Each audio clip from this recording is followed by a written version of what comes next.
The Cosmic Computer. By H. Beam Piper. Chapter 1. 30 Minutes to Litchfield. Conn Maxwell, at the armor-glass front of the observation deck, watched the landscape rush out of the horizon and vanish beneath the ship, 10,000 feet down. He thought he knew how an hourglass must feel with the sand slowly draining out. It had been 6 months to Litchfield and the Mizar lifted out of La Plata spaceport and he watched Terra dwindle away. It had been 2 months to Litchfield when he boarded the city of Asgard at the port of the same name on Odin. It had been 2 hours to Litchfield and the Countess Dorothy rose from the airship dock at Storesund. He had had all that time, and now it was gone, and he was still unprepared for what he must face at home. 30 minutes to Litchfield. The words echoed in his mind as though he had spoken them aloud, and then, realizing that he never addressed himself as Sir, he turned. It was the first mate. He had a clipboard in his hand, and he was wearing a Terran Federation Space Navy uniform of 40 years, or about a dozen regulation changes, ago. Once Conn had taken that sort of thing for granted. Now it was obtruding upon him everywhere. 30 minutes to Litchfield, sir, the first officer repeated, and gave him the clipboard to check the luggage list. Valises, 2, trunks, 2, microbook case, 1. The last item fanned a small flicker of anger, not at any person, not even at himself, but at the whole infernal situation. He nodded. That's everything. Not many passengers left aboard, are there? You're the only one, first class, sir. About 40 farm laborers on the lower deck. He dismissed them as mere cargo. Litchfield's the end of the run. I know. I was born there. The mate looked again at his name on the list and grinned. Sure, you're Rodney Maxwell's son. Your father's been giving us a lot of freight lately. I guess I don't have to tell you about Litchfield. Maybe you do. I've been away for 6 years. Tell me, are they having labor trouble now? Labor trouble? The mate was surprised. You mean with the farm tramps? 10 of them for every job, if you call that trouble. Well, I noticed you have steel gratings over the gangway heads to the lower deck, and all your crewmen are armed. Not just pistols, either. Oh. That's on account of pirates. Pirates? Conn echoed.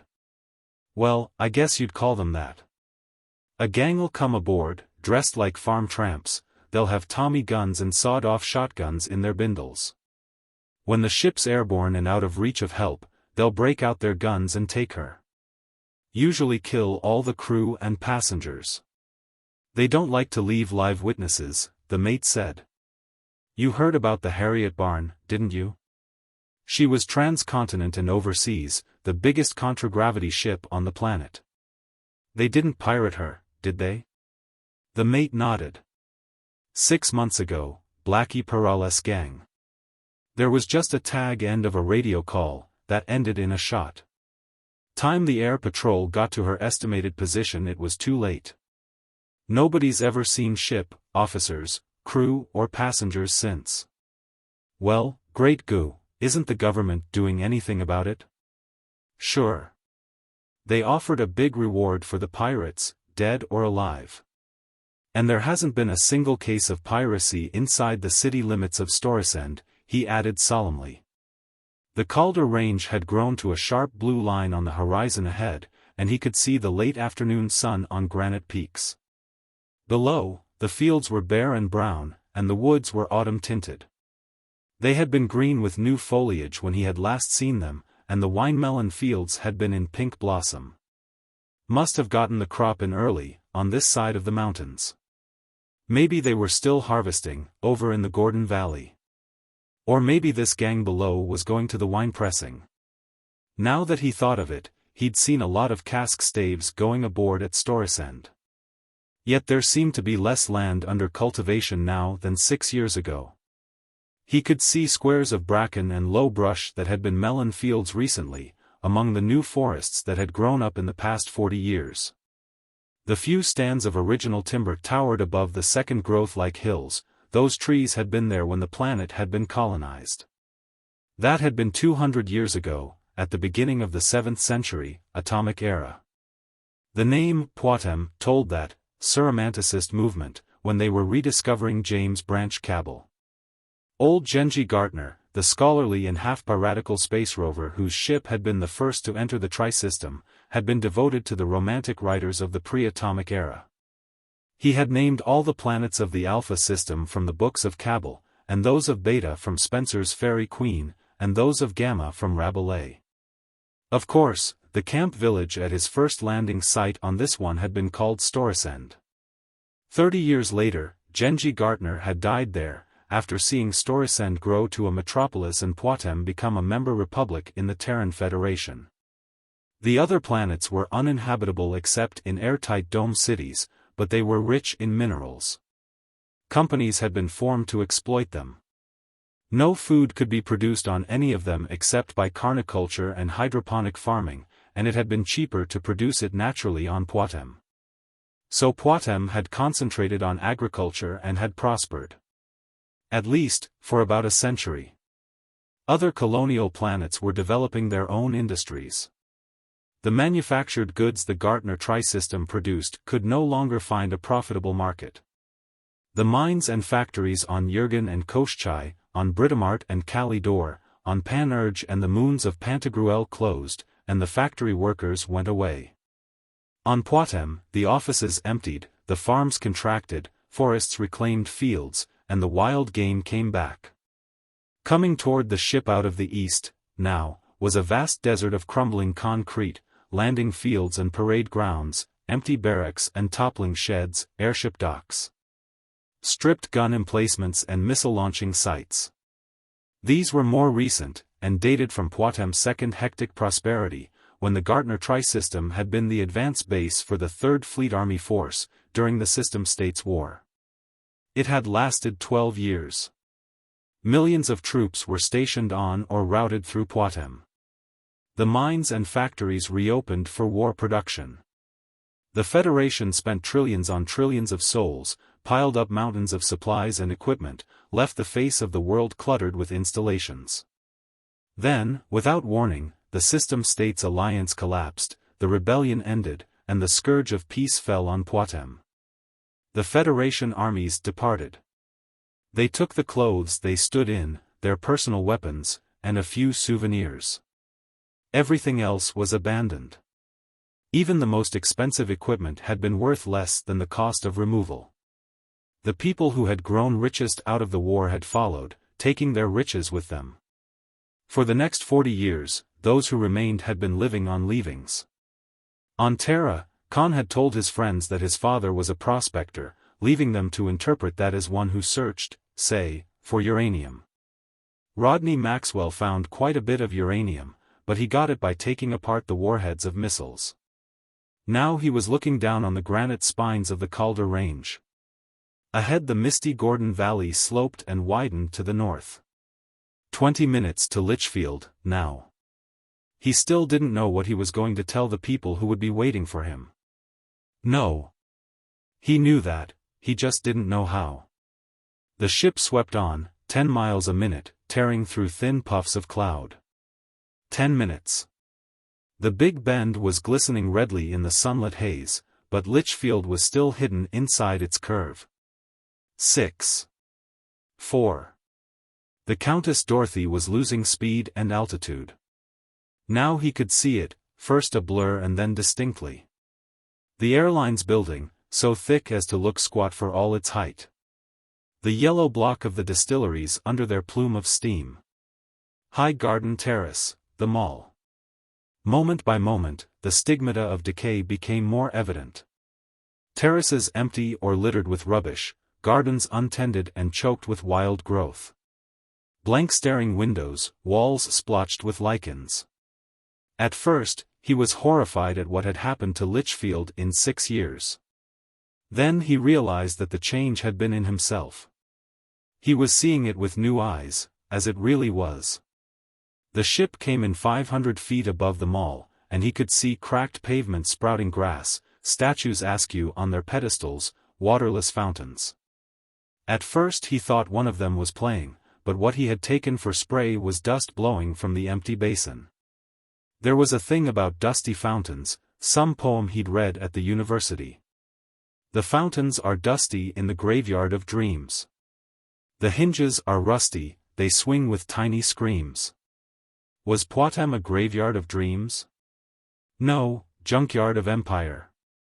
The Terran Federation had impoverished 100 planets, devastated a score, actually depopulated at least 3, to keep the System States alliance from seceding.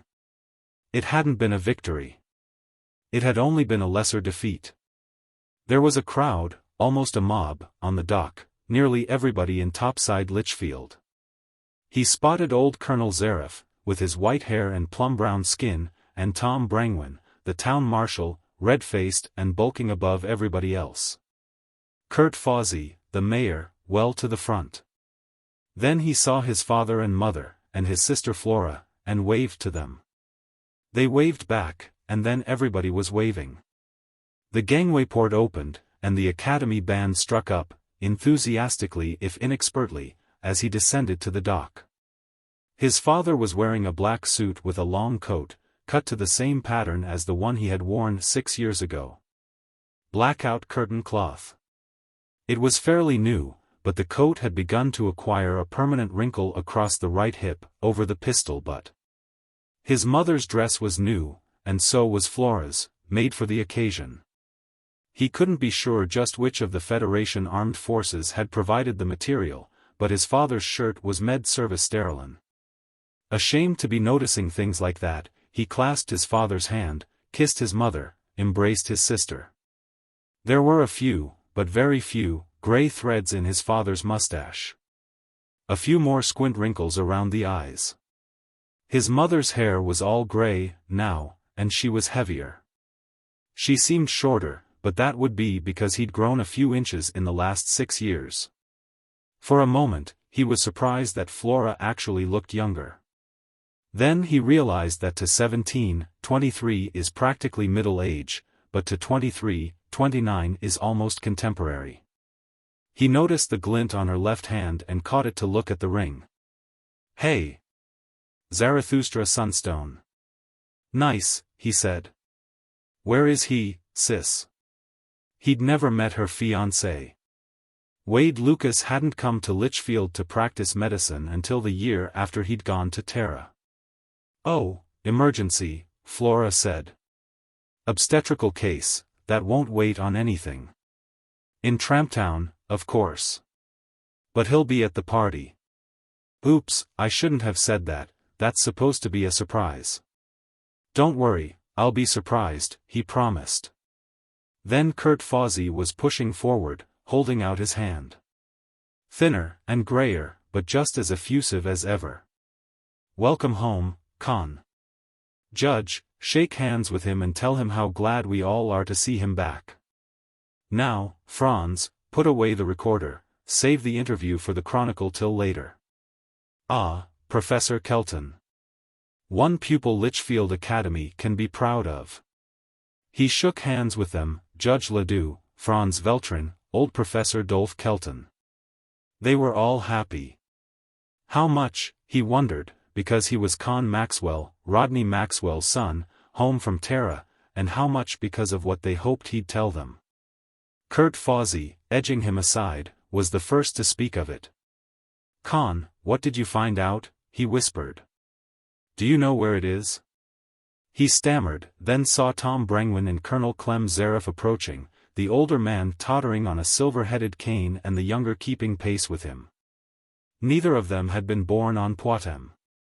Tom Brangwyn had always been reticent about where he came from, but Hathor was a good guess.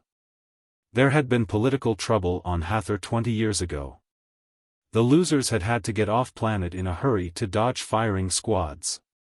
Clem Zareth never was reticent about his past. He came from Ashmedai, one of the System States planets, and he had commanded a regiment, and finally a division that had been blasted down to less than regimental strength, in the Alliance Army.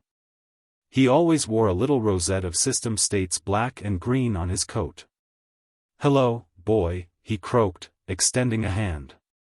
Good to see you again. It sure is, Conn, the town marshal agreed, then lowered his voice. Find out anything definite?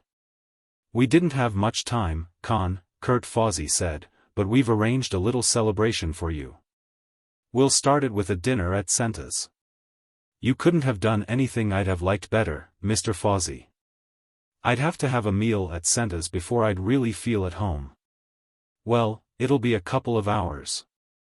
Suppose we all go up to my office, in the meantime. Give the ladies a chance to fix up for the party, and have a little drink and a talk together. You want to do that, Conn? His father asked. There was an odd undernote of anxiety, or reluctance, in his voice. Yes, of course. I'd like that. His father turned to speak to his mother and Flora. Kurt Fawsey was speaking to his wife, interrupting himself to shout instructions to some laborers who were bringing up a contragravity skid. Conn turned to Colonel Zarif. Good melon crop this year? He asked. The old rebel cursed. Gehenna of a big crop, we're up to our necks in melons. This time next year we'll be washing our feet in brandy. Hold on to it and age it, you ought to see what they charge for a drink of Poictesme brandy on Terra. This isn't Terra, and we aren't selling it by the drink, Colonel Zarif said. We're selling it at Storisen Spaceport, for what the freighter captains pay us. You've been away too long, Conn. You've forgotten what it's like to live in a poorhouse. The cargo was coming off, now. Cask staves, and more cask staves. Zarif swore bitterly at the sight, and then they started toward the wide doors of the shipping floor, inside the airline's building. Outgoing cargo was beginning to come out. Casks of brandy, of course, and a lot of boxes and crates, painted light blue and bearing the yellow trefoil of the 3rd Fleet Army Force and the 8-pointed red star of ordnance. Cases of rifles. Square boxes of ammunition, crated autocannon. Conn turned to his father. This our stuff? He asked. Where did you dig it? Rodney Maxwell laughed. You know the old 10th Army headquarters, over back of Snag Tooth, in the Calders? Everybody knows that was cleaned out years ago. Well, always take a second look at these things everybody knows. 10 to 1 they're not so. It always bothered me that nobody found any underground attack shelters. I took a second look, and sure enough, I found them, right underneath, mined out of the solid rock. Conn, you'd be surprised at what I found there. Where are you going to sell that stuff? He asked, pointing at a passing skid. There's enough combat equipment around now to outfit a private army for every man, woman and child in Poictesme. Storisen Spaceport.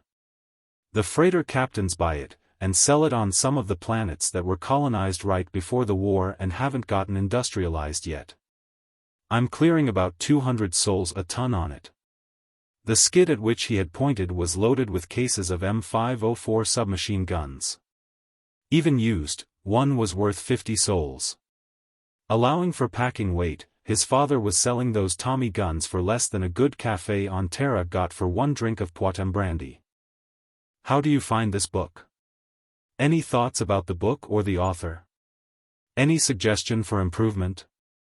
Please take a moment to share your thoughts in a comment. If you like it, share it with your friends who might enjoy it as well.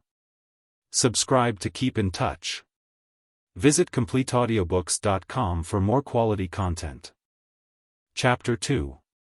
He had been in Kurt Fawsey's office before, once or twice, with his father. He remembered it as a dim, quiet place of genteel conviviality and rambling conversation.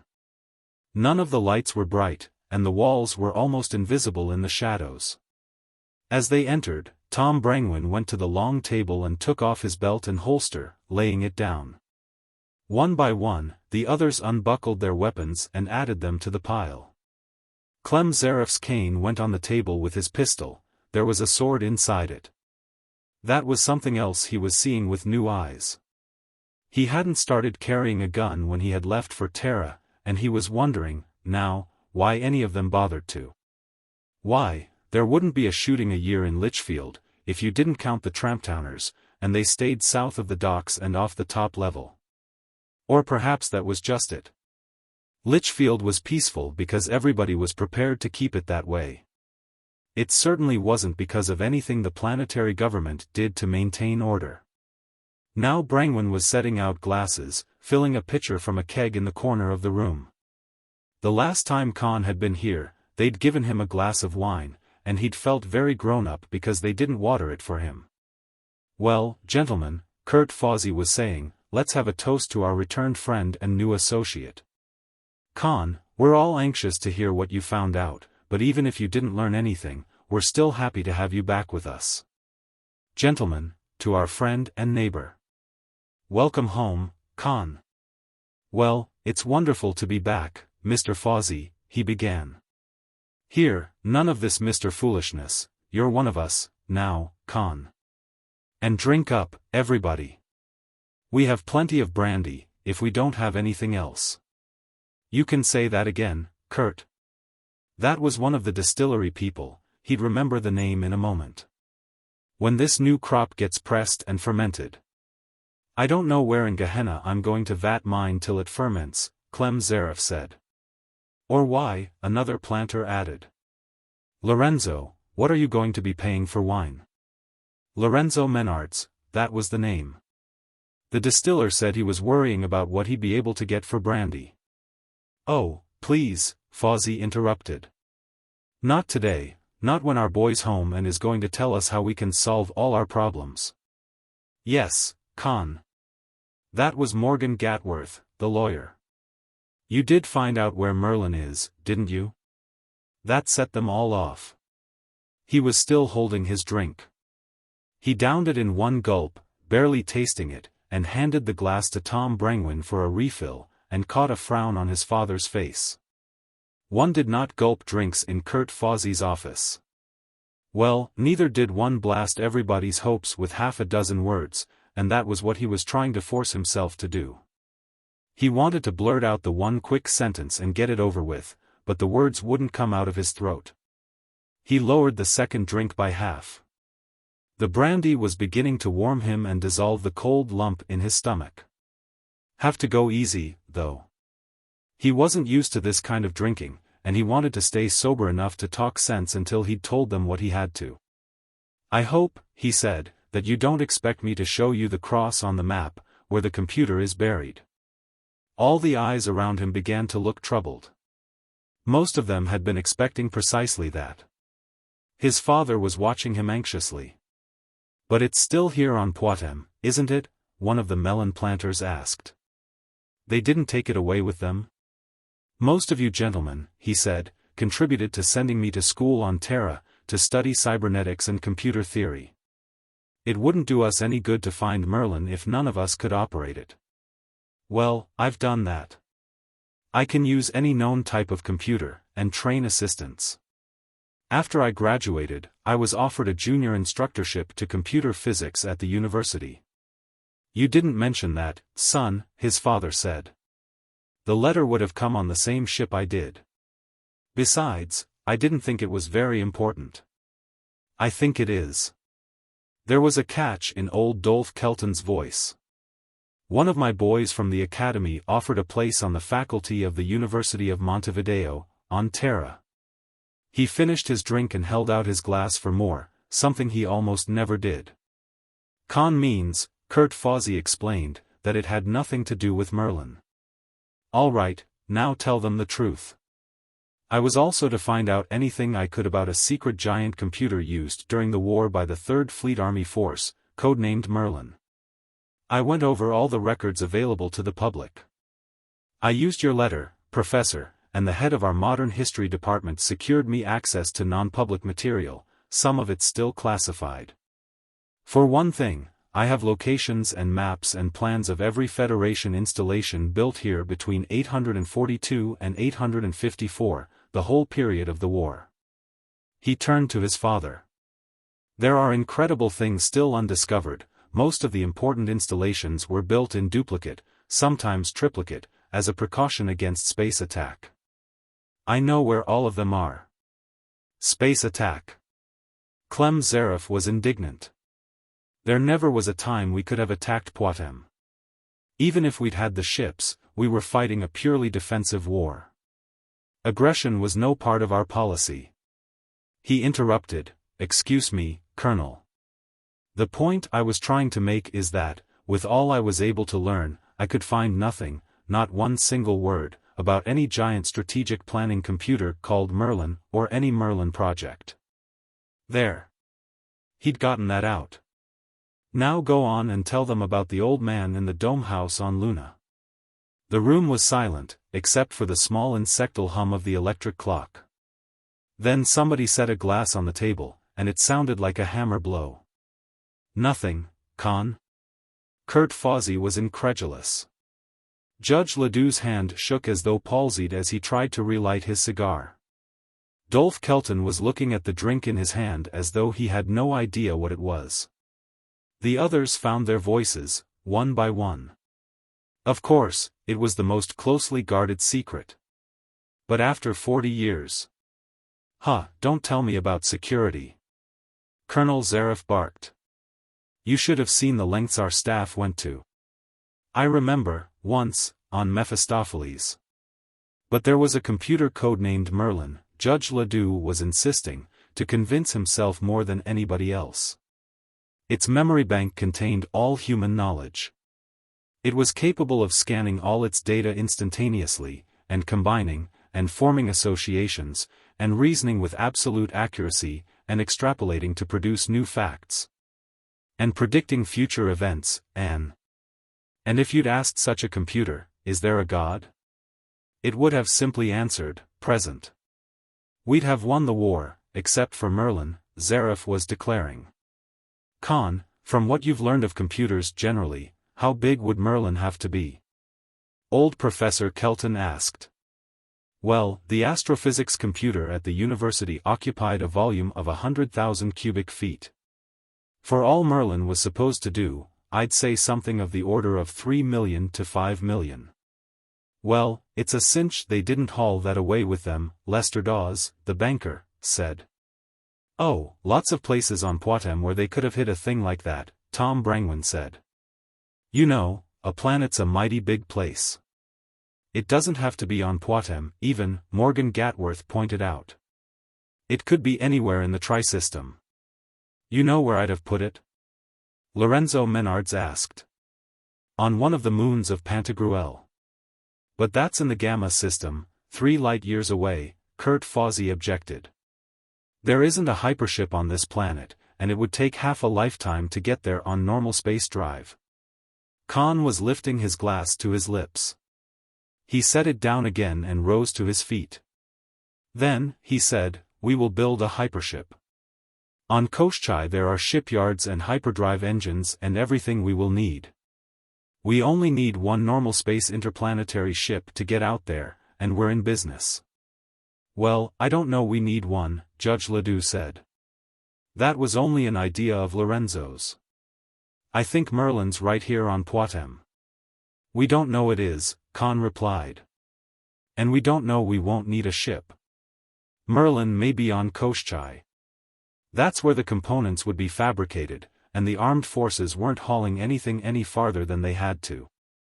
Koschai's only 2.5 minutes away by radio. That's practically in the next room. Look, here's how they could have done it. He went on talking, about remote controls and radio transmission and positronic brains and neutrino circuits. They believed it all, even the little they understood. They would believe anything he told them about MERLIN, except the truth.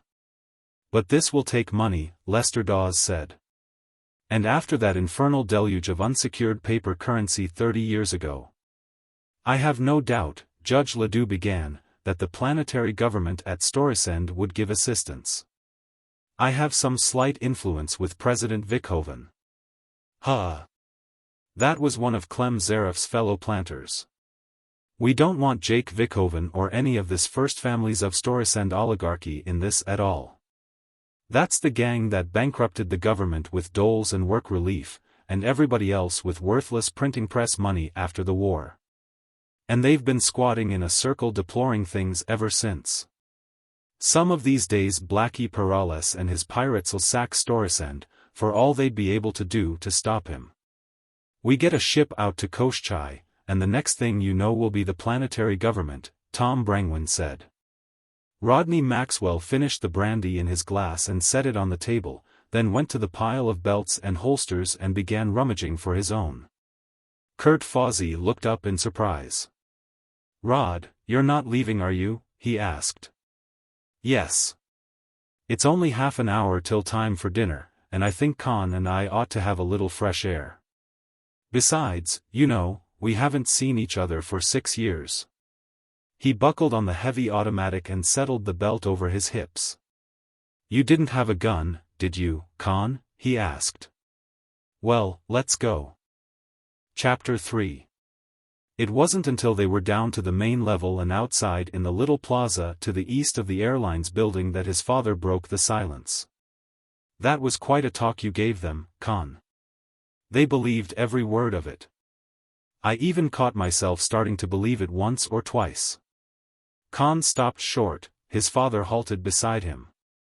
"Why didn't you tell them the truth, son?" Rodney Maxwell asked. The question, which he had been throwing at himself, angered him. "Why didn't I just grab a couple of pistols and shoot the lot of them?" he retorted. "It wouldn't have killed them any deader, and it wouldn't have hurt as much. There is no Merlin. Is that it?" He realized, suddenly, that his father had known, or suspected that all along. He started to say something, then checked himself and began again. "There never was one. I was going to tell them, but you saw them. I couldn't." "You're sure of it?" "The whole thing's a myth. I'm quoting the one man in the galaxy who ought to know. The man who commanded the Third Force here during the war. Fox Travis." His father's voice was soft with wonder. "I saw him once, when I was 8 years old. I thought he'd died long ago. Why, he must be over 100. 112. He's living on Luna, low gravity's all that keeps him alive." "And you talked to him?" "Yes. There'd been a girl in his third-year biophysics class. He'd found out that she was a great-granddaughter of Force General Travis. It had taken him until his senior midterm vacation to wangle an invitation to the Dome House on Luna. After that, it had been easy. As soon as Fox Travis had learned that one of his great-granddaughter's guests was from Poictesme, he had insisted on talking to him." "What did he tell you?" The old man had been incredibly thin and frail. Under normal gravitation, his life would have gone out like a blown match. Even at 1/6 G, it had cost him effort to rise and greet the guest. There had been a younger man, a mere stripling of 70-odd, he had been worried, and excused himself at once. Travis had laughed after he had gone out. "Mike Shanley. My aide-de-camp on Poictesme. Now he thinks he's my keeper. He'll have a squad of doctors and a platoon of nurses in here as soon as you're gone, so take your time. Now, tell me how things are on Poictesme." "Just about that," he told his father. "I finally mentioned Merlin, as an old legend people still talked about.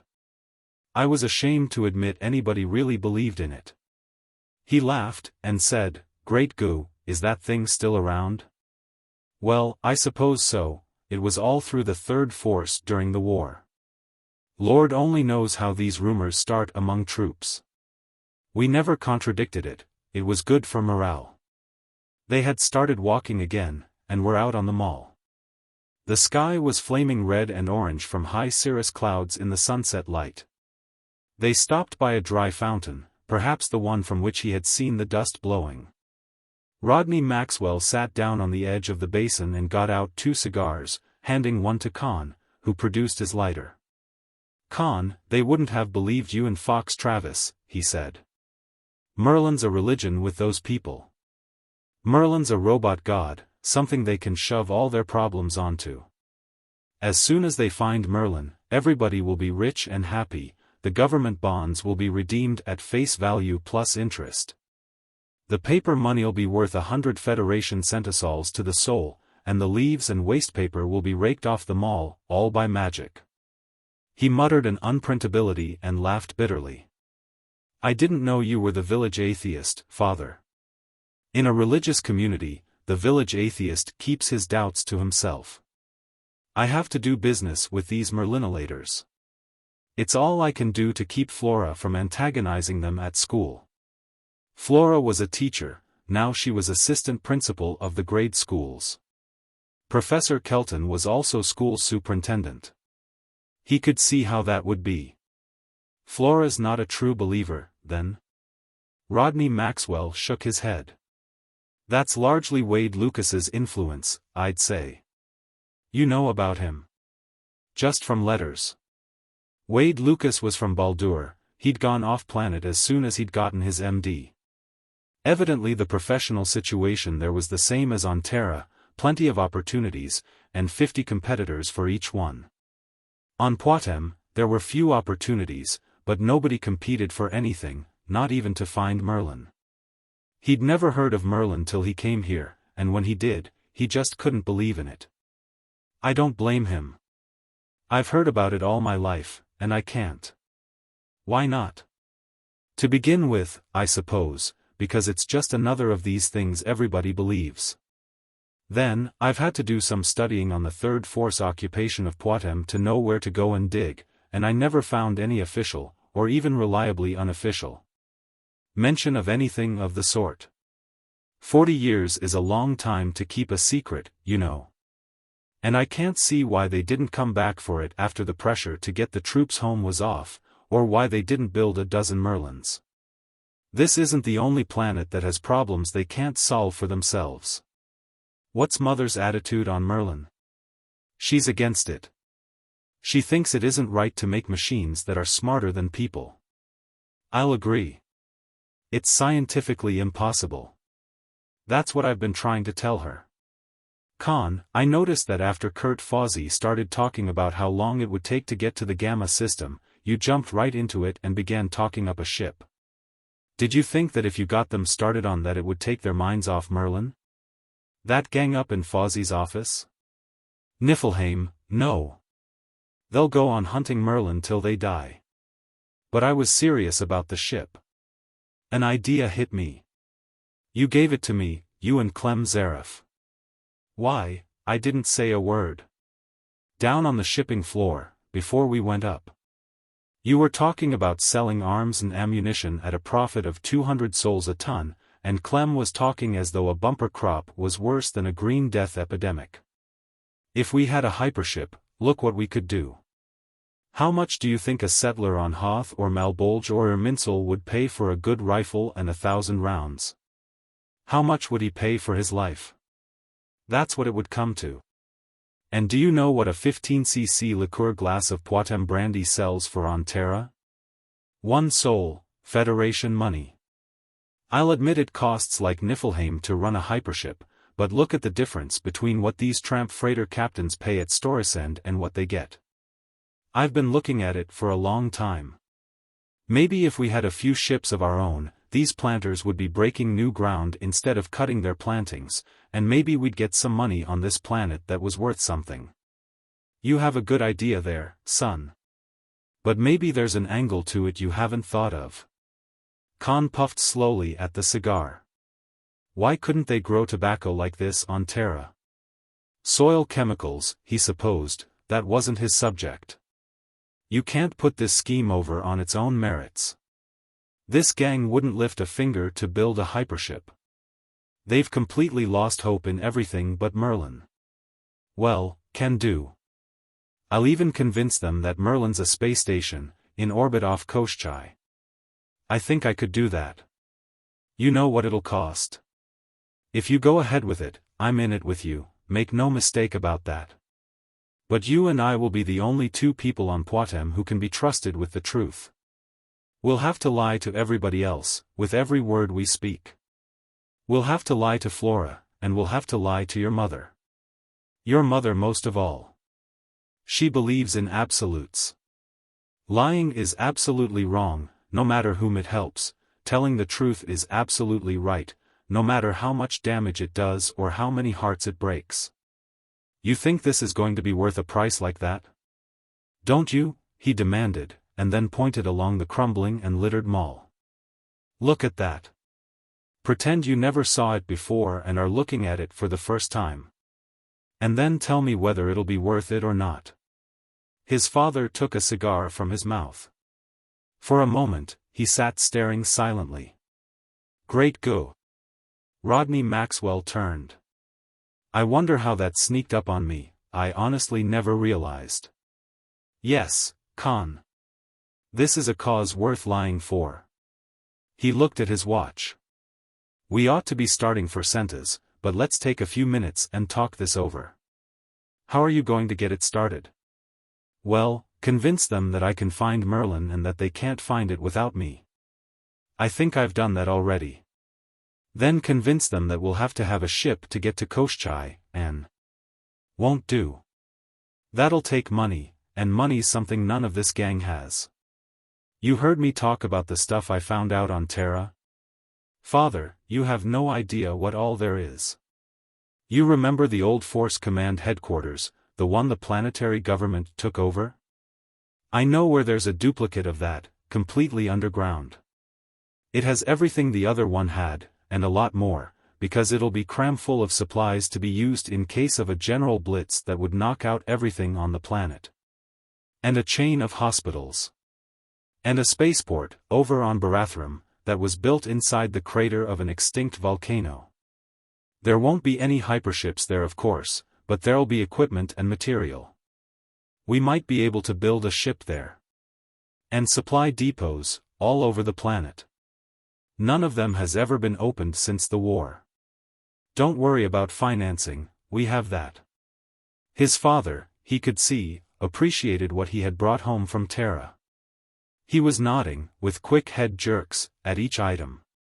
That'll do it, all right. Now, listen, what we want to do is get a company organized, a regular limited liability company, with a charter.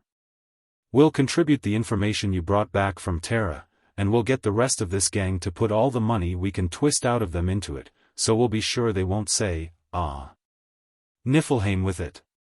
And walk out on us as soon as the going gets a little tough. Rodney Maxwell got to his feet, hitching his gun belt. I'll pass the word to Kurt to get a meeting set up for tomorrow afternoon. What'll we call this company? Merlin Rediscovery, Ltd? No. We keep Merlin out of it. As far as the public is supposed to know, this is just a war material prospecting company. I'll impress on them that Merlin is to be kept a secret. That way, we'll have to engage in regular prospecting and salvage work as a front. I'll see to it that the front is also the main objective. He nodded down the mall, toward the sunset, which was blazing even higher and redder. Well, let's go. You don't want to be late for your own welcome home party. They walked slowly, still talking, until they came to the end of the mall. The escalators to the level below weren't working. Now that he thought of it, they hadn't been when he had gone away, 6 years ago, but he could remember riding up and down on them as a small child. For a moment they stood in the sunset light, looking down on the lower terrace as they finished their cigars. Centas was mostly outdoors, the tables under the open sky. The people gathered below were looking at the sunset, too. Litchfielders loved to watch sunsets, maybe because a sunset was one of the few things economic conditions couldn't affect. There was Kurt Fawzi, the center of a group to whom he was declaiming earnestly. There was his mother, and Flora's fiancé, who was the uncomfortable lone man in an excited feminine flock. And there was Senta herself, short and dumpy, in one of her preposterous red and purple dresses, bubbling happily one moment and screaming invective at some laggard waiter the next. They threw away their cigars and started down the long, motionless escalator. Conn Maxwell, hero of the hour, marching to destiny. He seemed to hear trumpets sounding before him. And an occasional muted Bronx cheer. Chapter 4. The alarm chimed softly beside his bed.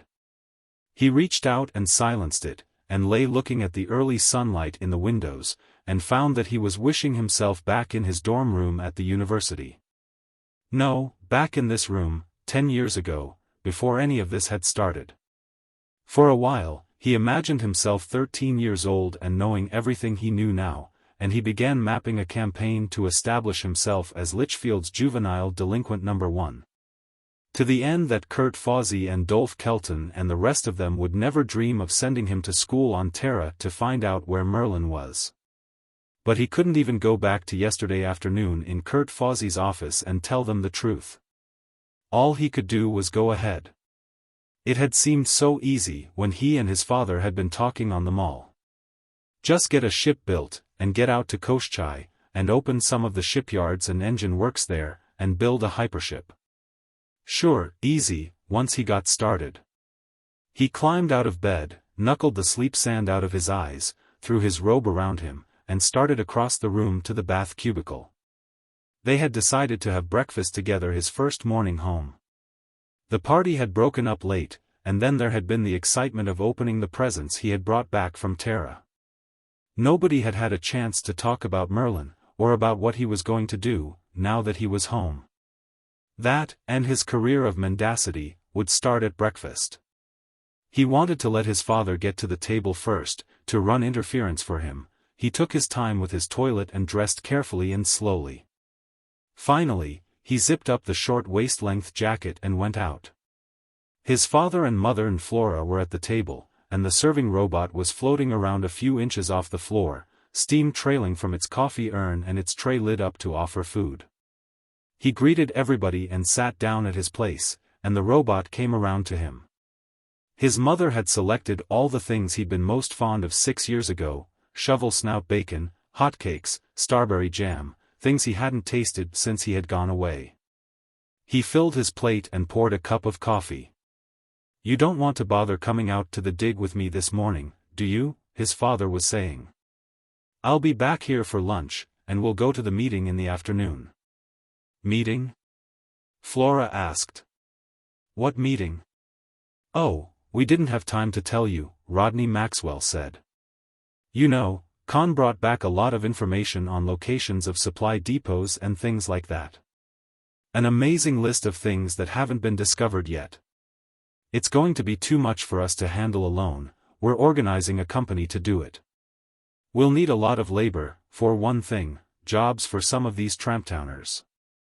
"That's going to be something awfully big," his mother said dubiously. "You never did anything like that before."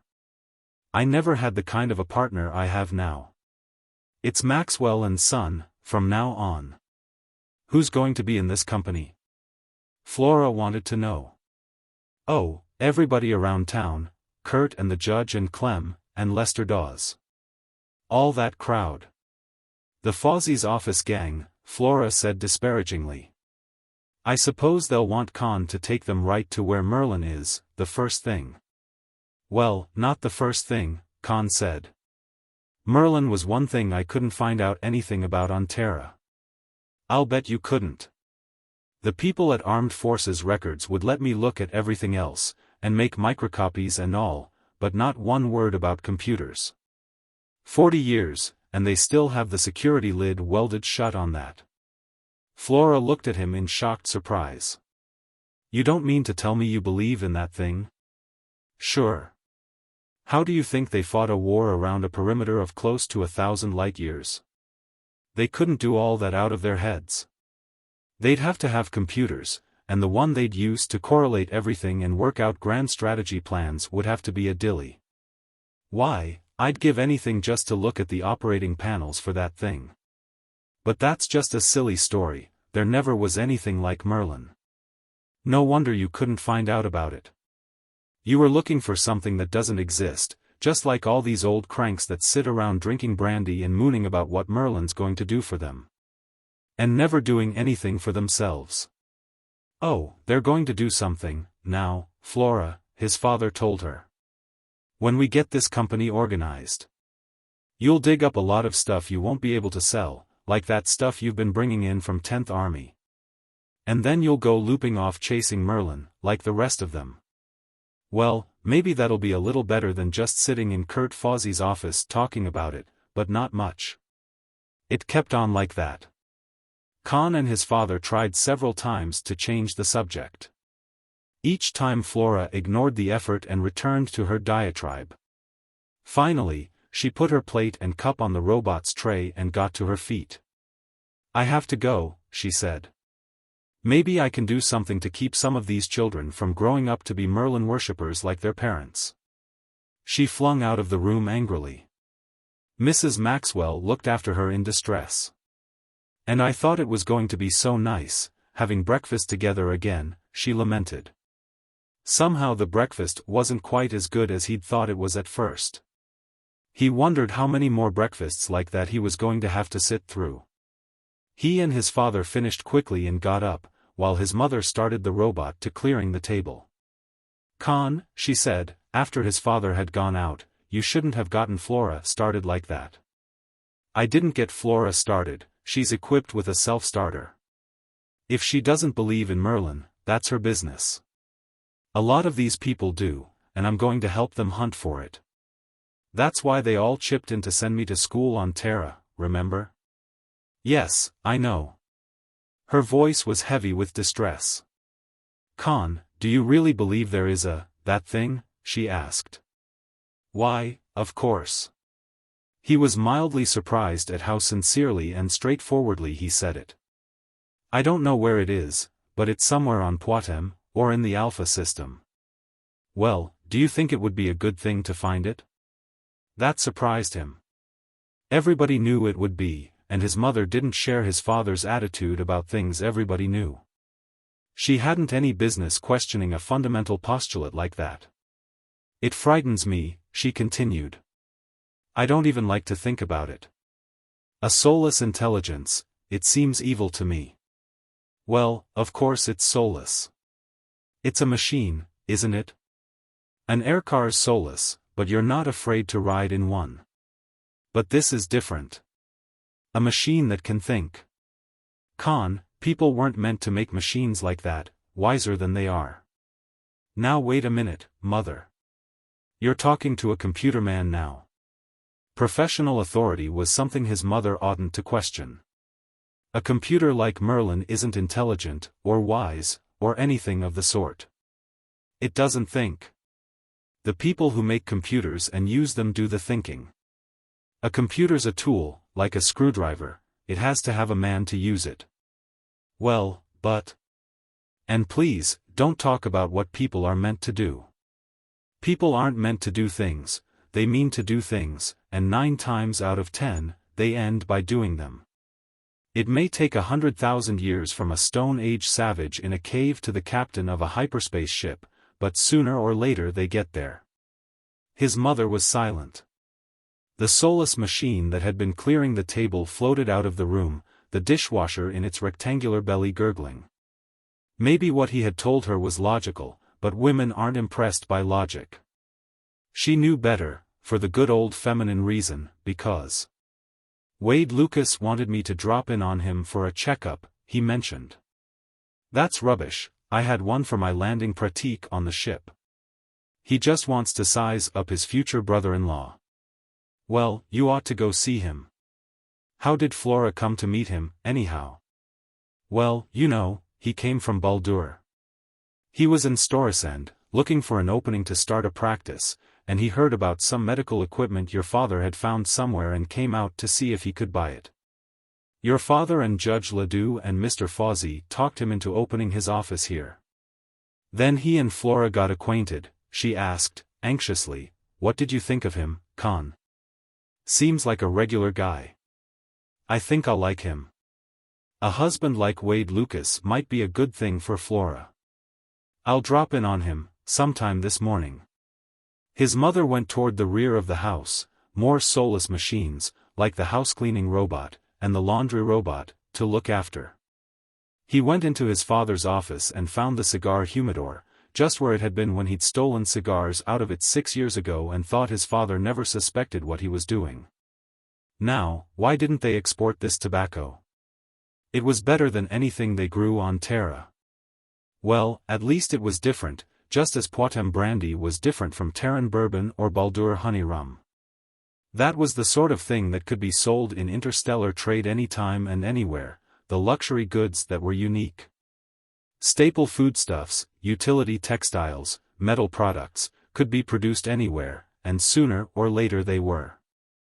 That was the reason for the original, pre-war depression. The customers were all producing for themselves. He'd talk that over with his father. He wished he'd had time to take some economics at the university. He found the file his father kept up to date on salvage sites found and registered with the claims office in Storesend. Some of the locations he had brought back data for had been discovered, but, to his relief, not the underground duplicate force command headquarters. And not the spaceport on the island continent of Barathrum, to the east. That was all right. He went to the house defense arms closet and found a 10mm Navy pistol, and a belt and spare clips. Making sure that the pistol and magazines were loaded, he buckled it on. He debated getting a vehicle out of the hangar on the landing stage, decided against it, and started downtown on foot.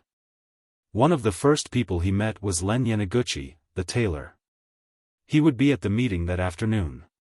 He managed, while talking, to comment on the cut of Conn's suit, and finger the material. "Ah, nice," he complimented. "Made on Terra? We don't see cloth like that here very often."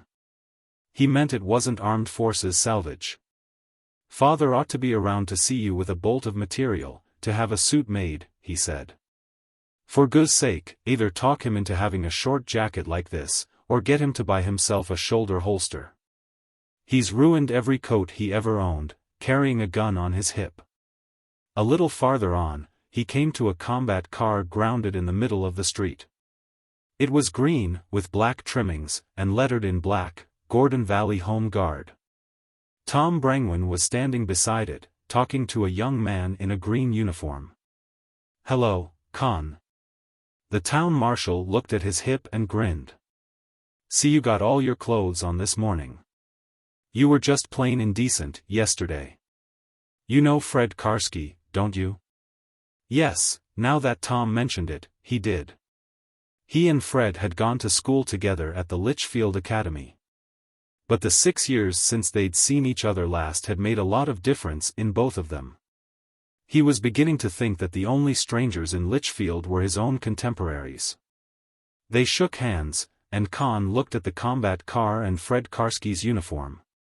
"What's going on?" he asked. "The System States Alliance in business again?" Karski laughed. "Oh, that's the Colonel's idea. Green and black were his colors in the war, and he's in command of the regiment." "Regiment? You need a whole regiment?" Conn asked. "Well, it's 2 companies, each about the size of a regular army platoon, but we have to call it a regiment so he can keep his old rebel army rank." "We could use a regiment, Conn," Tom Brangwyn said seriously. "You have no idea how bad things have gotten.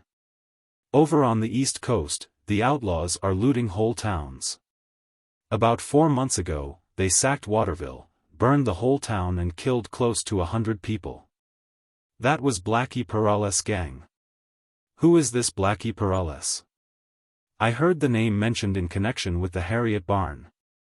"Blackie Perales is anybody the planetary government can't catch, which means practically any outlaw," Fred Karski said. "No, Fred. There is a Blackie Perales," Tom Brangwyn said. "He used to be a planter, down in the South. The banks foreclosed on him when he couldn't pay his notes, and he turned outlaw. That's the way it's going, all around. Every time a planter loses his plantation or a farmer loses his farm, or a mechanic loses his job, he turns outlaw. Take Tramptown, here. We used to plant nothing but melons. Then, when the sale for wine and brandy dropped, the melon planters began cutting their melon crops and raising produce, instead of buying it from up north, and turning land into pasture for cattle. The people we used to buy foodstuffs from couldn't sell all they raised, and that threw a lot of farmhands out of work. So they got the idea there was work here, and they came flocking in, and when they couldn't get jobs, they just stayed in Tramptown, stealing anything they could. We don't even try to police Tramptown anymore, we just see to it they don't come up here." "Well, where do these outlaws and pirates who are looting whole towns come from?" "Down in the Badlands, mostly. None of them have been bothering us, since we organized the Home Guard. They tried to, a couple of times, at first. There may have been a few survivors. They spread it around that Gordon Valley wasn't any outlaw's health resort. Why don't you join us, Conn? Fred Karski asked. All our old gang belong.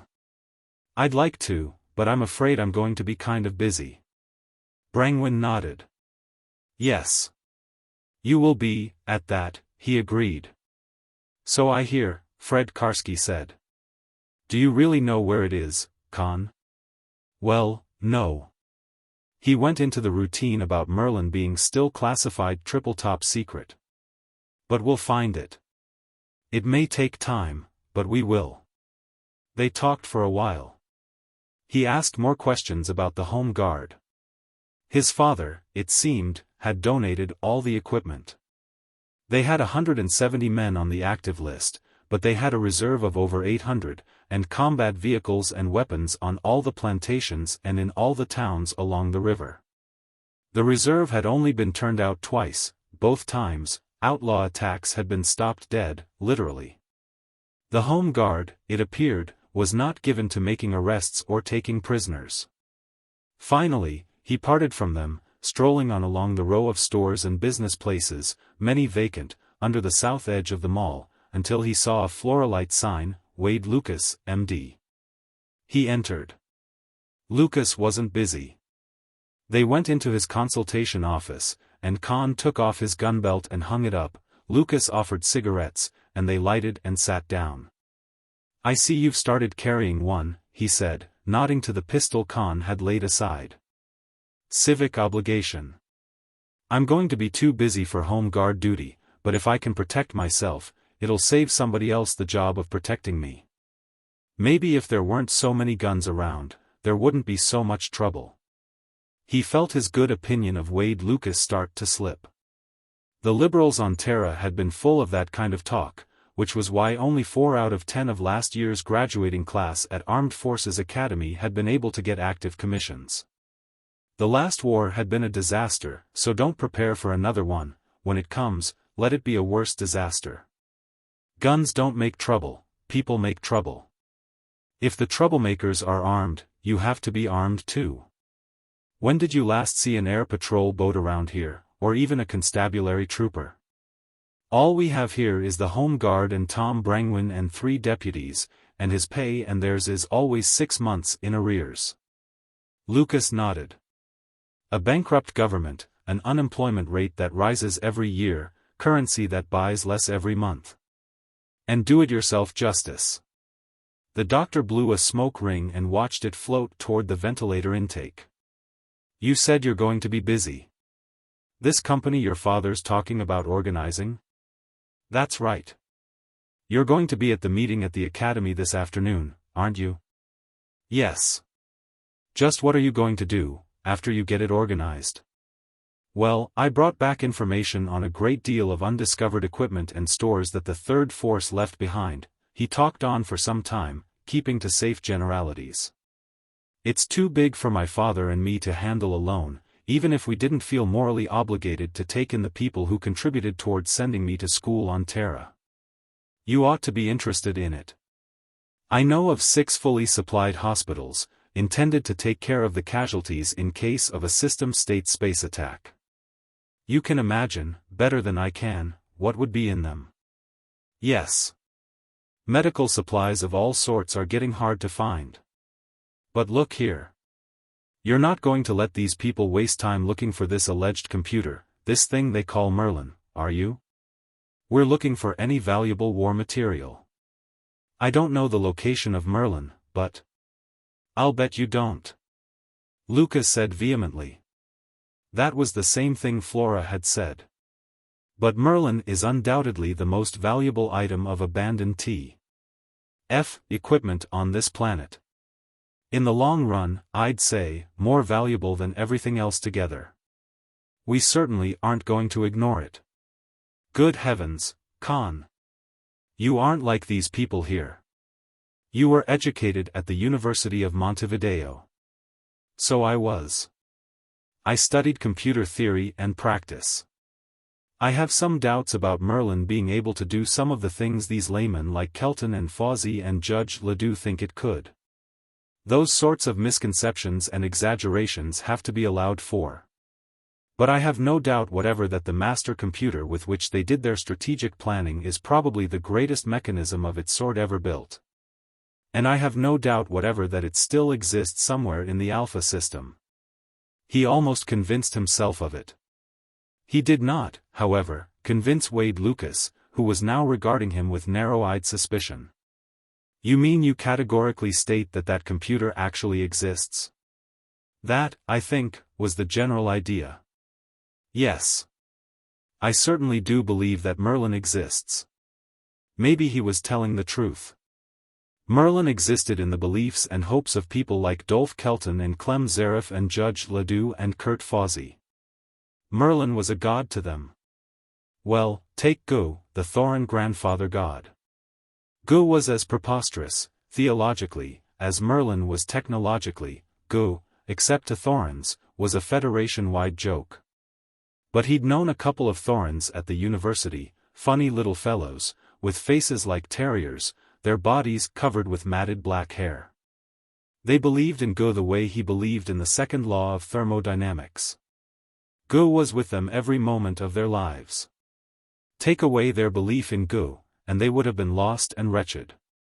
As lost and wretched as Kurt Fawsey or Judge Ledoux, if they lost their belief in Merlin. He started to say something like that, and then thought better of it. Yes, Virginia, there is a Santa Claus. Chapter 5. The meeting was at the academy. When Conn and his father arrived, they found the central hall under the topside landing stage crowded. Kurt Fawsey and Professor Kelton had constituted themselves a reception committee. Franz Veltrin was in evidence with his audio-visual recorder, and Colonel Zarif was leaning on his silver-headed sword cane. Tom Brangwyn, in an unaccustomed best suit. Wade Lucas, among a group of merchants, arguing heatedly. Lorenzo Menards, the distiller, and Lester Dawes, the banker, and Morgan Gatworth, the lawyer, talking to Judge Ledoux. About 4 times as many as had been in Fawsey's office the afternoon before. Finally, everybody was shepherded into a faculty conference room. There was a long table, and a shorter one TY's at one end. Fawsey and Kelton conducted them to this. Both of them were trying to preside, Kelton because it was his academy, and Fawsey ex officio as mayor and professional leading citizen. And because he had come to regard Merlin as his own private project. After everybody else was seated, the 2 rival chairmen presumptive remained on their feet. Fawsey was saying, "Let's come to order. We must conduct this meeting regularly," and Kelton was saying, "Gentlemen, please, let me have your attention." If either of them took the chair, the other would resent it. Conn got to his feet again. "Somebody will have to preside," he said, loudly enough to cut through the babble at the long table. "Would you take the chair, Judge Ledoux?" That stopped it. Neither of them wanted to contest the honor with the president judge of the Gordon Valley Court. "Excellent suggestion, Conn Judge, will you preside?" Professor Kelton, who had seen himself losing out to Fawsey, asked. Fawsey threw one quick look around, estimated the situation, and got with it. "Of course, Judge. You're the logical chairman. Here, will you sit here?" Judge Ledoux took the chair, looked around for something to use as a gavel, and rapped sharply with a paperweight. "Young Mr. Conn Maxwell, who has just returned from Terra, needs no introduction to any of you," he began. Then, having established that, he took the next 10 minutes to introduce Conn. When people began fidgeting, he wound up with, "Now, only about a dozen of us were at the informal meeting in Mr. Fawsey's office, yesterday. Conn, would you please repeat what you told us? Elaborate as you see fit." Conn rose. He talked briefly about his studies on Terra to qualify himself as an expert. Then he began describing the wealth of abandoned and still undiscovered Federation war material and the many installations of which he had learned, careful to avoid giving clues to exact locations. The spaceport, the underground duplicate force command headquarters, the vast underground arsenals and shops and supply depots. Everybody was awed, even his father. He hadn't had time to tell him more than a fraction of it. Finally, somebody from the long table interrupted. "Well, Conn, how about Merlin? That's what we're interested in." Wade Lucas snorted indignantly. "He's telling you about real things, things worth millions of souls, and you want him to talk about that idiotic fantasy." There was an angry outcry.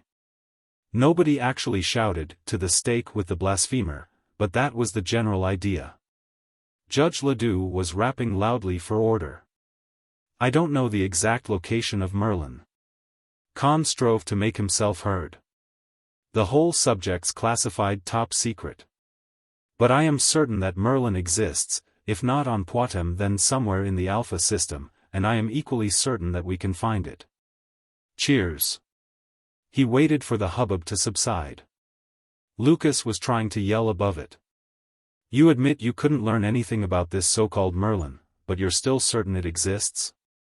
Why are you certain it doesn't?" "Why, the whole thing's absurdly fantastic." "Maybe it is, to a layman like you. I studied computers, and it isn't to me." "Well, take all these elaborate preparations against space attack you were telling us about. I think Colonel Zaref, here, who served in the Alliance Army, will bear me out that such an attack was plainly impossible." Zaref started to agree, then realized that he was aiding and comforting the enemy. "Intelligence lag," he said. "What do you expect, with General Headquarters 30 parsecs from the fighting?" "Yes. A computer can only process the data that's been taped into it," Conn said. That was a point he wanted to ram home, as forcibly and as often as possible. "I suppose Merlin classified an alliance attack on Poictesme as a low-order probability, but war is the province of chance," Clausewitz said that 1,000 years ago.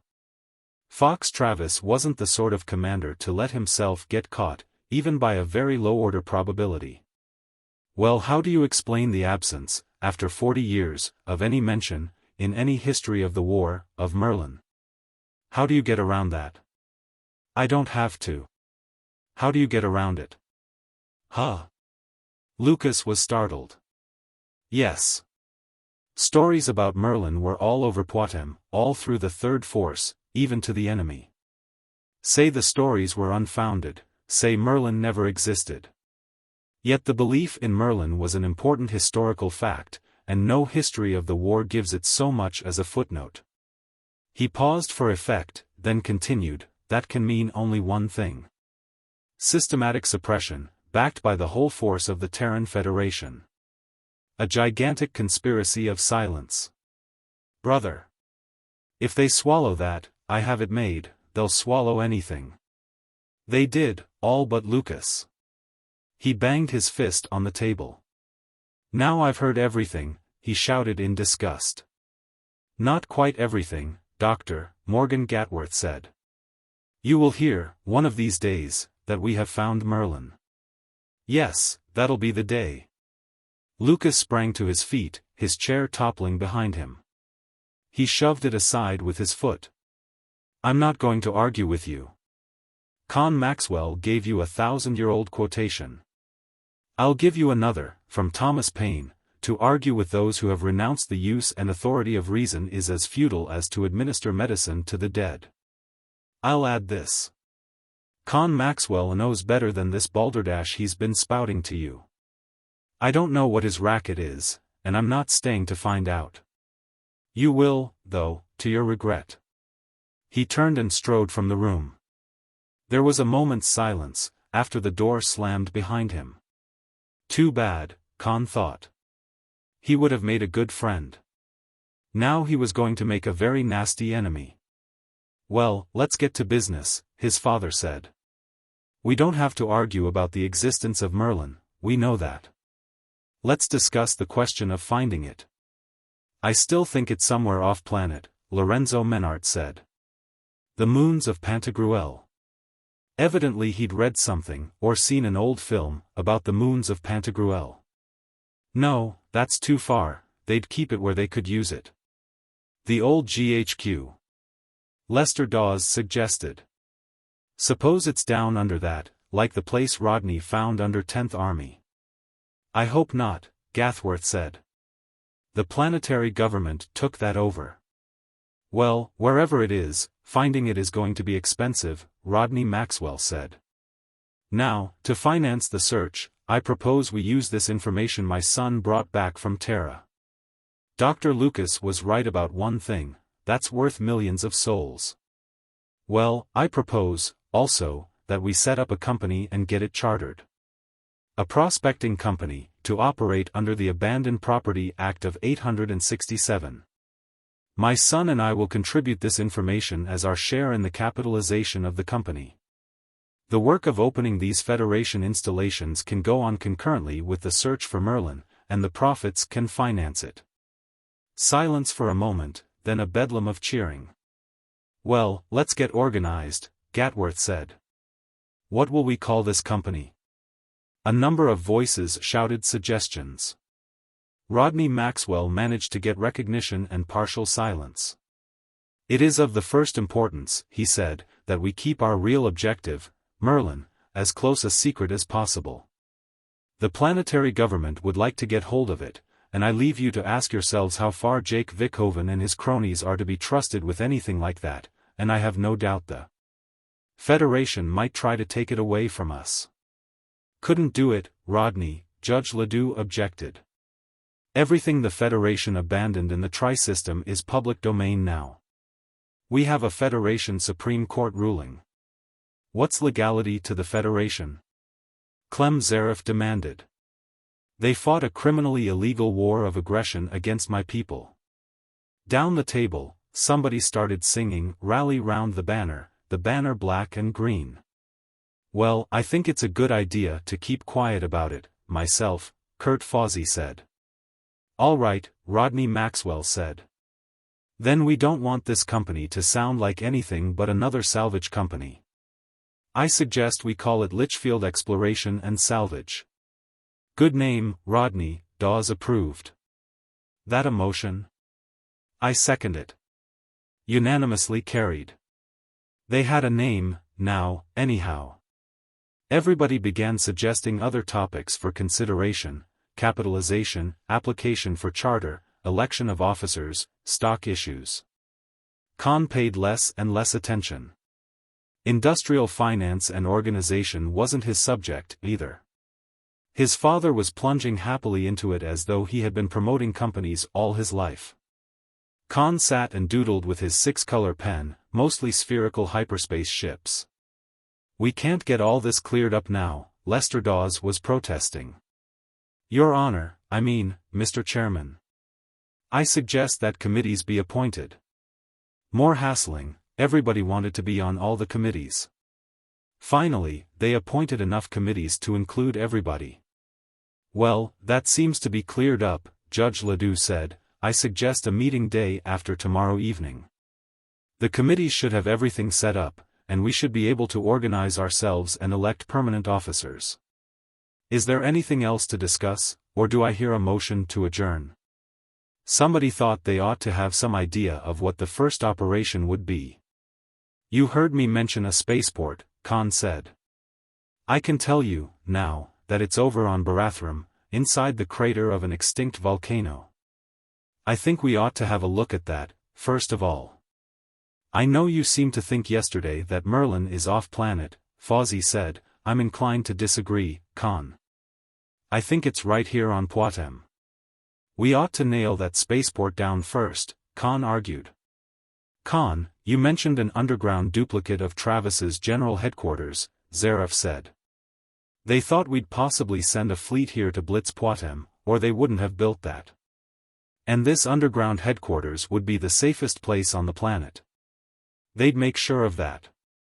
Staff brass don't like to get caught out in the rain, not when it's raining hellburners and planet busters.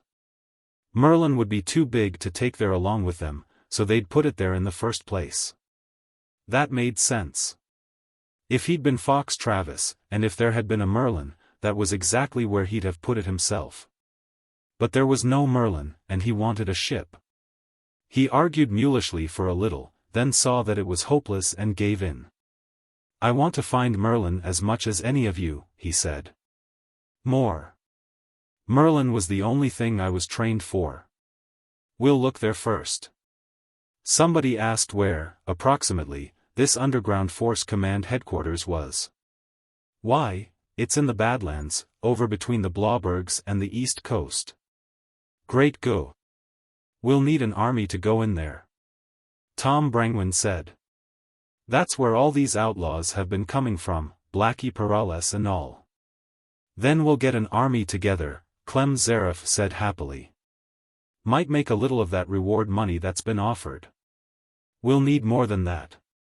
We'll need excavation equipment, and labor." "Lots of labor," Conn said. "It's a couple of 100 feet below the surface. From the plans, I'd say they just dug a big pit, built the headquarters in it, and filled it in. There are 2 entrances, a vertical shaft and a horizontal tunnel. When they pulled out, they probably filled the shaft and vitrified the rock at the outer ends," his father added. That was what they did at 10th Army. Another idea hit him. "Mr. Mayor, do you think you could set up some kind of a public works program here in Litchfield? We can't start this till after the wine pressing's over, and we'll need a lot of labor, as I pointed out. Now, it's important that we keep all our projects a secret until we can get our claims filed. If we start this municipal fix-up and clean-up program, we can give work to a lot of these drifters who haven't been able to get jobs on the plantations, get them organized into gangs. And keep them together till we're ready for the force command job." Lorenzo Menard supported the idea. "And while they were boondoggling around in Litchfield, we could pick out the best workers, get rid of the incompetents, and train a few supervisors. That's going to be one of our worst headaches, getting capable supervisors." "You telling me?" Rodney Maxwell asked. "That was what I was wondering about, where we'd get gang bosses. And another thing, this municipal house cleaning would mask our real preparations." "Well, we need something like that," Fozzie said. "We've needed it for a long time. I guess it took Conn, coming home from Terra, to see how badly we've let the town get run down. Franz, suppose you and Tom Brangwyn and Lorenzo form a committee on that. Look around, see what needs fixing up worst, and set up a project." "Who's city engineer now?" "Abe O'Leary, he died 6 years ago," Dawes said. "You never appointed his successor." "Well, I guess I never got around to that," the mayor of Litchfield admitted. When the meeting finally adjourned, they went up and got in the car. His father lifted it straight up to 30,000 feet and started circling. An air car was one place where they could talk safely. "Conn, I was kind of worried, down there. You were being a little too positive. You know, you're only 23. As long as you agree with those people, you're a brilliant young man. You start getting ideas of your own, and you're just a half-baked kid. You let the older and wiser heads run things. You can't begin to hope to foul things up the way they can. Look at all the experience they've had. But we've got to have a ship. Everything depends on that." "I know it does. We'll get a ship. Let Kurt Fozzie and Clem Zaref and the rest of them have this duplicate force command thing first, though. Keep them happy. As soon as we have that opened, you can take a gang and run over to Barathrum and grab your spaceport. Wait till they find out that Merlin isn't at force command duplicate. Then you can convince them it's really on Koshchai." Chapter 6. The car Rodney Maxwell got out of the hangar the next morning wasn't the one he and Conn had gone to the meeting in, it was the one he had flown in from 10th Army HQ. At noon of the previous day. An Army reconnaissance job, slim and needle-like, completely enclosed, looking more like a missile than a vehicle, and armored in dazzling, iridescent collapsium. There was something to living on Poictesme, at that, only a millionaire on Terra could have owned a car like that. "Nice," Conn said. "Where did you dig it?" "Where we're going, 10th Army. I'll bet she'll do Mach 3. Better than that. I've never had her above 2.5, but the airspeed gauge is marked up to 4. And she has everything, all kinds of detection instruments, cameras, audio-visual pickups, armament. And the armor, you can take her through any kind of radiation. The armor was only a couple of micromicrons thick, but it would stop anything. It was collapsed matter, the electron shells of the atoms collapsed upon the nuclei, the atoms in actual contact. That plating made 8th-inch sheet steel as heavy as 12-inch armor plate, and in texture and shielding properties, lead was like sponge by comparison. They climbed in, and Rodney Maxwell snapped on the screens that served as windows. Conn leaned back and looked at the underside view in a screen on the roof of the car, as his father started the lift engine. "Still think it's worth the price, son?" his father asked. The price had begun to rise. Even so, he was afraid that what they had paid so far was only the down payment. Dinner last evening. Flora, who had evidently been talking to Wade Lucas, shouting accusations at them, his mother fleeing from the table in tears. As the car rose, he reached out and turned on and adjusted the telescreen for the underview. "Keep your eye on that, father," he said. "That's what we're paying to get rid of." A distillery, bigger than the Menards plant, long closed and now half roofless and crumbling. Rows of warehouses, empty after the war until taken over by homeless vagrants. Jerry-built shanties with rattletrap air cars grounded around them. Tramptown, a festering sore on the south side of Litchfield. "If we put this over," he continued, "all those tramps will have steady work and good homes. We can have a park there, with fountains that'll work. Maybe even Flora and Mother will think we've done something worth doing. It'll be kind of hard to take in the meantime, though, but if you can take it, I can." Rodney Maxwell turned off the underside teleview screen and put on the forward one. "See that little pink spot over there? Sunrise on the east side of Snagtooth, 10th Army's just behind us. Now, let's see if this airspeed gauge is telling the truth or just bragging." Sudden acceleration pushed them back in their seats. The calibrations on the gauge rose swiftly. The pink-lighted peak grew swiftly in the teleview screen. The gauge hadn't been bragging, it had been understating. The car had more speed than the instrument could register. 2.5 minutes from Litchfield, they were decelerating and swinging slowly around Snagtooth. Looking down on a tilted plateau that ended on the western side in a sheer drop of almost 1,000 feet. There were ruinous buildings on it, barracks and storehouses and offices, an airship dock and an air traffic control tower from which all the glass had long ago vanished. A great steel telecast tower that had fallen, crushing a couple of buildings. Young trees had already grown among the wreckage. "Look over there, on the slope below it, there's one entrance to the shelters." There was a clearing among the evergreens, half a mile from the buildings, and raw earth, and a couple of big scows grounded near. They bulldozed rock and earth over the end of the tunnel. "Then, there's another one down on that bench, a couple of 100 feet below the edge of the plateau. They blasted rock down over that. The main entrance is a vertical shaft under that pre-stressed concrete dome. That was chapel, auditorium, or something. They just covered it with sheet metal and poured a foot of concrete on top. They floated down above the broken roofs and crumbling walls, and grounded in the area between the main administration building and the offices, back of the ship docks. Once, he supposed, it had been a lawn. Then it had been a jungle. Now it was a scuffed, littered, bare-trodden workyard. Men were straggling out of the administration building, lighting pipes and cigarettes. They all wore new but work-soiled infantry battle dress. All of them waved and shouted greetings. One, about Conn's own age, approached.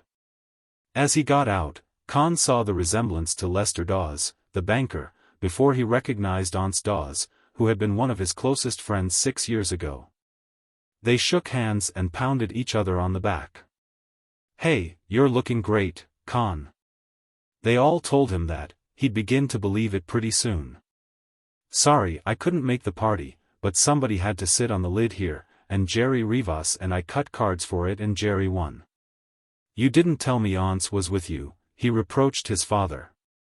Rodney Maxwell said he'd been saving that for a surprise. When Conn asked Aunts what was the matter with the bank, he said, "For the birds. I'd as soon count sheets of toilet paper as this stuff we're using for money. Sooner. Toilet paper can be used for something, and this paper money's too stiff. Maybe some of this stuff we're digging here isn't worth much, but at least it's real." That was something else the Maxwell plan would have to take care of. Gresham's law was running hog-wild on Poictesme. A planetary government soul was worth about 10 centisols, Federation, and aside from deposit boxes, woolen socks under the mattress, and tin cans buried in the corner of the cellar, Federation currency was non-existent. "Had breakfast yet?" Rodney Maxwell asked. "Oh, hours ago. I was out and shot another spike nose. It's hanging up back of the kitchen, waiting for the cook to skin it and cut it up." He grinned at Conn. "You don't get this kind of hunting in a bank either." "Jerry still inside?" "I want to see him." "Suppose you take Conn around and show him the sights. And don't worry about him bumping you out of a job. Worry about the 6 or 8 extra jobs you'll have to do besides your own, from now on." Conn and Aunts crossed the yard and entered one of the office buildings, through a big breach in the wall. Aunts said, "I did that myself, 90mm tank gun. When we want a wall out of the way, we get it out of the way." Inside were a lot of lifters and skids and power shovels and things. Laborers were assembling for work assignments. Most of them had been with his father 6 years ago and he knew them. They hadn't done any growing up in the meantime. They climbed into an air jeep and floated out over the edge of the plateau, letting down past the sheer cliff to where the lower lateral shaft had been opened. A great deal of rock had been shoveled and bulldozed away to expose it. It was 20 feet high and 40 wide. Aunts simply steered the jeep inside and up the tunnel. There were occasional lights on at the ceiling. Aunts said they were all powered from their own nuclear electric conversion units. "We don't have the central power on here. There's a big mass energy converter, but we're tearing it down to ship out." That was something they could get a good price for. Maybe even 1/10 of what it was worth. At least they wouldn't have to sell it by the ton. The tunnel ended in an enormous room a couple of 100 feet square and 50 high.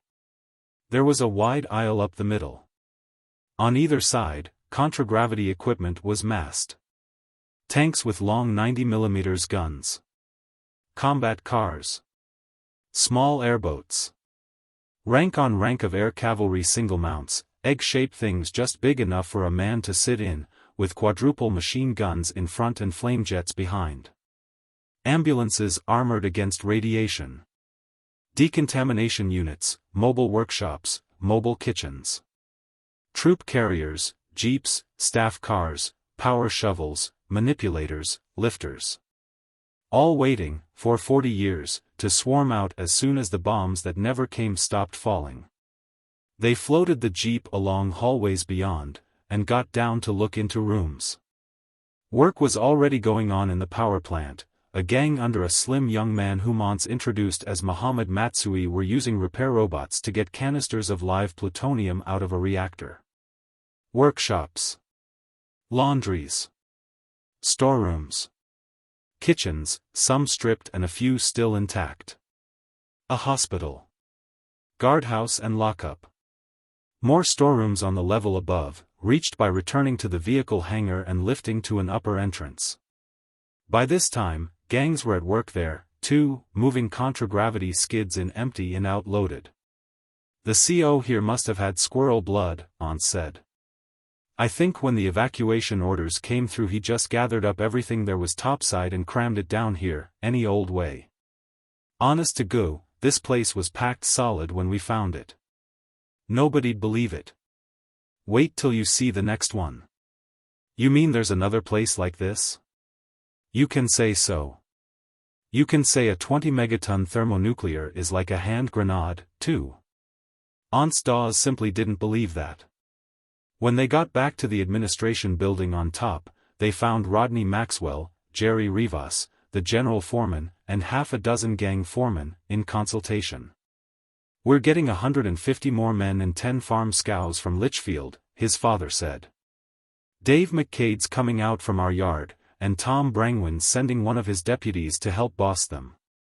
We'll have to keep an eye on this crowd. They're all Tramptown hoodlums, but that's the best we can get. We're going to have to get this place cleaned out in a hurry. We only have about 2 weeks till the wine pressing's over, and then we want to start the next operation. Con, did you see all that engineering equipment, down on the bottom level?" "Yes. I think we ought to leave a lot of that here, the shovels and bulldozers and manipulators and so on. We can move it direct to Force Command. How are we fixed for blasting explosives? Name it and we have it. Cataclysmite, FJ7, anything you want. We'll need a lot of it. We're going to have to get a ship. I mean a contragravity ship, a freighter. First, to move this stuff out of here, and then to move the stuff out of Force Command. And we want it mounted with heavy armament, too. We not only want a freighter, we want a fighting ship." "You think so?" "I'm sure of it," Rodney Maxwell said. "Where we're going is full of outlaws, there must be hundreds of them holing up over there. That's where all the trouble on the East Coast comes from. Now, outlaws are sure-thing players. They want to be alive to spend their loot, and they won't tackle anything that's too tough for them. A lot of guards and combat equipment may look like a loss on the books, but the books won't show how much of a loss you might take if you didn't have them. I want this operation armed till it'll be too much for all the outlaws on the planet to tackle." That made sense. It also made sense out of the billions of souls the Federation had spent preparing for an invasion that never came. If it had come and found them unprepared, the loss might have been the war itself. The scows and the newly hired workers began arriving a little after noon. The scows had been borrowed from plantations where the crop had been gotten in. There were melon leaves and bits of vine in the bottoms. The workers were a bleary-eyed and unsavory lot. Conn had a suspicion, which Brangwen's deputy confirmed, that they had been collected by mass vagrancy arrests in Tramptown. As soon as they started arriving, Jerry Rivas hurried down to the old provost marshal's headquarters and came back with a lot of rubber billy clubs, which he issued to his gang bosses. Regular and temporary. A few times they had to be used.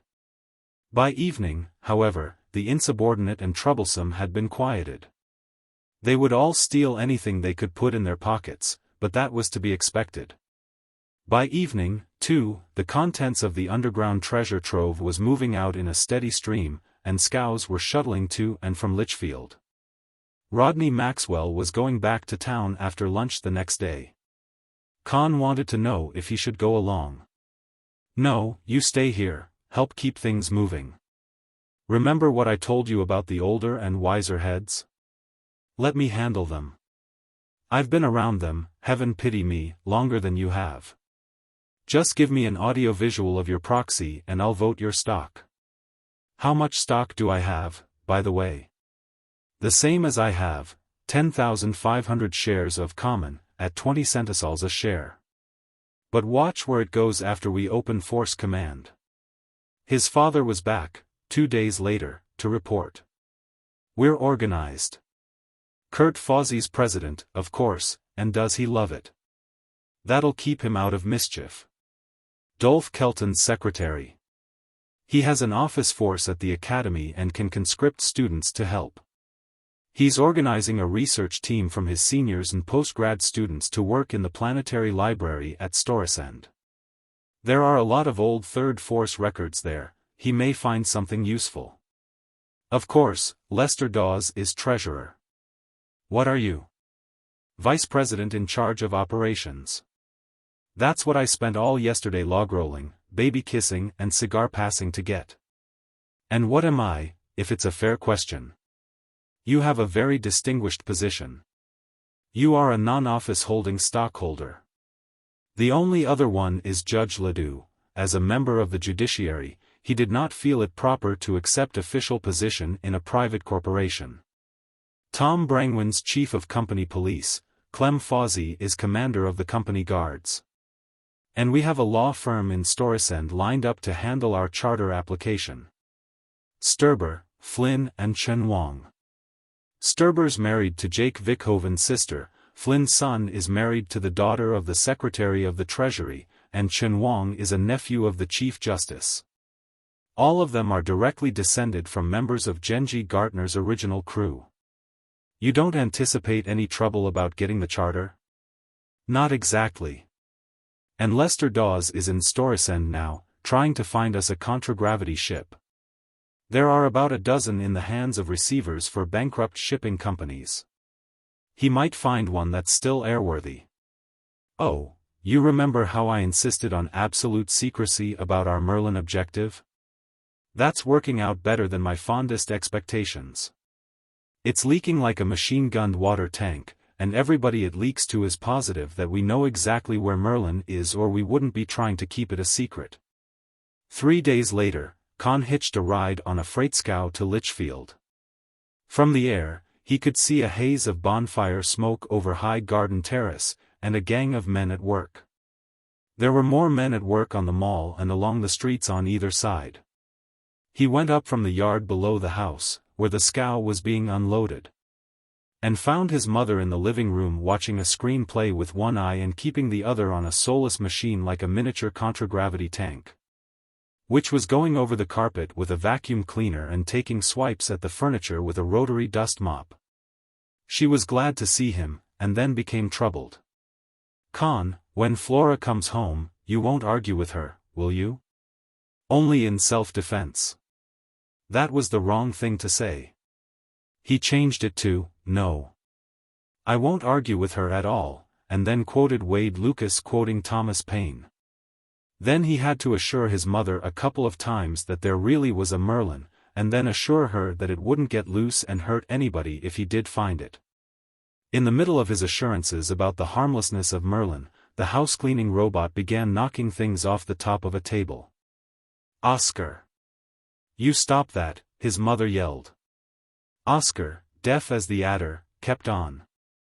Conn yelled at his mother to use her control.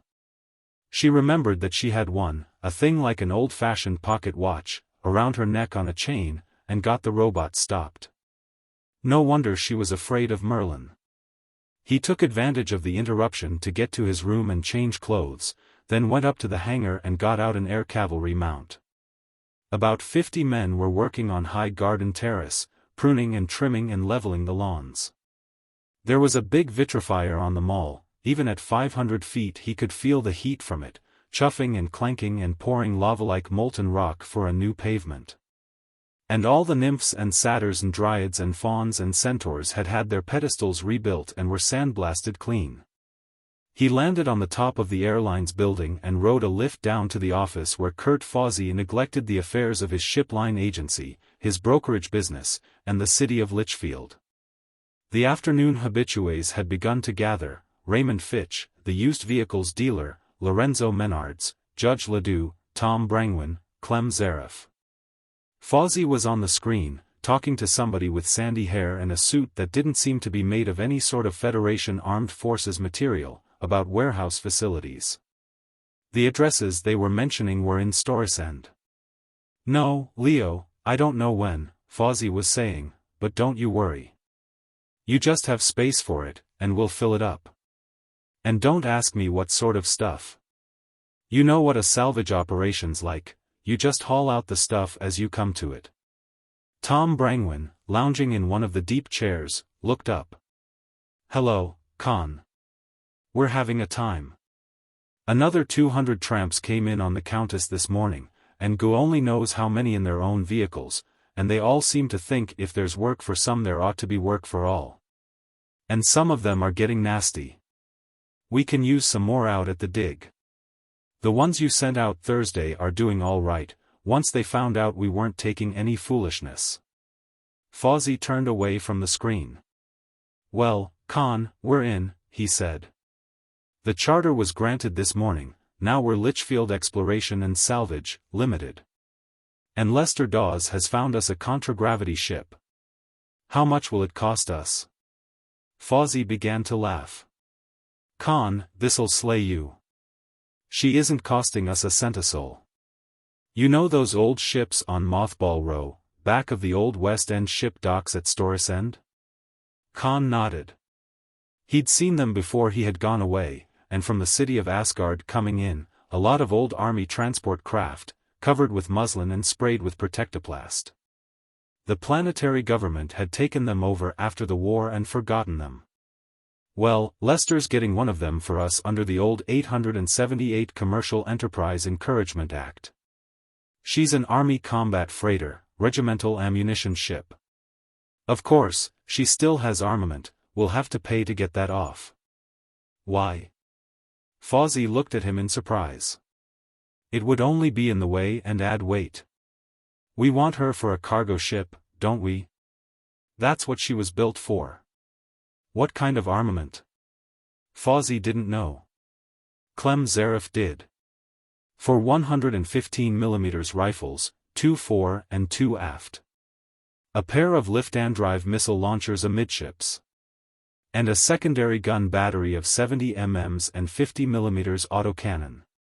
I know the class. We captured a few of them. Good ships. Fawzi was horrified. Why, that's more firepower than the whole air patrol. Look, the government won't like our having anything like that. They're giving her to us, aren't they? Menards asked. Gehenna with what the government likes, the old rebel swore. If they'd put a few of those ships into commission, they could wipe out these outlaws and a private company wouldn't need an armed ship. May I use your screen, Kurt? Conn asked. When Fawzi nodded, he punched out the combination of the operating office at 10th Army, and finally got his father on. He told him about the ship. There's talk about tearing the armament out, he added. Is that so, now? Well, I'll call Lester Dawes before he can get started on it. I think I'll go into Storesend tomorrow and see the ship for myself. See what I can do about ammunition for those guns, too. But, Rod, Fawzi protested, joining the conversation, we don't want to start a war. No. We want to stay out of one.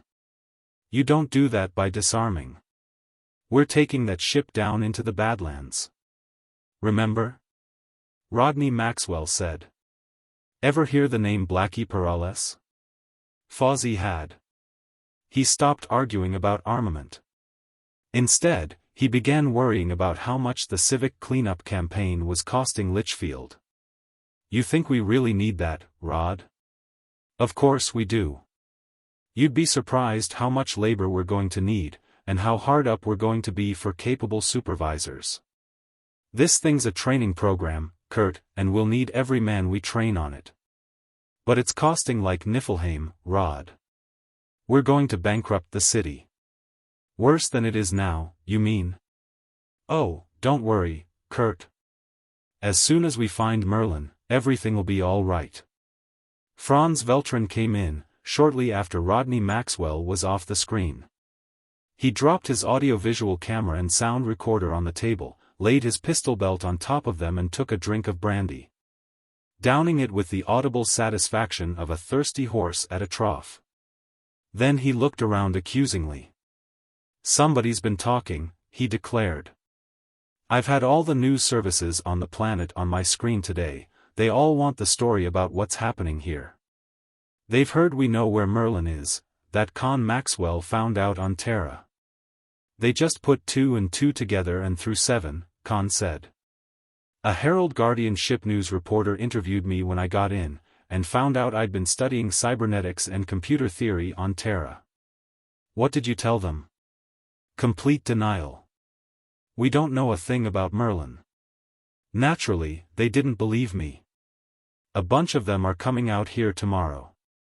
What are we going to tell them? We'll all have to have the same story. I, said Judge Ledoux, am not going to be interviewed, I am leaving town till they're gone. Why don't you steer them on to Wade Lucas? Conn asked. If you want anything denied, he'll do it for you.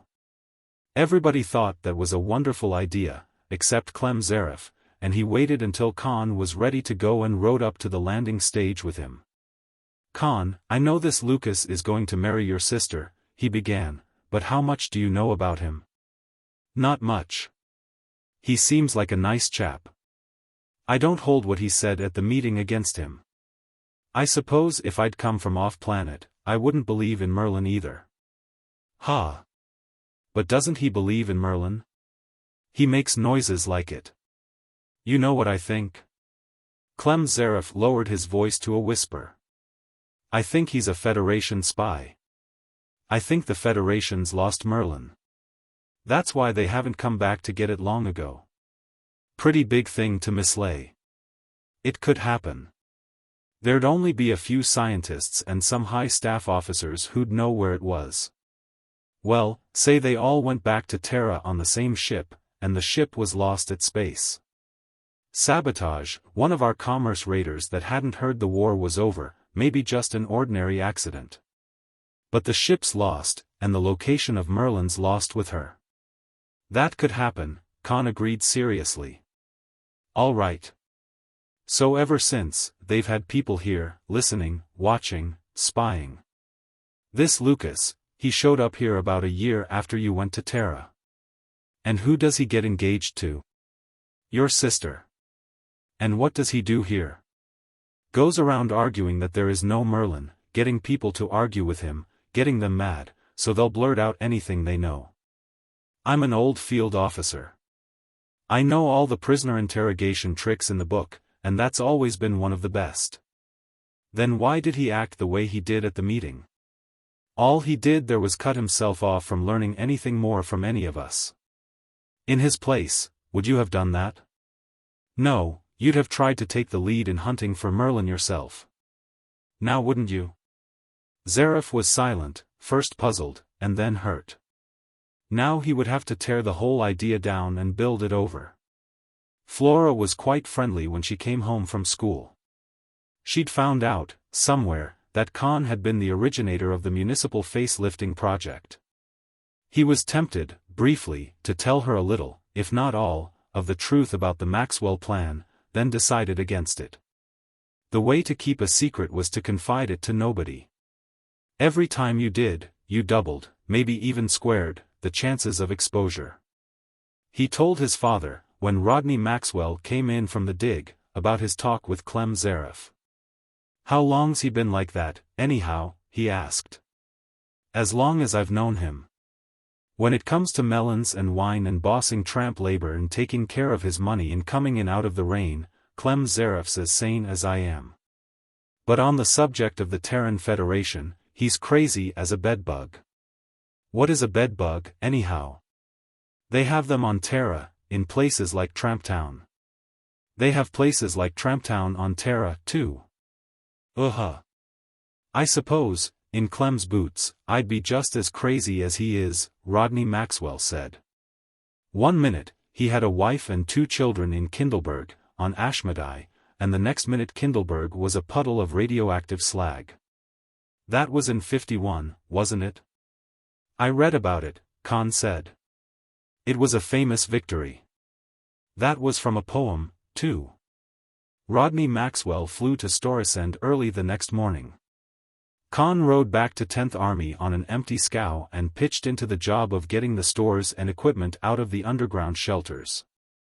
More farm tramps arrived, and had to be pounded into obedience and taught the work. At the same time, Litchfield was getting a steady influx of job seekers, and a secondary swarm of thugs, grifters, and gangsters who followed them. Clem Zareth, having gotten all his melons pressed, came out to 10th Army, where he selected 50 of the best men from the work gangs and began drilling them as soldiers to guard the next operation. The manual of arms, drill and salute he taught them was, of course, System States Alliance. A week later, the ship arrived from Storesend.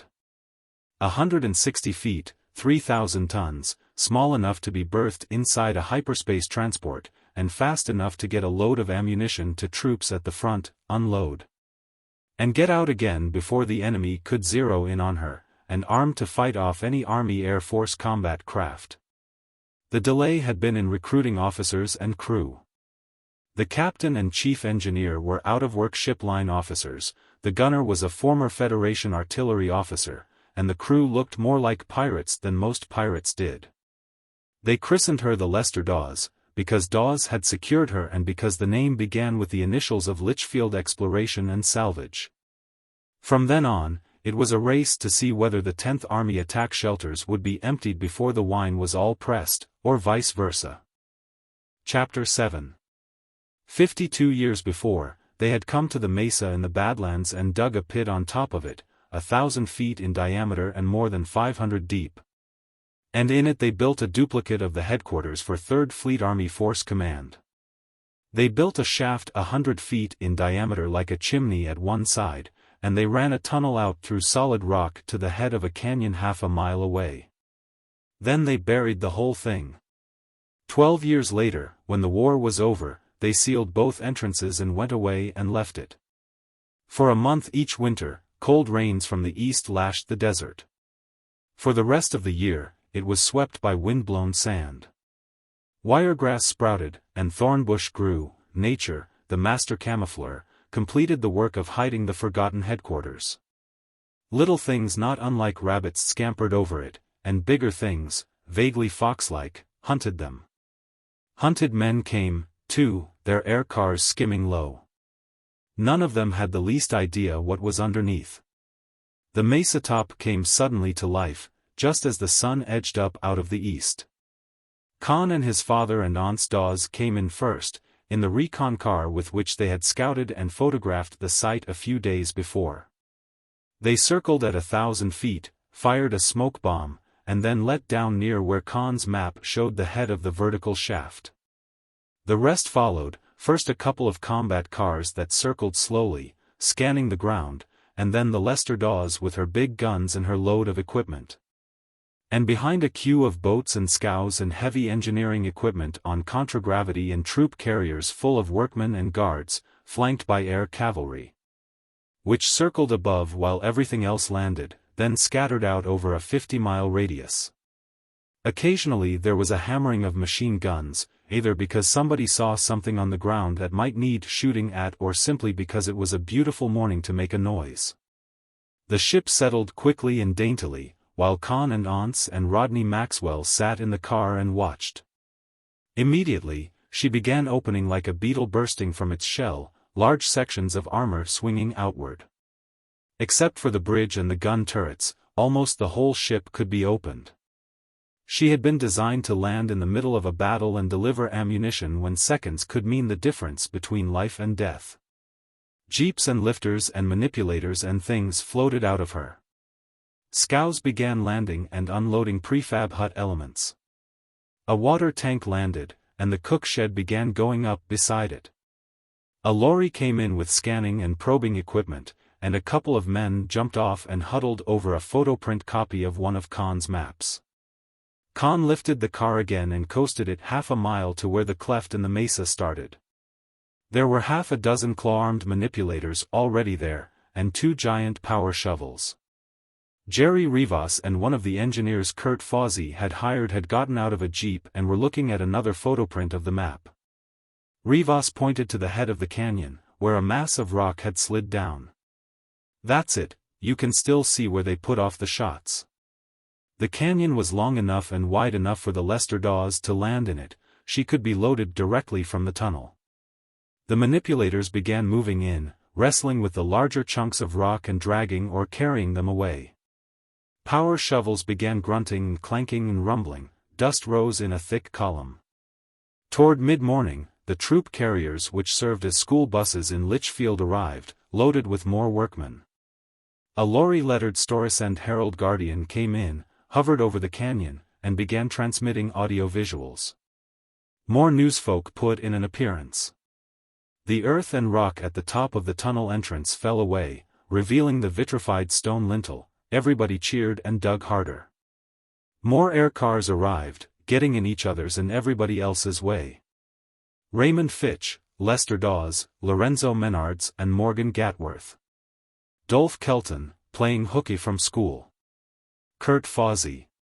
He landed in the canyon and watched every shovelful of rock lifted, as though trying to help with mental force. Tom Brangwyn, with a score of the Home Guard to reinforce the company police. Clem Zaref called in his air cavalry to help control the sightseers. Nobody was making trouble, they were just getting in the way. At 11, Rodney Maxwell went aboard the Leicester Dawes to use the radio and telescreen equipment. By then, 2 time zones west in Storesend, the claims office was opening. He filed preliminary claim to an underground installation with at least 2 entrances in uninhabited country, and claimed a 10-mile radius around it. By that time, the gang working on top had uncovered a vitrified slab over the 100-foot circle of the vertical shaft and were cracking it with explosives. According to the scanners, it was full of loose rubble for 100 feet down. Below that, the microrays hit something impenetrable. Toward mid-afternoon, the tunnel in the canyon was cleared. It had been vitrified solid, the scanners reported that it was plugged for 10 feet. A contragravity tank let down in front of it, with a solenoid jackhammer mounted where the gun should have been, and began pounding, running a hole in for a blast shot. There were more explosions topside. When Conn took a jeep up to observe progress there, he found the vitrified rock blown completely off the vertical shaft, exposing the rubble that had been dumped into it. The gang on the mesa top had discovered something else, a grid of oro-copper bus bars buried 4 feet underground. 10-to-1, radio and telescreen signals would be transmitted to that from below. And then probably picked up and rebroadcast from a relay station on one or another of the high buttes in the neighborhood. Time enough to look for that later. He returned to the canyon, where the lateral tunnel was now almost completely open. When it was clear, they sent a snooper in first. It was a robot, looking slightly like a short-tailed tadpole, 6 feet long by 3 feet at the thickest. It transmitted a view of the tunnel as it went slowly in. The air, it found, was breathable, and there were no harmful radiations or other dangers. According to the plans, there should be a big room at the other end, slightly curved, 100 feet wide by 100 on either side of the tunnel entrance. The robot entered this, and in its headlight they could see reconnaissance cars, and contragravity tanks with 90mm guns. It swerved slightly to the left, and then the screen stopped receiving, the telemetered instruments went dead and the robot's signal stopped. "Tom," Rodney Maxwell said, "you keep the crowd back. Clem, stay with the screens, I'll transmit to you. I'm going in to see what's wrong." He started to give Conn an argument when he wanted to accompany him. "No," Conn said. "I'm going along. What do you think I went to Terra to study robotics for?" His father snapped on the screen and pickup of the jeep that was standing nearby. "You getting it, Clem?" he asked. "Okay, Conn. Let's go." Half a mile ahead, at the other end of the tunnel, they could see a flicker of light that grew brighter as they advanced. The snooper still had its light on and was moving about. Once they caught a momentary signal from it. As Rodney Maxwell piloted the jeep, Conn kept talking to Clem Zaref, outside. Then they were at the end of the tunnel and entering the room ahead. It was full of vehicles, like the one on the bottom level at 10th Army HQ. As soon as they were inside, Clem Zaref's voice in the radio stopped, as though the set had been shot out. "Clem. What's wrong?" "We aren't getting you," his father was saying. The snooper was drifting aimlessly about, avoiding the parked vehicles. Conn used the manual control to set it down and deactivate it, then got out and went to examine it. "Take the jeep over to the tunnel entrance," he told his father. "Move out into the tunnel a few feet, relay from me to Clem." The jeep moved over. A moment later his father cried, "He's getting me, I'm getting him. What's the matter with the radio in here? The snooper's all right, isn't it?" It was. Conn reactivated it and put it up above the tops of the vehicles. "Sure. We just can't transmit out. But only half a mile of rock. That set's good for more than that. It'll transmit clear through Snagtooth. It won't transmit through Collapsium." His father swore disgustedly, repeating it to Zaref outside.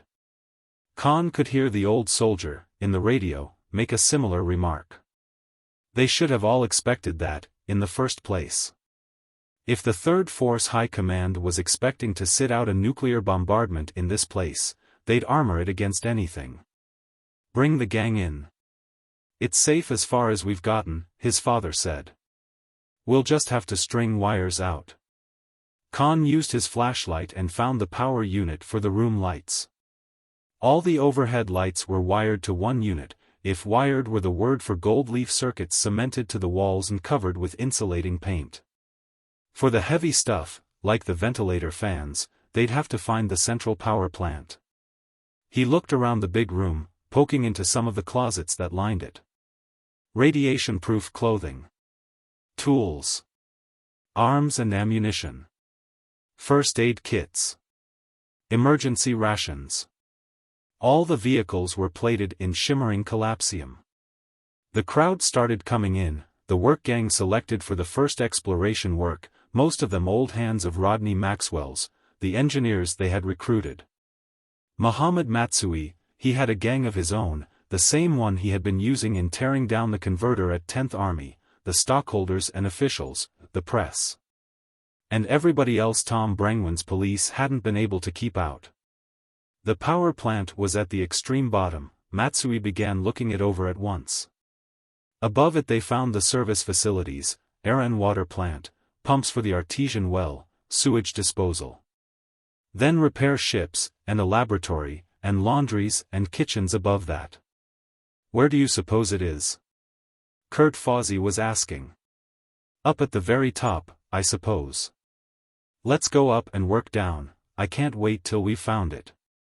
Like a kid on Christmas Eve, Conn thought. And there was no Santa Claus, and Christmas had been abolished. The place was built in concentric circles, level above level. Combat equipment nearest the tunnel exit and nearest the vertical shaft, and ambulances and decontamination units and equipment for relief and rebuilding next. Storerooms, mile on circular mile of them. Not the hasty packrat cramming he'd seen at 10th Army, everything had been brought in order, carefully piled or racked, and then left. More stores for the next 3 levels up, then living quarters. Enlisted men's and women's quarters, no signs of occupancy. Enlisted kitchens and mess halls, untouched. Most of the officers' quarters were similarly unused, but here and there some had been occupied. A sloppily made bed. A used cake of soap in the bathroom. An empty bottle in a closet. Officers' commissary stores had been used from and replaced, the officers' mess hall and kitchen had been in constant use, and the officers' club had a comfortably scuffed and lived-in look. There had been a few people there all the time of the war. Men and women, all officers or civilians, Clem Zaref said. Didn't even have enlisted men to cook for them. And we haven't found a scrap of paper with writing on it, or an inch of recorded sound tape or audiovisual film. Remember those big wire baskets, down at the mass energy converters? Before they left, they disintegrated every scrap of writing or recording. This is where MERLIN is, they were the people who worked with it. And above, offices. General staff. War planning, with an incredibly complex star map of the theater of war. Judge Advocate General. Inspector General. Service of Supply. They were full of computers, each one firing the hopes of people like Fawzi and Dolph Kelton and Judge Ledoux, but they were only special-purpose machines. The sort to be found in any big business office. The Storesend Stock Exchange probably had much bigger ones. Then they found big ones, rank on rank of cabinets, long consoles studded with lights and buttons, programming machines. It's MERLIN. Fawzi almost screamed. We've found it. One of the reporters who had followed them in snatched his radio handphone from his belt and jabbered, then, realizing that the collapsium shielding kept him from getting out with it. He replaced it and bolted away. Hold it.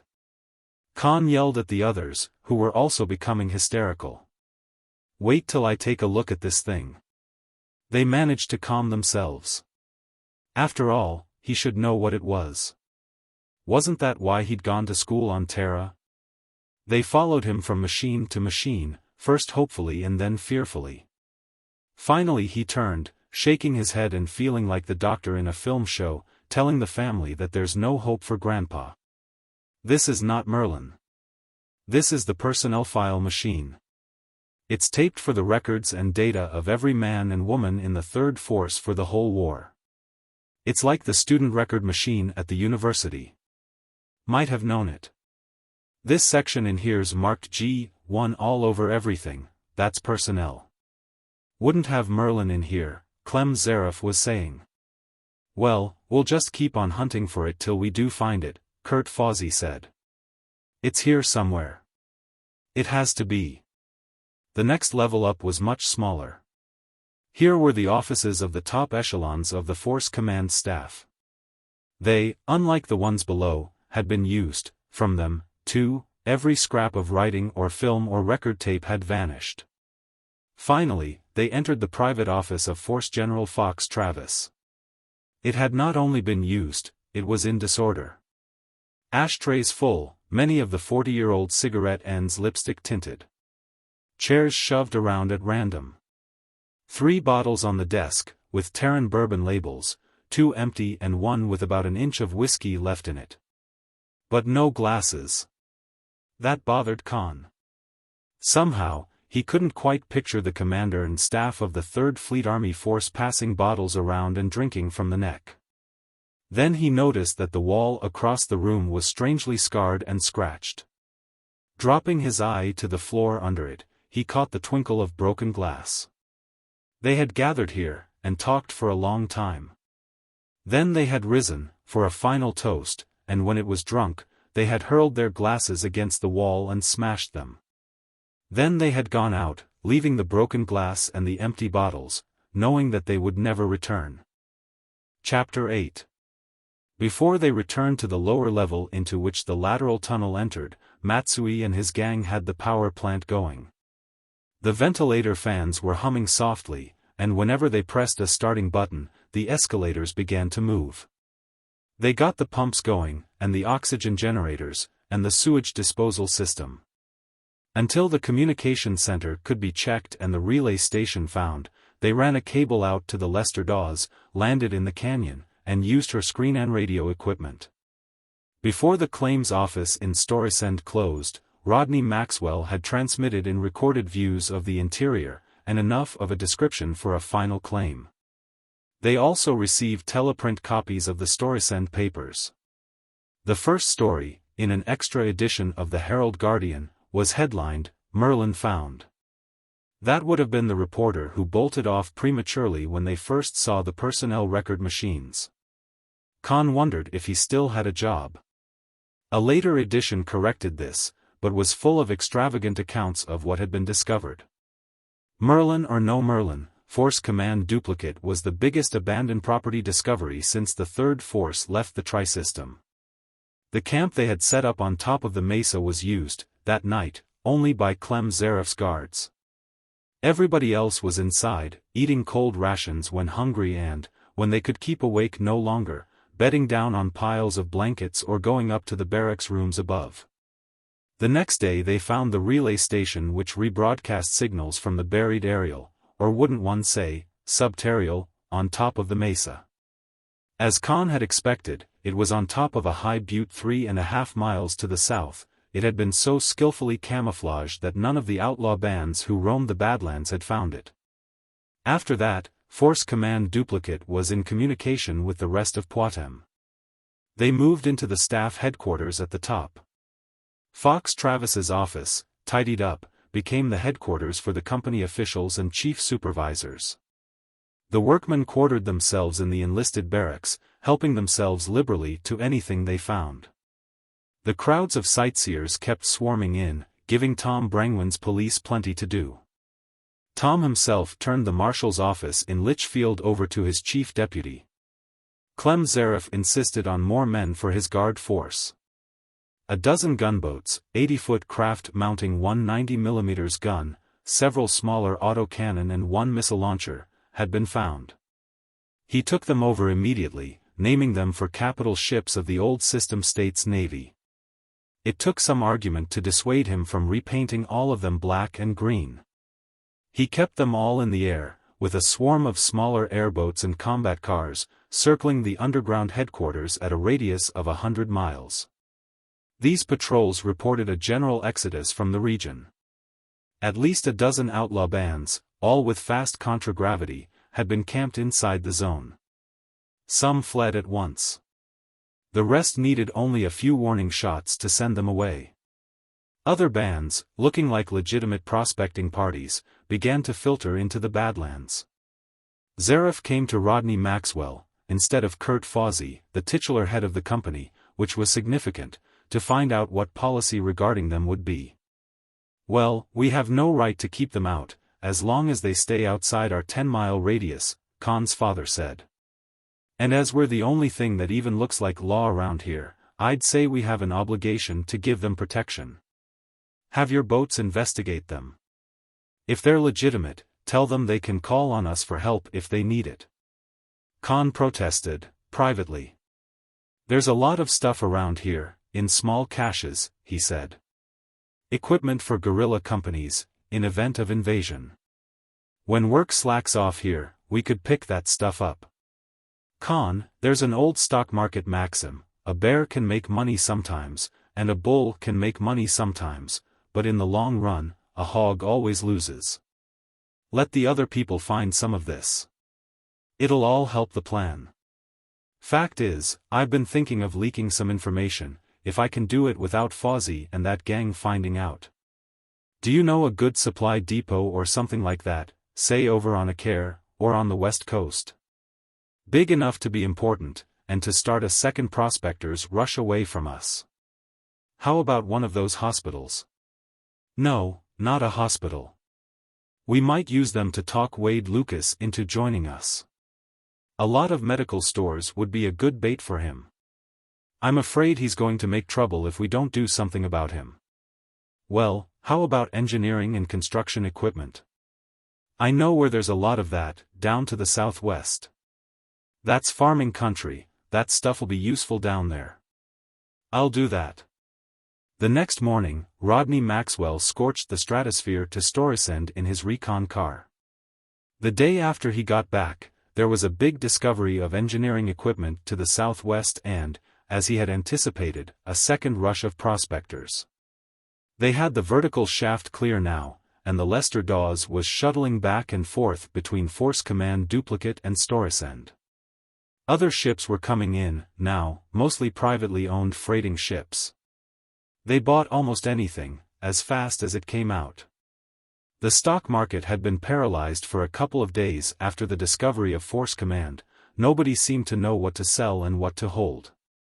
Now it was going perfectly insane. 20 or 30 new companies were being formed.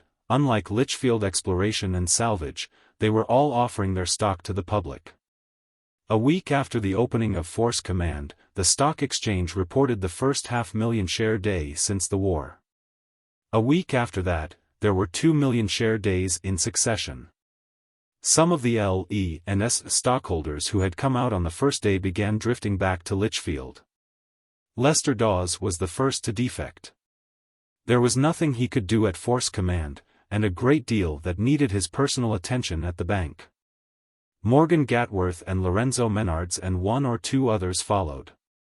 Kurt Fawsey, however, refused to leave. Merlin was somewhere here at Force Command, he was sure of it, and he wasn't leaving till it was found. Neither were Franz Veltrin or Dolph Kelton or Judge Ledoux. Tom Brangwyn resigned as town marshal. Clem Zaref was too busy even to think of Merlin. He had almost as many men under his command, and twice as much contragravity, as he had had when the System States Alliance Army had surrendered. Conn flew to Litchfield, and found that the Public Works project had come to a stop at noon of the day when Force Command was entered, and that nothing had been done on it since. The cold vitrifier was still standing in the middle of the mall, and topside Litchfield was littered in a dozen places with forsaken equipment and half-completed paving. There was no one in Kurt Fawsey's office in the airlines building, and the employment office was jammed with migratory workers vainly seeking jobs. He hunted up Morgan Gatworth, the lawyer. "Can't some of you get things started again?" he wanted to know. "This place is worse than it was before they started cleaning up." "Yes, I know." Gatworth walked to an open window and looked down on the littered mall. "But everybody just dropped everything as soon as you opened Force Command. Kurt Fozzie's not been back here since." "Well, you're here. Lester Dawes and Lorenzo Menards are here. Why don't you just take over? Kurt Fozzie couldn't care less what you do. He's forgotten he is mayor of Litchfield. He's forgotten there is a Litchfield. Well, I don't like to just move into the mayor's office and take over." From somewhere below, a submachine gun hammered. There were yells, pistol shots, and the submachine gun hammered again, a couple of short bursts. "Some of the farm tramps who can't get jobs, trying to steal something to eat, I suppose," Conn commented. Gatworth was frowning thoughtfully. "He'd only need one more, very slight, push. Why don't you talk to Wade Lucas? He's got brains, and he's honest. Nobody but an honest man would have made himself as unpopular as Lucas has. If you pretend to be disillusioned with this Merlin business, it might help convince him. He was blaming you and your father for what's been going on here in the last 2 weeks. Yes. He'd help get things straightened out." At home, he found his mother simply dazed. She was happy to see him, and solicitous about his and his father's health. It seemed at times, though, as if he were somebody she had never met before. Events had gotten so far beyond her that she wasn't even trying to catch up. Flora, returning from school, stopped short when she saw him. "Well, I hope you like what you've done," she greeted him. "For a start, yes. For a start. You know what you've done?" "Yes. I don't know what you think I've done, though." "Tell me." "You've turned everything into a madhouse. You've sent this whole world Merlin crazy. Look at the stock market. You look at it. All I can see is a pack of lunatics playing Russian roulette with 5 chambers loaded out of 6. Some of this so-called stock that's being peddled around isn't worth 5 millisouls a share. Seekers for Merlin, Limited, closed today at 170. You notice, there isn't any L, E, and S being traded. If you don't believe me, talk to Lester Dawes, he'll tell you what we think of this market." "Well, it's your fault. In part it's my fault that any of these quarter-wits have any money to play the market with. They wouldn't have money enough to play a 5-cent-a-soul slot machine if we hadn't gotten a little business started. There was just a little truth to that, too. A few woolen socks were coming out from under mattresses, and a few tin cans were being exhumed in cellars, since the new flood of Federation equipment and supplies had gotten on the market. He'd seen a freshly lettered sign on Len Yeniguchi's tailor shop, quarter price in Federation currency. That night, however, he had one of the nightmares he used to have as a child, a dream of climbing up onto a huge machine and getting it started, and then clinging, helpless and terrified, unable to stop it as it went faster and faster toward destruction. Clem Zareff's patrols were encountering larger outlaw bands, the result of gang mergers. They were fighting with prospecting parties, and prospecting parties were fighting one another. Much of this was making the newscasts. One battle, between 2 regularly chartered prospecting companies, lasted 3 days, with an impressive casualty list. Public demands were growing that the planetary government do something about the situation. The government was wondering what to do, or how. There were indignant questions in Parliament. Finally, the government dragged a couple of armed ships off Mothball Row, a combat freighter like the Lester Dawes, and a big assault transport, and began trying to get them into commission. And, of course, the market boom was still on. The newscasts were full of that, too. He had started worrying about if a bust came, now he was worrying about what would happen when it did. Another good reason for wanting to get to Koshchai and getting a hypership built. When the bust came, he and his father would want one, very badly. In any case, it was time to begin getting an expedition ready for Barathrum spaceport. Quite a few of the new companies had large contragravity craft, and the nascent planetary air navy was approaching a state of being. He wanted to get out there before anybody else did. Maybe if they got the hypership built soon enough, it would start a second, sound boom that would cushion the crash of the present speculative market when it came, as come it must. He talked to Clem Zaref about borrowing a couple of the 80-foot gunboats. Zaref's attitude was automatically negative. We mustn't weaken our defense perimeter, we'd be inviting disaster. Why, this whole country in here is simply swarming with outlaws. They fired on one of our gunboats, the Werewolf, yesterday. He'd heard about that. Somebody had launched a missile from the ground, and the Werewolf had detonated it with a countermissile. It had probably been some legitimate prospecting company who'd taken the L.E.N.S. craft for a pirate. And there was a battle down in the Devil's Pigpen day before yesterday. That had been outlaws. They had been annihilated by something calling itself Seekers for Merlin, Ltd. Whose stock was still skyrocketing on the exchange. He mentioned that. These other prospecting companies are doing a lot of our outlaw fighting for us, and as long as the country's full of small independent parties, the outlaws go after them and leave us alone. Yes, and I have my doubts about a lot of these prospecting companies, and a lot of the outlaws, too, Zaref said. I think a lot of both are Federation agents. They're waiting till we find Merlin, and then they'll all jump us. Well, Conn adjusted his argument to the old rebel's obsession. I'll admit that, as a possibility. If so, we'll need heavier weapons than we have. This spaceport on Barathrum might be just the place to get them. Yes. It might. Defense armament, and stored ships' weapons. Say, if we grab that place and move all the heavy guns and missiles here, we could stand off anybody. The thought of a fight with minions of the Terran Federation seemed to have shaved 10 years off his age in a twinkling. You take the Lester Dawes, and, let's say, 3 of these gunboats. Let me see. Goblin, Fred Karski.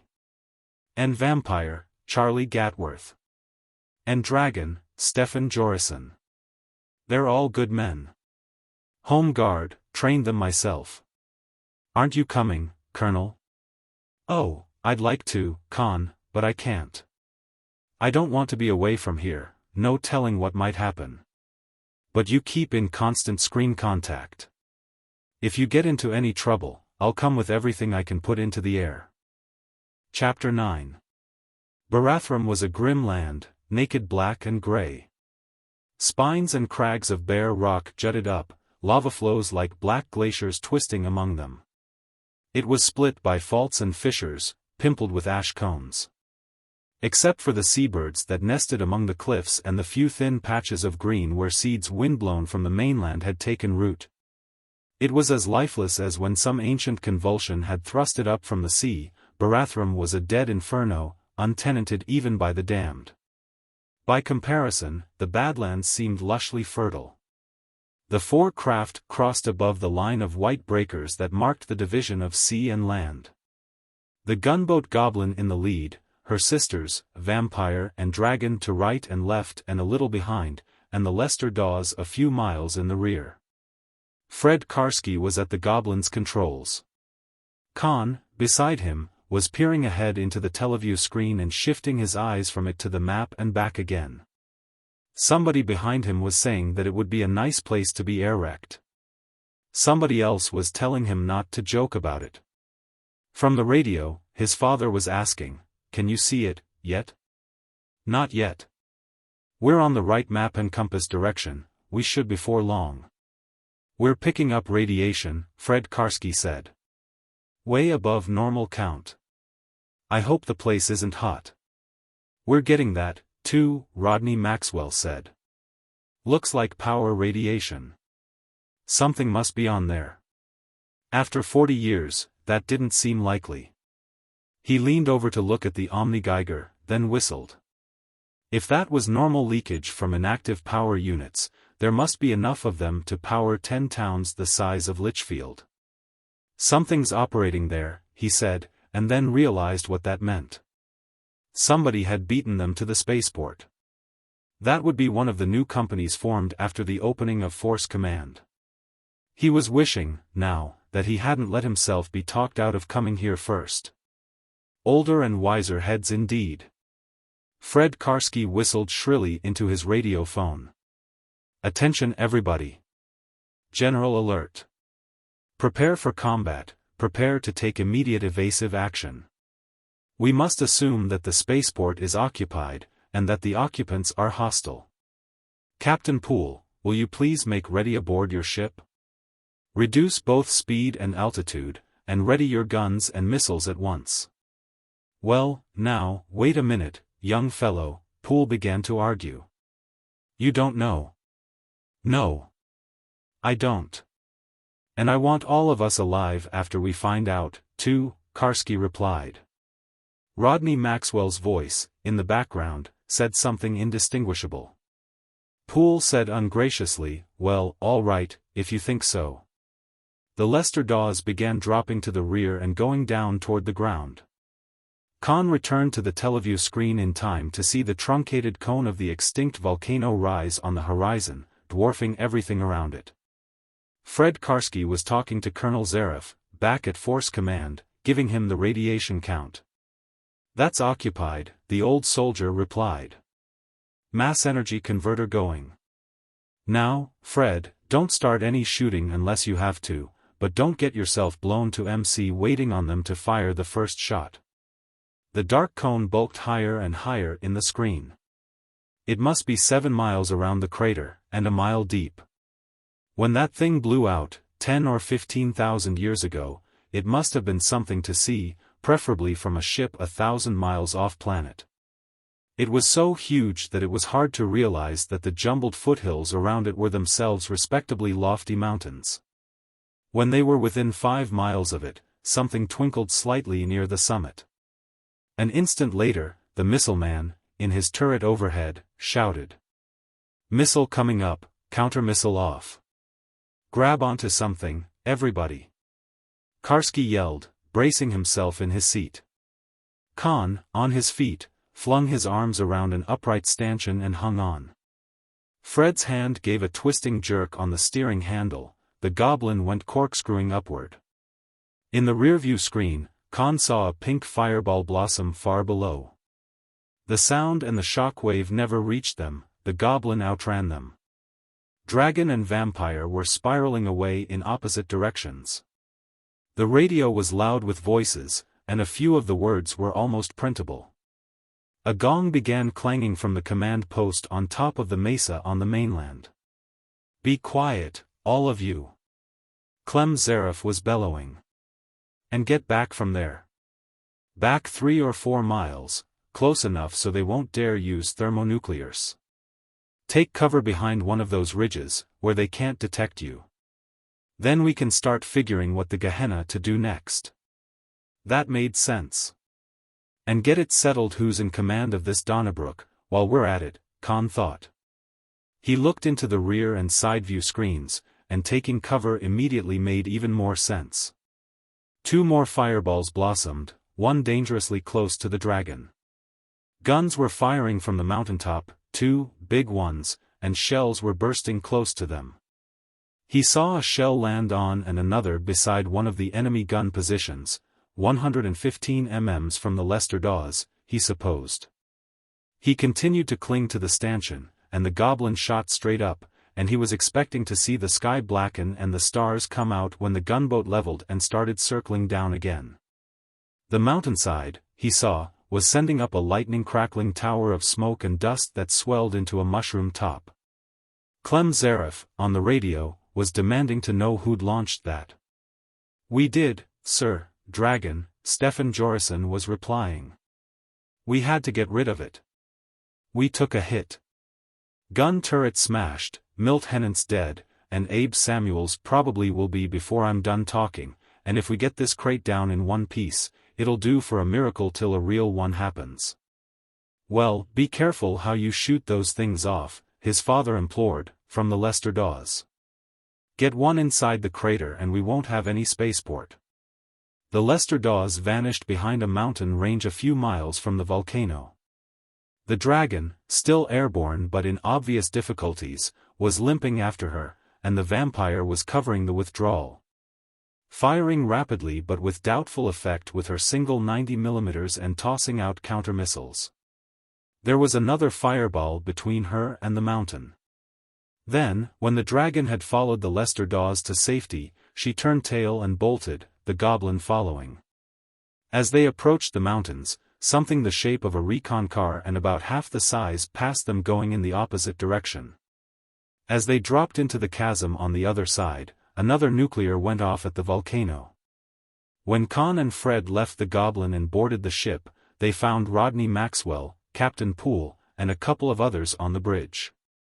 Charlie Gatworth, the skipper of the vampire, Morgan Gatworth's son, was with them, and, imaged in a screen, so was Clem Zaref. One of the other screens, from a pickup on the vampire, showed the dragon lying on her side, her turret crushed and her gun, with the muzzle brake gone, bent upward. A couple of lorries from the Lester Dawes were alongside, as Conn watched, a blanket-wrapped body, and then another, were lowered from the disabled gunboat. "Fred, how are you and Charlie fixed for counter-missiles?" Zaref was asking. "Get loaded up with them off the ship, as many as you can carry. Charlie, you go up on top of this ridge above, and take cover where you can watch the mountain. Transmit what you see back to the ship. Fred, you take a position about a quarter way around from where you are now.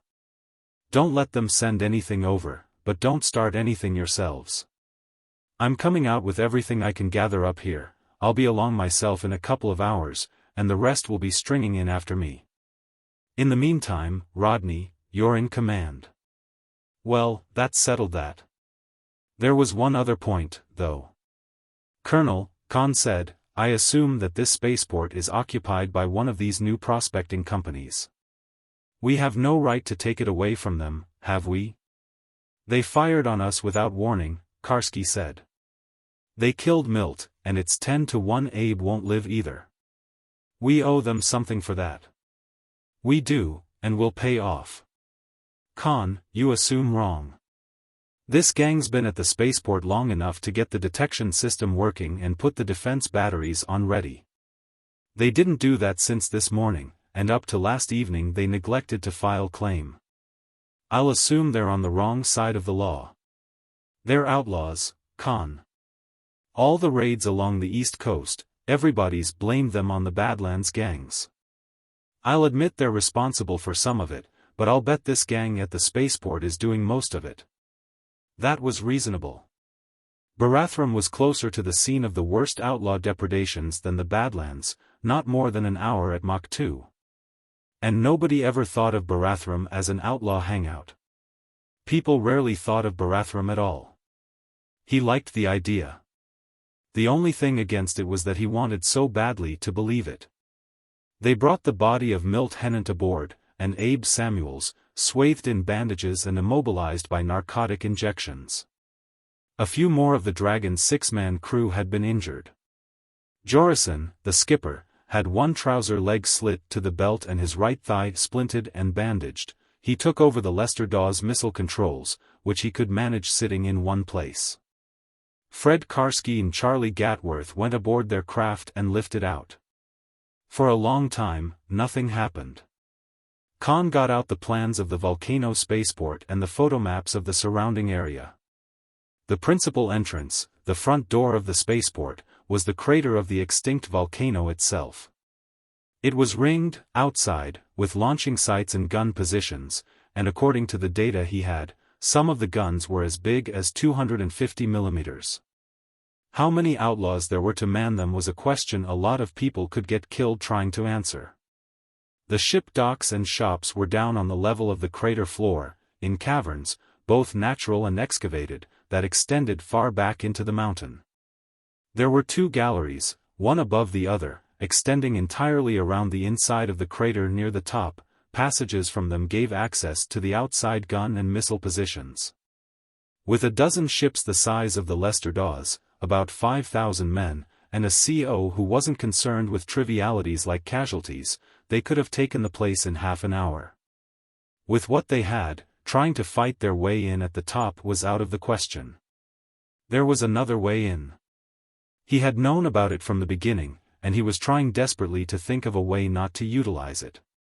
It was a tunnel 2 miles long, running into some of the bottom workshops and storerooms back of the ship berths from a big blowhole or small crater at the foot of the mountain. According to the 50-year-old plans, it was big enough to take a gunboat in, and on paper it looked like a royal highway straight to the heart of the enemy's stronghold. To Conn, it looked like a wonderful place to commit suicide. He'd only had a short introductory course, in 1 semester, in military and protective robotics, just enough to give him a foundation if he wanted to go into that branch of the subject later. It was also enough to give him an idea of the sort of booby traps that tunnel could be filled with. He knew what he'd have put into it if he'd been defending that place. Colonel Zaref had sent one last message from Force Command when he lifted off with a flight of recon cars. After that, he maintained a communication blackout. It was an hour and a half before he got close enough to be detected from the outlaw stronghold. Immediately, the volcano began spewing out missiles. Poole hastily took the Lester Dawes 10 miles down the Rift Valley in 60 seconds, while Stefan Jorison put out a nuclear warhead missile and left it circling about where the ship had been. From their respective positions, Fred Karski and Charlie Gatworth filled the airspace midway to the volcano with countermissiles, each loaded with 4 rockets. There were explosions, fireballs in the air and rising cumulus clouds of varicolored smoke and dust. Only about half the enemy missiles reached the Lester Dawes' former position. When their controllers, back at the volcano, couldn't see the ship in their screens, the missiles bunched together. Immediately, Jorison sent his missile up to join them and detonated it. Including his own, 8 nuclear weapons went off together in a single blast that shook the ground like an earthquake and churned the air like a hurricane. Clem Zaref came on screen at once. "Now what did you do?" he demanded. "Blew the whole place up, didn't you?" Rodney Maxwell told him. Zaref laughed. "They might just think they got the ship. All the pickups would be smashed before they could see what really happened. You're about 10 miles south of that. Be with you in a few minutes." They got a screen on for his rearview pickup. Zaref had with him a dozen recon cars, some of them under robo-control. 6 gunboats followed, and behind them, to the horizon, other craft were strung out, airboats, troop carriers, and freight scows. They could see enemy missiles approaching in Zaref's front screen.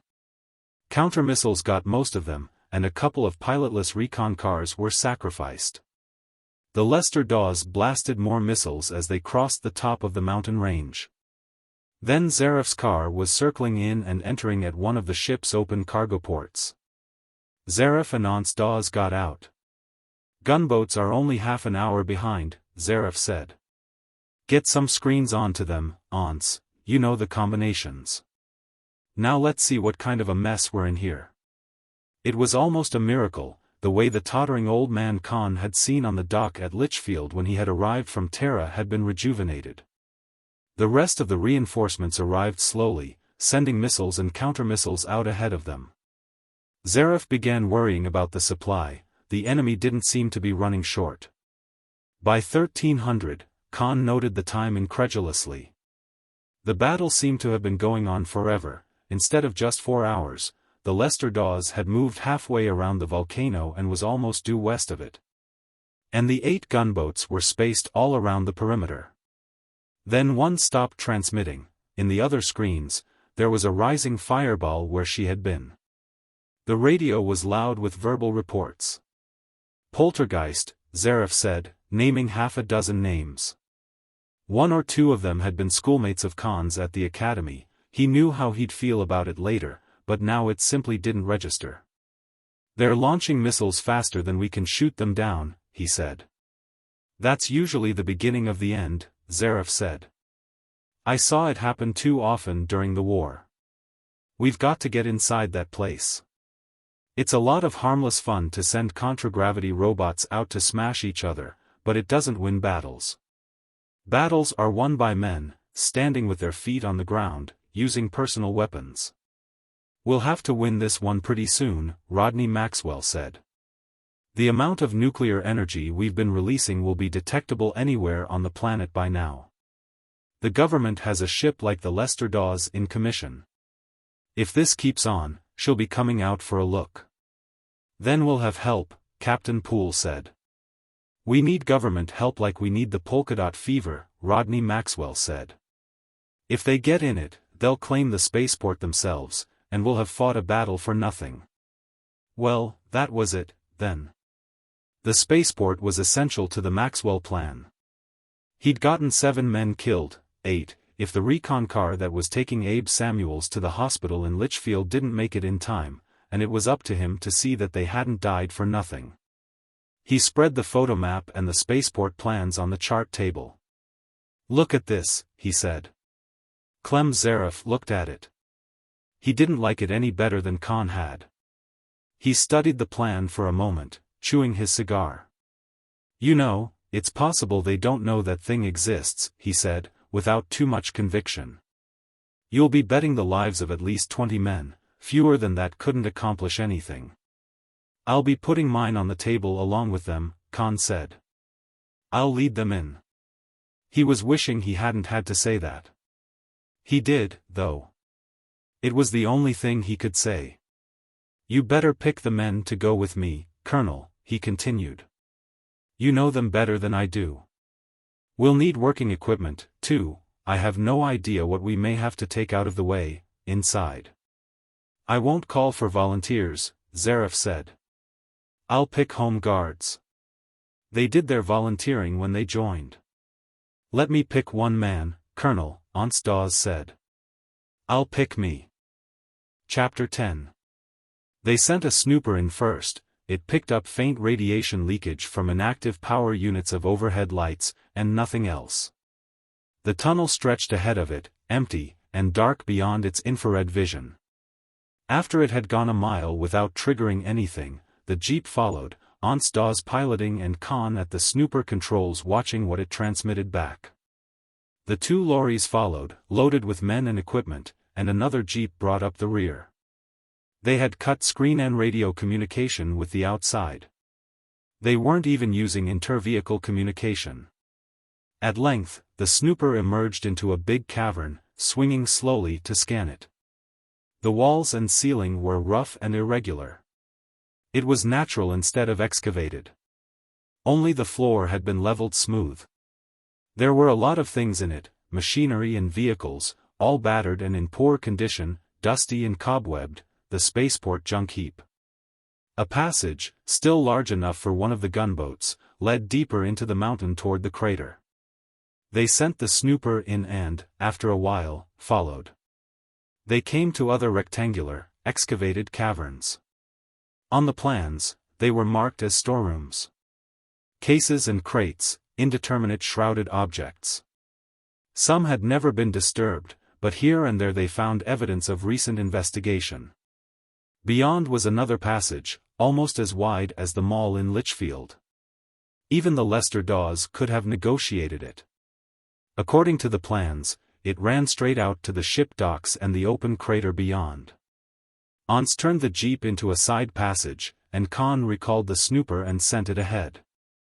On the plan, it led to another natural cavern, half its width shown as level with the entrance.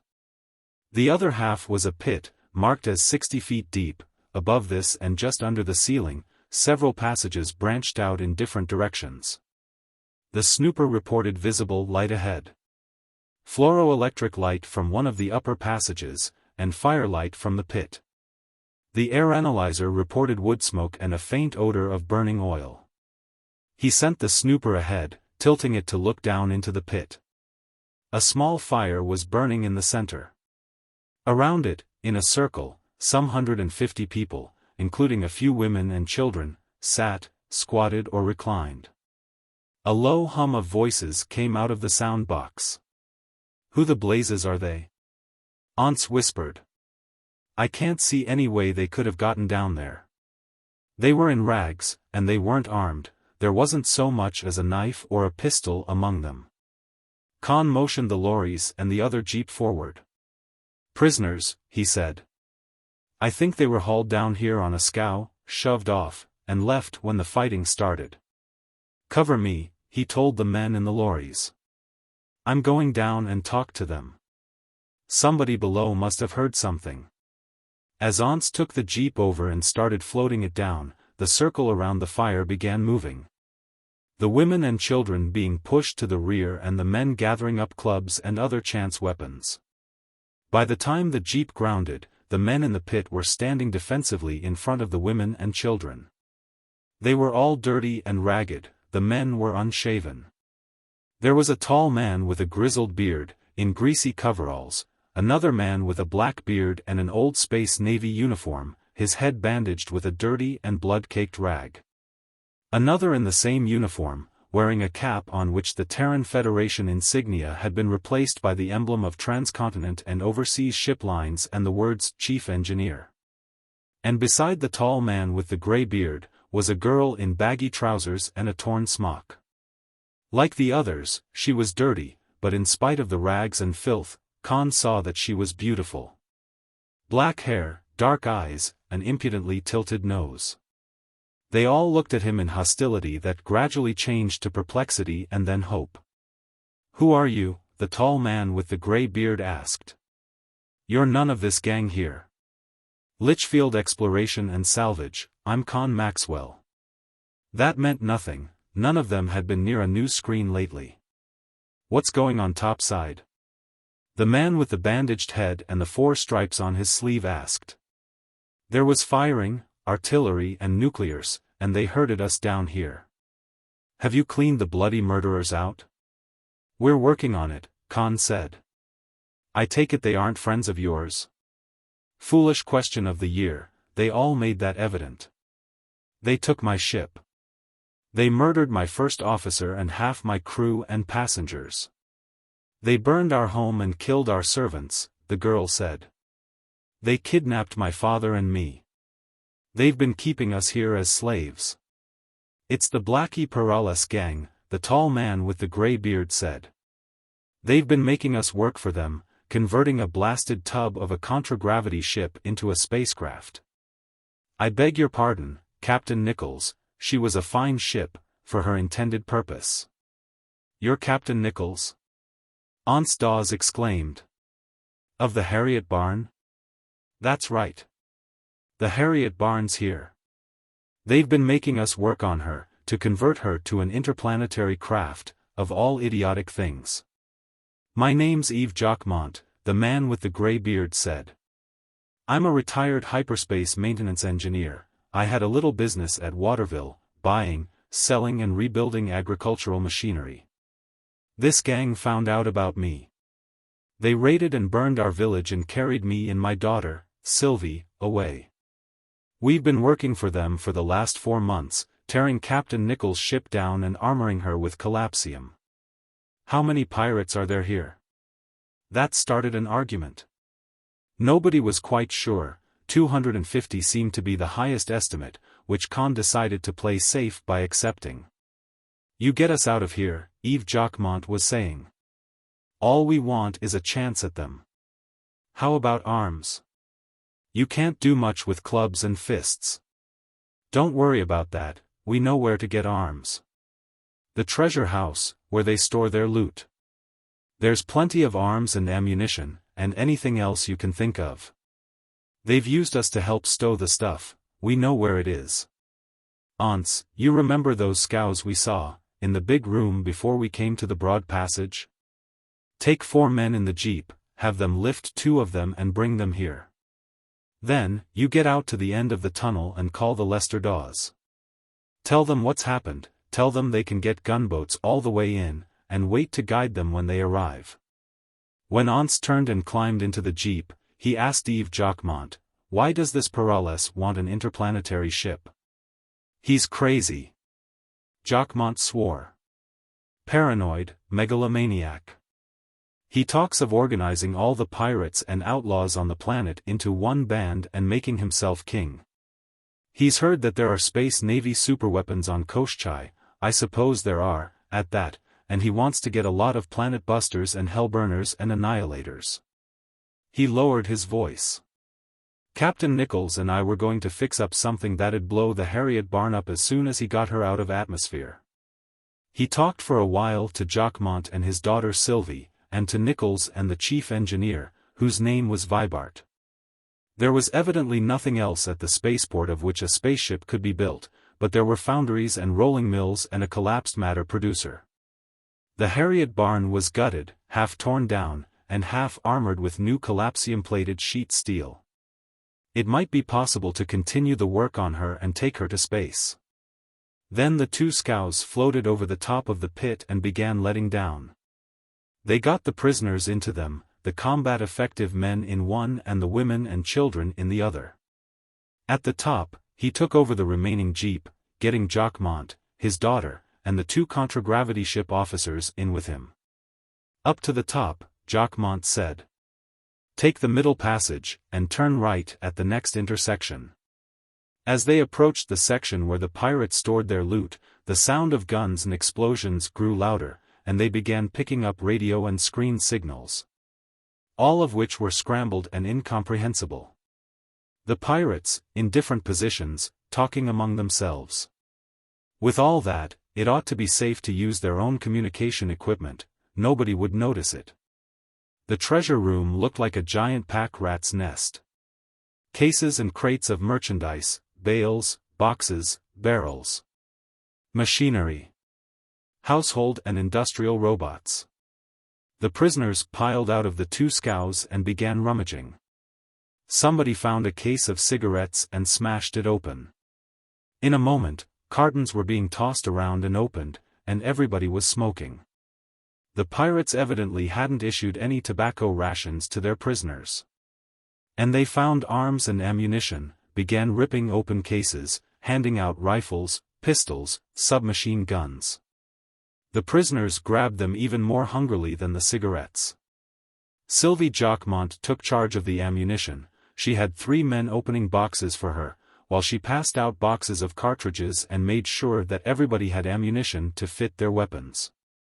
A ragged man who might have been a farm tramp or a rich planter before his capture had gotten a bale of cloth open and was tossing rags around while the chief engineer inspected weapons and showed people how to clean out the cosmoline and fill their spare magazines.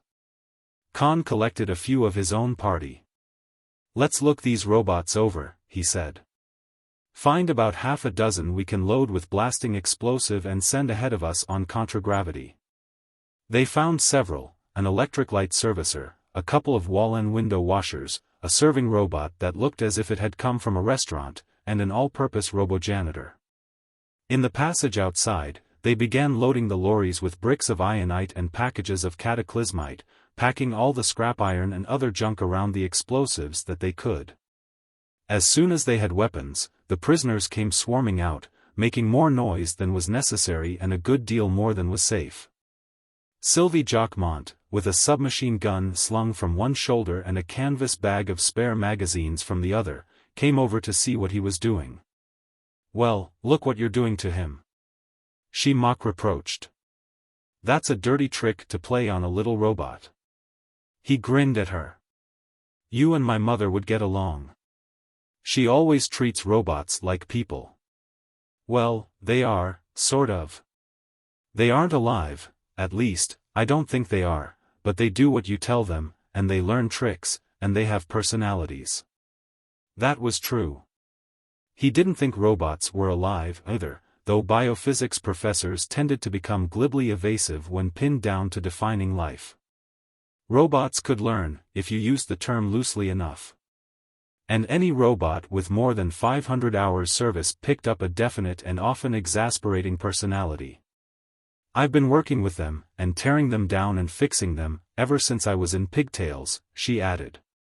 The half-dozen natural leaders among the prisoners, Jacquemont and his daughter, the 2 Harriet barn officers, and a couple of others, bent over the photoprint plans Conn had. Located their position, and told him as much as they could about what lay ahead. Sylvie Jacquemont could handle robots. She would ride in the front seat of the jeep while he piloted. Vibart, the chief engineer, and Yves Jacquemont would ride behind.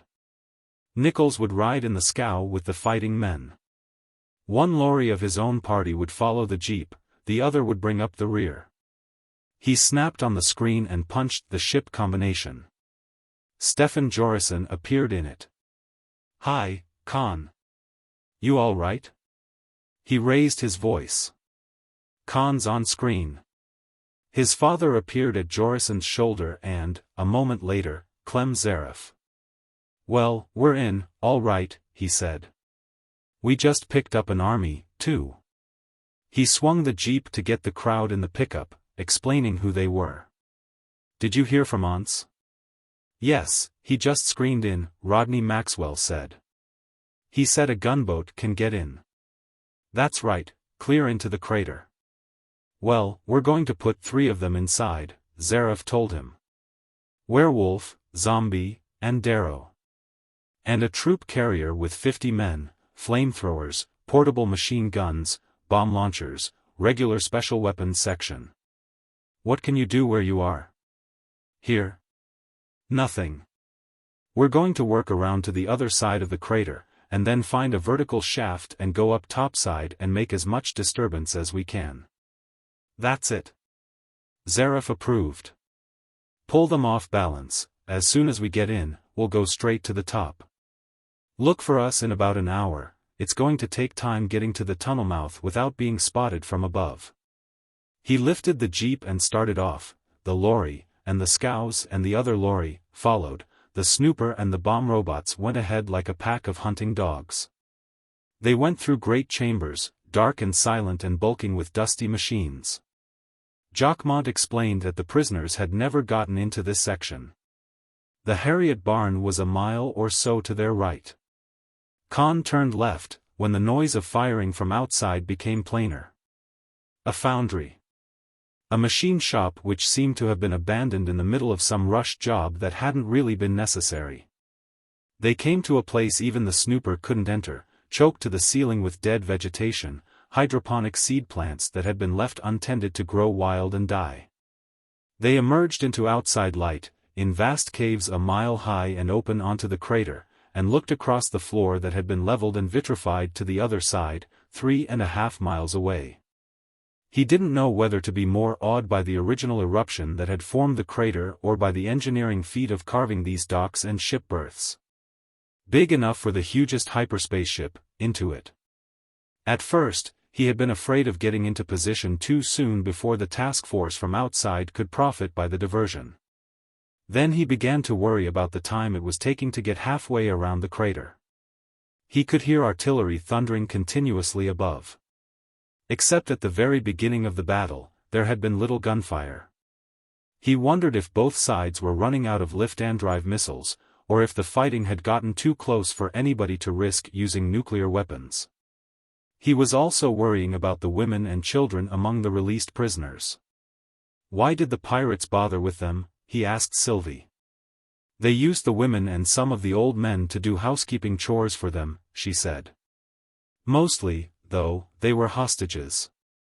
If the men didn't work, Perales threatened to punish the women and children.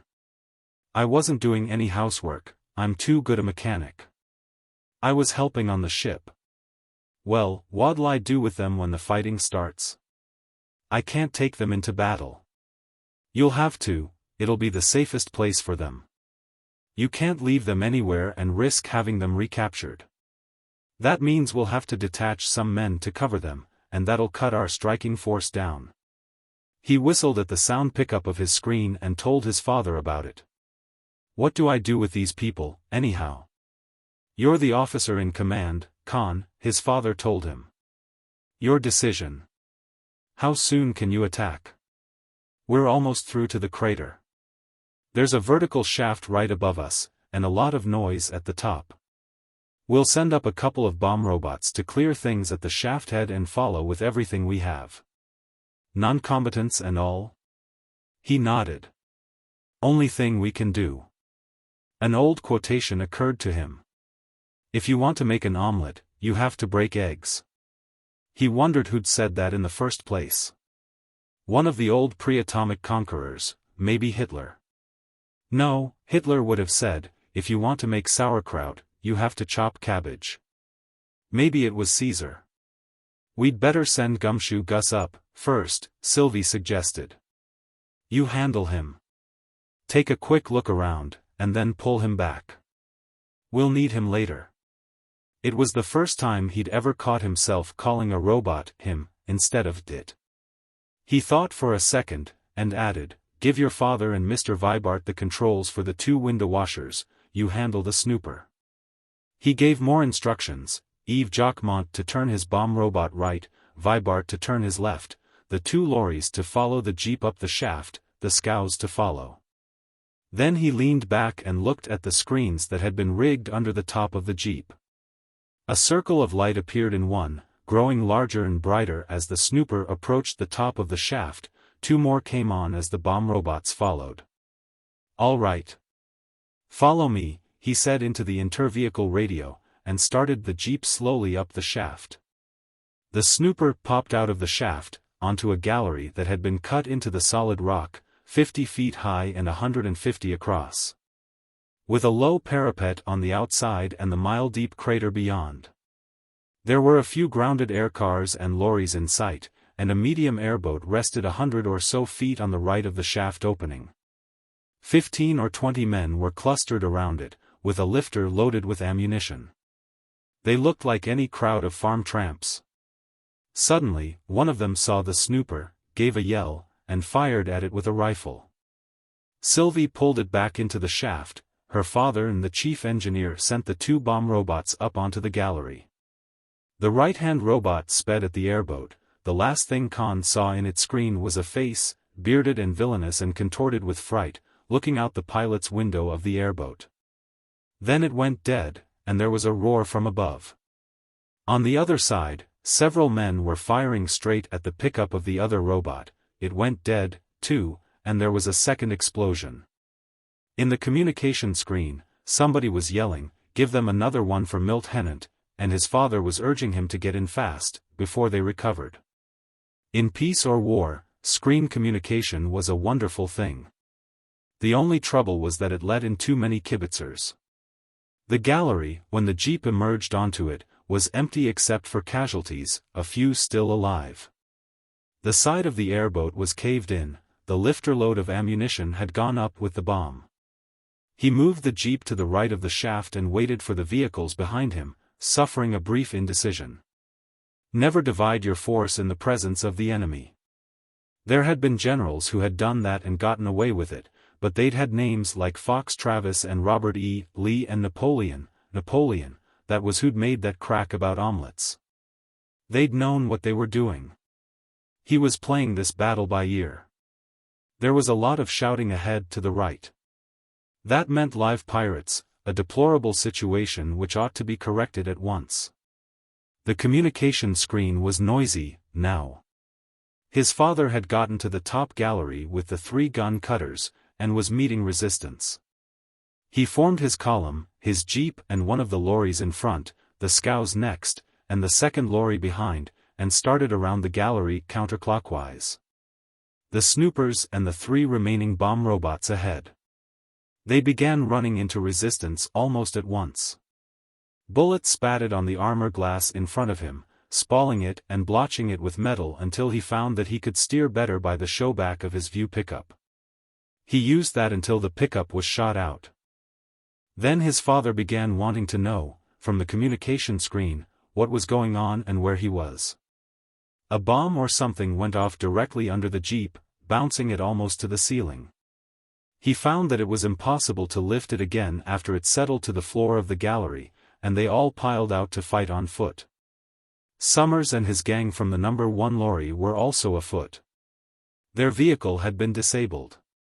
He saw them lifting wounded into one of the scows. They blew up the light service robot to clear a nest of pirates who had taken cover ahead of them. They sent the robo-janitor up a side passage and exploded it in a missile-launching position on the outside of the mountain, that produced a tremendous explosion. They began running out of cartridges, and had to stop and glean more from enemy casualties. They expended their last bomb robot, the restaurant server, to break up another pirate resistance point. At length he found himself, with Sylvie and her father and one of the home guardsmen from Summers' lorry, lying behind an aircar somebody had knocked out with a bazooka. With 2 dead pirates for company and a dozen distressingly live ones ahead behind an improvised barricade. Behind, there was frantic firing. The rearguard seemed to have run into trouble, probably from some gang that had come down from the upper level. He wondered what his father was doing with the gunboats. Since abandoning the jeep, he had lost his only means of contact. Suddenly, the men in front jumped up from their barricade and came running toward him. Been reinforced, now they're counterattacking. His rifle was empty. He drew his pistol and shot one of them, and then he saw that they were throwing up their hands and yelling for quarter. This was something new. He looked around quickly, to make sure none of the liberated prisoners except Jacquemont and his daughter were around, and then called to a couple of his own men to come up and help him. While they were relieving the pirates of their pistol belts and cartridge bandoliers, more came up, their hands over their heads. Herded by a combat car from which Tom Brangwyn covered them with a pair of 12mm machine guns. Tom hadn't put in an appearance before he had taken his commando force into the tunnel. He hadn't even known the chief of company police was on Barathrum. "Well, nice seeing you," he greeted. "How did you get in?" "Over the top," Brangwyn told him. "Everything's caved in on the other side. We have a quarter of the top gallery, and half of this one. Your father's cleaning up above. Clem's got some men working along the outside." Sylvie was tugging at his arm. "Hey, look! Look at that," she was clamoring. "Who's she belong to?" He looked. The Lester Dawes was coming over the edge of the crater. "She's ours," he said. "It's all over but the mopping up. And counting the egg breakage." Chapter 11. The shooting died down to occasional rattles of small arms, usually followed by yells for quarter. An explosion thundered from across the crater. The Lester Dawes fired her big guns a few times. A machine gun stuttered. A pistol banged, far away. It took 2 hours before all the pirates had been hunted out of hiding and captured, or killed if found by their former captives, who were accepting no surrender whatever. Blackie Perales had been one of the latter. He had been found, his clothes in rags and covered with dirt and grease, hiding under a machine in one of the shops back of the dock in which the Harriet barn was being rebuilt. He had tried to claim that he was one of the pirates' prisoners who had eluded the roundup at the beginning of the battle and had been hiding there since. As soon as the real prisoners saw and recognized him, they had fallen upon him and clubbed, kicked and stamped him out of any resemblance to humanity. At that, what he got was probably only a fraction of what he deserved. The egg breakage had been heavy, and not at all confined to the bad eggs. A third gunboat, the Banshee, had been destroyed with all hands during the final attack from outside. In addition, a dozen men had been killed during the fighting in the galleries. Everybody was shocked, except Clem Zaref, who had been in battles before. He was surprised that the casualties had been so light. At first glance, the spaceport looked like a handsome prize of victory. The docks and workshops were all in good condition. At worst, they only needed cleaning up. There was a collapsium plant, with its own mass energy converter. There were foundries and machine shops and forging shops and a rolling mill, almost completely robotic. At first, Conn thought that it might be possible to build a hyperdrive ship here, without having to go to Koshchai at all. Closer examination disabused him of this hope. There was nothing of which the framework of a ship could be built, and no way of producing heavy structural steel. The rolling mill was good enough to turn out 1/8-inch sheet material which when plated with a few micromicrons of collapsium would be as good as 100 feet of lead against space radiations. But that was the ship's skin. A ship needed a skeleton, too. The only thing to do was go on with the Harriet barn. It was sunset before he finished his tour of inspection and let his jeep down in a vehicle hall off the lower gallery outside what had originally been the Spaceport Officers Club. It was crowded, and a victory celebration seemed to be getting underway. He saw his father with Eve Jacquemont, Sylvie, Tom Brangwyn, and Captain Nichols. Nichols had gotten clean clothes from the pirates' store of loot, and had bathed and shaved. So had Jacquemont, though he had contented himself with trimming his beard. It took him a second or so to recognize the young lady in feminine garb as his erstwhile battle comrade, Sylvie. "Well, our pay goes on from the day we were captured," Nichols was saying. "My instructions are to resume command of the ship. Tomorrow, they're sending a party out to go over her." Conn stopped short. "What's this about the ship?" Captain Nichols was in screen contact with his company's office in Storesend, Rodney Maxwell said. "They're continuing him in command of her. But we took that ship. We lost 3 gunboats and about 25 men. She still belongs to Transcontinent and overseas," his father said. "That's been the law on stolen property as long as there's been any law." Of course, he should have known that. Did know it, just didn't think. "We broke an awful lot of eggs for no omelette, fought a battle for nothing." "Well, of course, I'm prejudiced," Sylvie said, "but I don't think getting us out of the hands of that bloodthirsty maniac and his cutthroats was nothing." "Wiping out the Perales gang wasn't nothing, Conn," Tom Brangwyn said. "You got no idea at all how bad things were, the last couple of years." "I know. I'm sorry." He was ashamed of himself. "But I needed a ship, and now we have no ship at all." "A ship means something to you?" Yves Jacquemont asked. "Yes." He told him why. "If we could get to Koshchai, we could build a hypership of our own, and get our brandy and things to markets where we could get a decent price for them." "I know. I was in and out of Storesend on these owner-captain tramps for a couple of years before I decided to retire and settle here," Jacquemont said. "The profit on a cargo of Poictesme brandy on Terra or Baldur is over 1,000%. "Well, don't give up too soon," Nichols advised. "You can't keep the Harriet Barn, of course, but you're entitled to prize money on her, and that ought to buy you something you could build a spaceship out of." "That's right," Jacquemont said.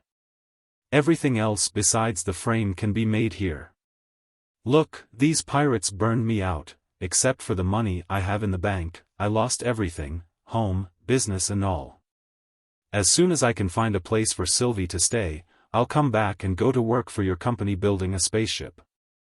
And a lot of the men who were working here are farm tramps and drifters, one job's as good as another as long as they get paid for it. And I know a few good men in Storesend, engineers, who'd be glad for a job, too. You think it would be all right with Mother and Flora if Sylvie stayed with us?" Conn asked. "Of course it would. They'd be glad to have her." Rodney Maxwell turned to Yves Jacquemont. "Let's consider that fixed up. Now, suppose you and I go into Storesend, and..." The transcontinent and overseas people arrived at Barathrum Spaceport the next morning. A rear-rank vice president, a front-rank legal eagle, and 3 engineers. They were horrified at what they saw. The Harriet Barn had been gutted. Bulkheads and decks had been ripped out and relocated incomprehensibly, the bridge and the control room under it were gone. She had been stripped to her framework, and the whole underside was sheathed in shimmering collapsium. "Great goo," the vice president almost howled. "That isn't our ship." "That's the Harriet Barn," her captain said. "She looks a little ragged now, but..." "You helped these pirates do this to her?" "If I hadn't, they'd have cut my throat and gotten somebody else to help them. My throat's more valuable to me than the ship is to you. I can't get anybody to build me a new one." "Well, understand," one of the engineers said, "they were converting her into an interplanetary ship. It wouldn't cost much to finish the job. We need an interplanetary ship like we need a hole in the head." The vice president turned to Rodney Maxwell. "Just how much prize money do you think you're entitled to for this wreck?" "I wouldn't know, that's up to Sturber, Flynn and Chen Wang." "Up to the court, if we can settle it any other way." "You mean you'd litigate about this?" the lawyer demanded, and began to laugh. "If we have to. Look, if you people don't want her, sign her over to Litchfield Exploration and Salvage. But if you do want her, you'll have to pay for her. We'll give you 20,000 souls, the lawyer said. We don't want to be tight-fisted. After all, you fought a gang of pirates and lost some men and a couple of boats. We have some moral obligation to you. But you'll have to realize that this ship, in her present state, is practically valueless. The collapsium on her is worth twice that, and the engines are worth even more, Jacquemont said. I worked on them. The discussion ended there. By mid-afternoon, Luther Chen Wang, the junior partner of the law firm, arrived from Storesend with a couple of engineers of his own. Reporters began arriving. Both sides were anxious to keep them away from the ship. Conn took care of them, assisted by Sylvie, who had rummaged an even more attractive costume out of what she called the loot cellar. The reporters all used up a lot of film footage on her. And the Fozzie's office gang arrived from Force Command, bitterly critical of the value of the spaceport against its cost in lives and equipment. Brangwyn and Zareth returned to Force Command with them. A planetary air patrol ship arrived and removed the captured pirates. The liberated prisoners were airlifted to Litchfield. The third day after the battle, Conn and his father and Sylvie and her father flew to Litchfield. To Conn's surprise, Flora greeted him cordially, and Wade Lucas, rather stiffly, congratulated him. Maybe it was as Tom Brangwyn had said, he hadn't been on Poictesme in the last 4 or 5 years and didn't know how bad things had gotten. His mother seemed to think he had won the Battle of Barathrum single-handed. He was even more surprised and gratified that Flora made friends with Sylvie immediately. His mother, however, regarded the engineer's daughter with badly concealed hostility, and seemed to doubt that Sylvie was the kind of girl she wanted her son getting involved with. Outwardly, of course, she was quite gracious. Rodney Maxwell and Eve Jacquemont flew to Storesend the next morning, both more optimistic about finding a ship than Conn thought the circumstances warranted. Conn stayed at home for the next few days, luxuriating in idleness. He and Sylvie tore down his mother's household robots and built sound sensors into them, keying them to respond to their names and to a few simple commands. And including recorded voice responses in a thick Shishan accent. All the smart people on Terra, he explained, had Shishan humanoid servants. His mother was delighted. Robots that would answer when she spoke to them were a lot more companionable. She didn't seem to think, however, that Sylvie's mechanical skills were ladylike accomplishments. Nice girls, Litchfield model, weren't quite so handy with a spot welder. That was what Conn liked about Sylvie, she was like the girls he'd known at the university. They were strolling after dinner, down the mall. The air was sharp and warned that autumn had definitely arrived. The many brilliant stars, almost as bright as the moon of Terra, were coming out in the dusk. Conn, this thing about Merlin, she began. Do you really believe in it? Ever since Dad and I came to Poictesme, I've been hearing about it, but it's just a story, isn't it? He was tempted to tell her the truth, and sternly put the temptation behind him. Of course there's a Merlin, Sylvie, and it's going to do wonderful things when we find it. He looked down the starlit mall ahead of him.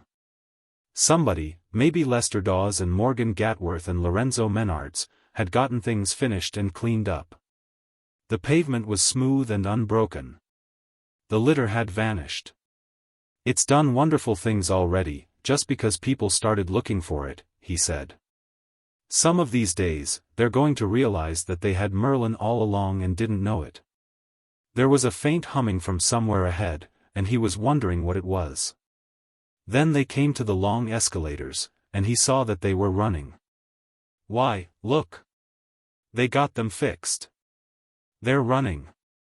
Sylvie grinned at him and squeezed his arm. I get you, chum, she said. Of course there's a Merlin. Maybe he didn't have to tell her the truth. When they returned to the house, his mother greeted him.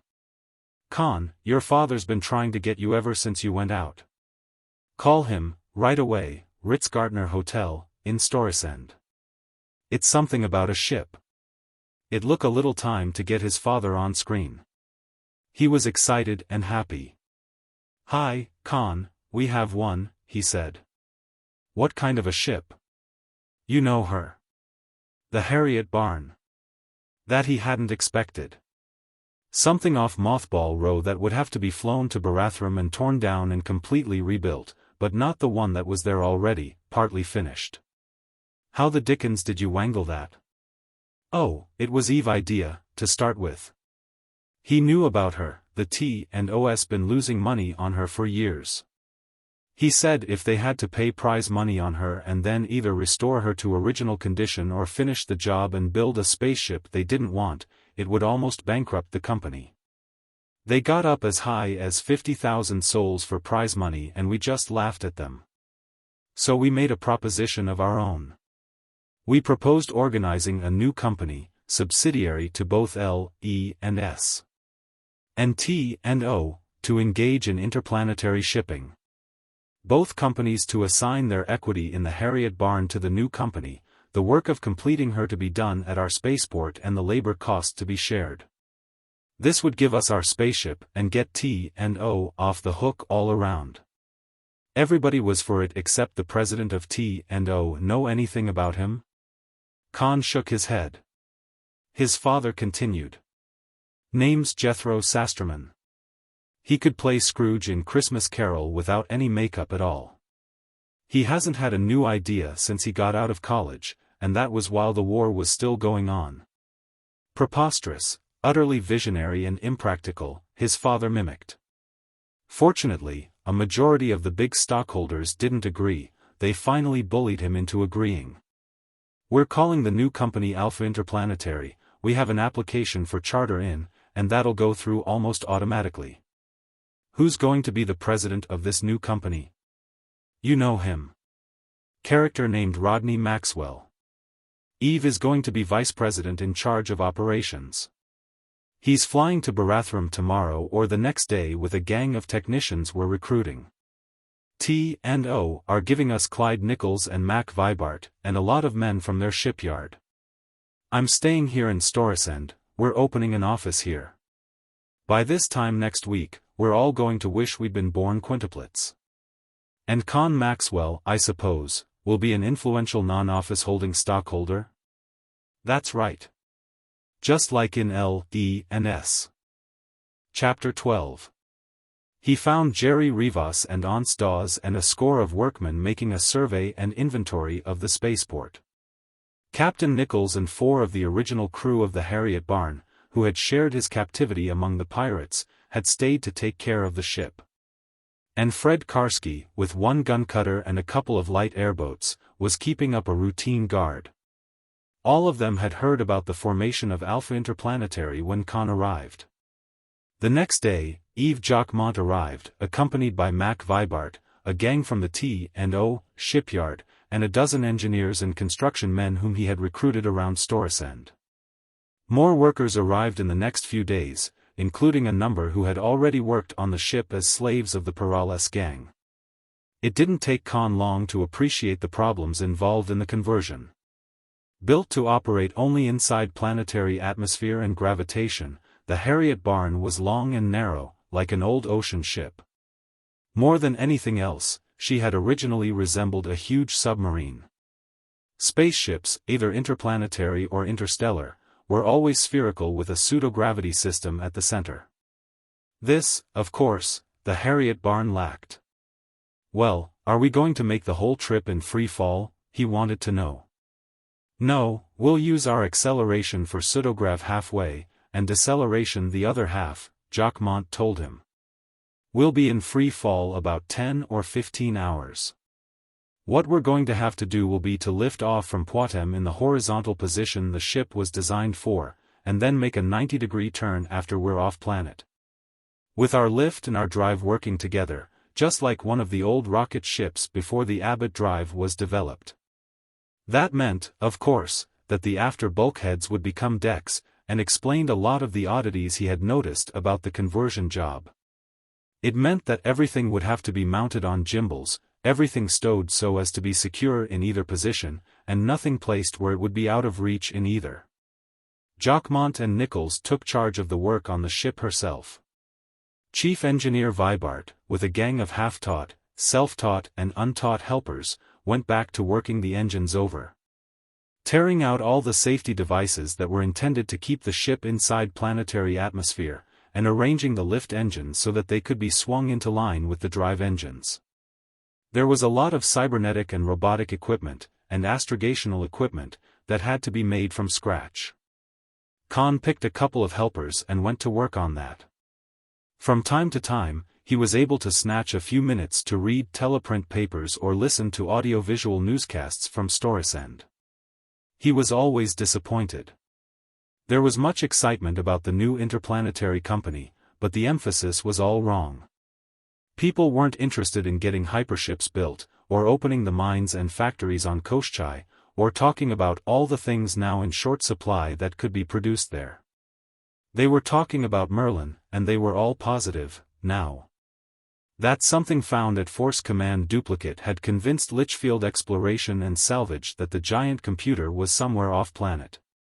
Rodney Maxwell flew in from Storesend. He was accompanied by Wade Lucas, who shook hands cordially with Conn. "Can you spare us Jerry Rivas for a while?" Rodney Maxwell asked. "Well, ask Yves Jacquemont, he's vice president in charge of operations. As an influential non-office holding stockholder, I'd think so. He's only running around helping out here and there. We want him to take charge of opening those hospitals you were telling us about. Wade and I are forming a new company, Mainland Medical Materials, Limited, going to act as broker for L.E.&S. in getting rid of medical stores.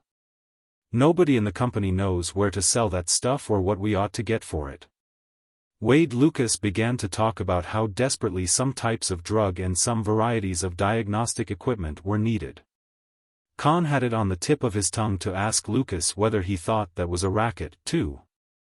Lucas must have read his mind. "I really didn't understand how much good this would do," he said. "I wouldn't have spoken so forcefully against it if I had.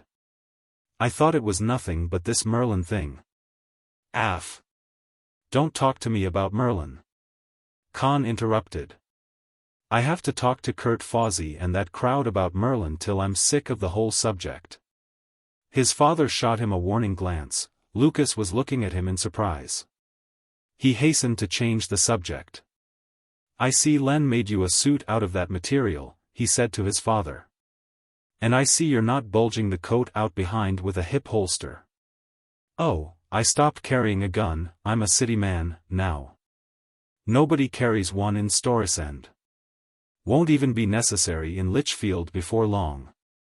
Our new marshal had a regular reign of terror in Tramptown for a few days, and you wouldn't know the place. Wade, here, is acting mayor now." They went back to talking about the new company. "You're going to have so many companies you won't be able to keep track of them before long," Conn said. "Well, I'm doing something about that. A holding company, Trisystem Investments, Limited. You're a non-office holding stockholder in that, too." Merlin was now a political issue. A bill had been introduced in Parliament to amend the Abandoned Property Act of 1867 and nationalize Merlin, when and if discovered and regardless by whom. The support seemed to come from an extremist minority. Everybody else, including the administration, was opposed to it. There was considerable acrimony, however, on the propositions: 1. That Merlin was too important to the prosperity of Poictesme to become a private monopoly, and 2. That Merlin was too important, etc. to become a political football and patronage plum. It was discovered, after they were half assembled, that the controls for the Harriet barn would only work while she was in a horizontal position. The whole thing had to be torn out and rebuilt. There was also trouble with the air and water recycling system. The city of Nefertiti came in from Aten for Odin. Rodney Maxwell was almost frantic because they hadn't gotten together a cargo of medical stores from the first hospital to be opened. "There's all sorts of stuff," he was fuming, by screen. "Stuff that's in short supply anywhere and that we could get good prices for off-planet. Get Federation souls for it, too. The city of Asgard will be along in 6 months, Conn said. You can have a real cargo assembled by then. You can make arrangements in advance to dispose of it on Terra or Baldur or Marduk. There are a couple of other companies interested in interplanetary ships now, his father added. One of them had gotten 4 old freighters off Mothball Row, and they're tearing them down and cannibalizing them into one spaceship. That work's being done here at Storesund Spaceport. And another company has gotten title to a couple of old office buildings and has a gang at work dismantling them for the structural steel. I think they're going to build a real spaceship. That wasn't anything to worry about either. The Harriet barn was better than half finished. There was a collapsium plant at Storesund Spaceport, but Yves Jacquemont said it was only half the size of the one at Barathrum. It would be 3 months before it could produce armor for one, let alone both, ships. The crackpots were getting into the act, now, too. A spirit medium on the continent of Akare, to the north, had produced a communication purporting to originate with a deceased 3rd Force staff officer, now in the spirit world. There was considerable detail, all ludicrous to Conn's professional ear. And a fanatic in one of the small towns on the west coast was quoting the Bible, the Quran, and the Bhagavad Gita to prove that if Merlin were ever found, divine vengeance in a spectacular form would fall not only on Poictesme but on the entire galaxy.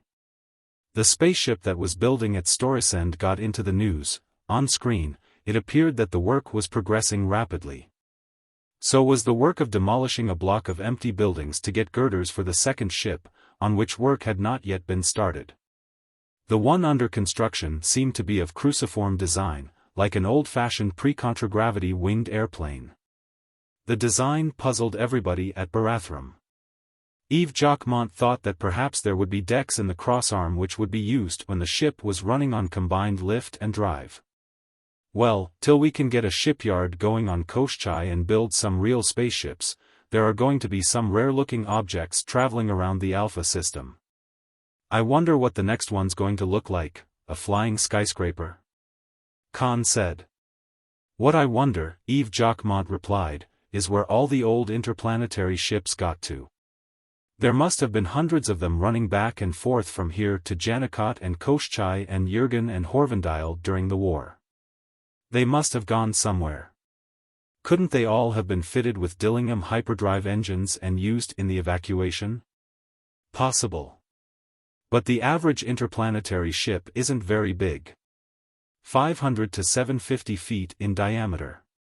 One of those things couldn't carry more than a couple of hundred people, after you put in all the supplies and the hydroponic tanks and carniculture vats and so on for a 4 to 6 month voyage. I can't see the economy of altering anything that small for interstellar work. Why, the smallest of these tramp freighters that come in here will run about 1,500 feet.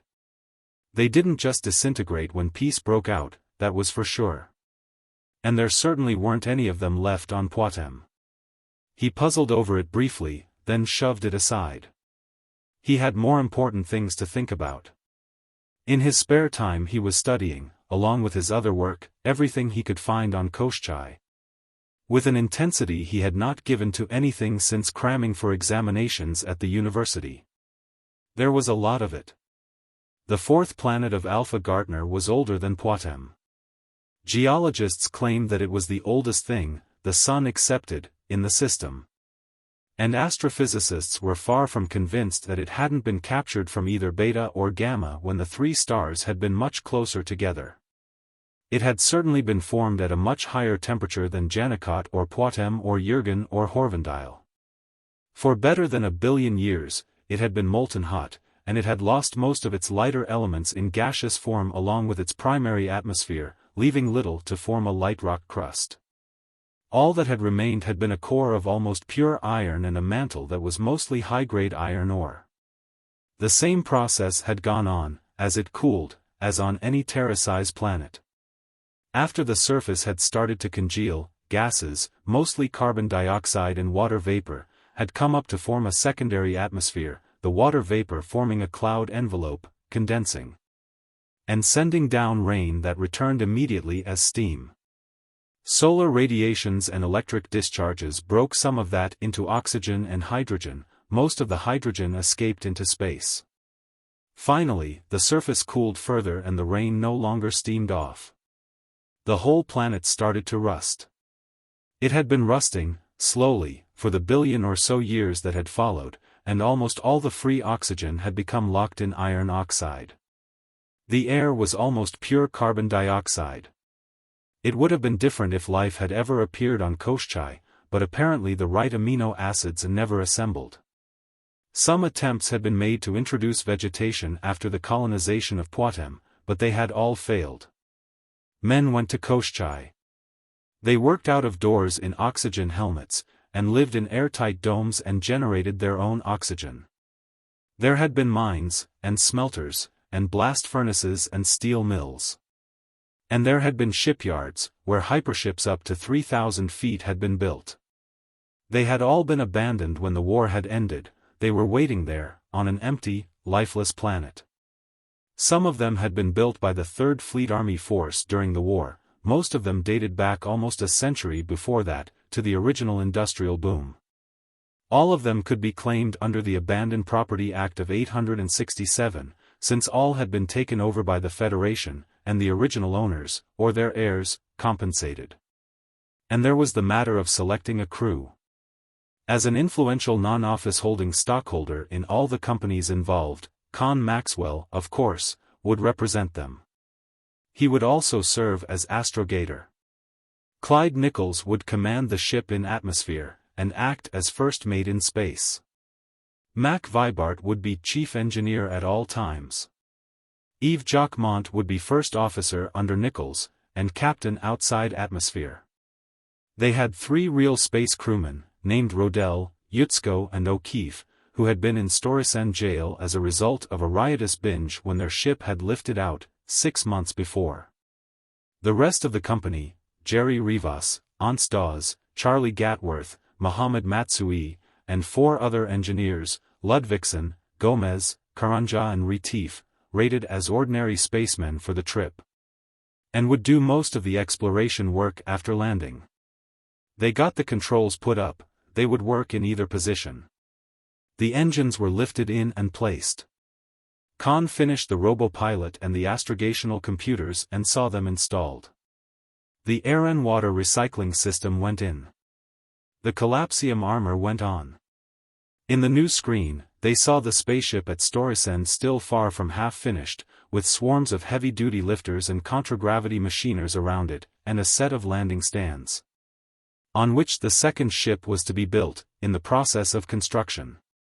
A tramp hyperspace freighter landed at Storysend, the Andromeda, 5 months from Terra, with a cargo of general merchandise. Rodney Maxwell and Wade Lucas had assembled a cargo of medicines and hospital equipment which they thought could be sold profitably. They began dickering with the owner-captain of the hypership. A farm tramp down in the tobacco country to the south, evidently ignorant that the former commander of the Third Force was still alive, had proclaimed himself to be the reincarnation of Fox Travis and was forbidding everybody, on pain of court-martial and firing squad, from meddling with Merlin. And an evangelist in the West was declaring that Merlin was really Satan in mechanical shape. The Harriet barn was finished. The first test, lifting her to 300 miles, turning her bow up, and taking her another 1,000 miles, had been a success. They brought her back and set her down in the middle of the crater, and began getting the supplies aboard. Kurt Fawzi, Clem Zarif, Judge Ledoux, Franz Veltrin and the others flew over from Force Command. Sylvie Jacquemont came from Litchfield, and so did Wade Lucas, Morgan Gatworth, Lester Dawes, Lorenzo Menards, and a number of others. Neither Conn's mother nor sister came. "I don't know what's the matter with those two," Sylvie told him. "They always seem to be scrapping with each other now, and the only thing they can agree on is that you and your father ought to stop whatever you're doing, right away. Your mother can't adjust to your father being a big Storysend businessman, and she says he'll lose every centisole he has and both of you will probably go to jail. And then she's afraid you will find Merlin, and Flora's sure you and your father are swindling everybody on the planet." "Sylvie, I had no idea things would be like that," he told her contritely. "I wish I hadn't suggested that you stay there, now." Oh, it isn't so bad, so far. Your mother and I get along all right when Flora isn't there, and Flora and I get along when your mother isn't around. Mealtimes aren't much fun, though. His father came out from Storesend, looked the ship over, and seemed relieved. I'm glad you're ready to get off, he said. You know this hyperspace freighter, the Andromeda? Some private group in Storesend has chartered her. She's loading supplies now. I have a private detective agency, Barton Massara, trying to find out where she's going. I think you'd better get this ship off, right away.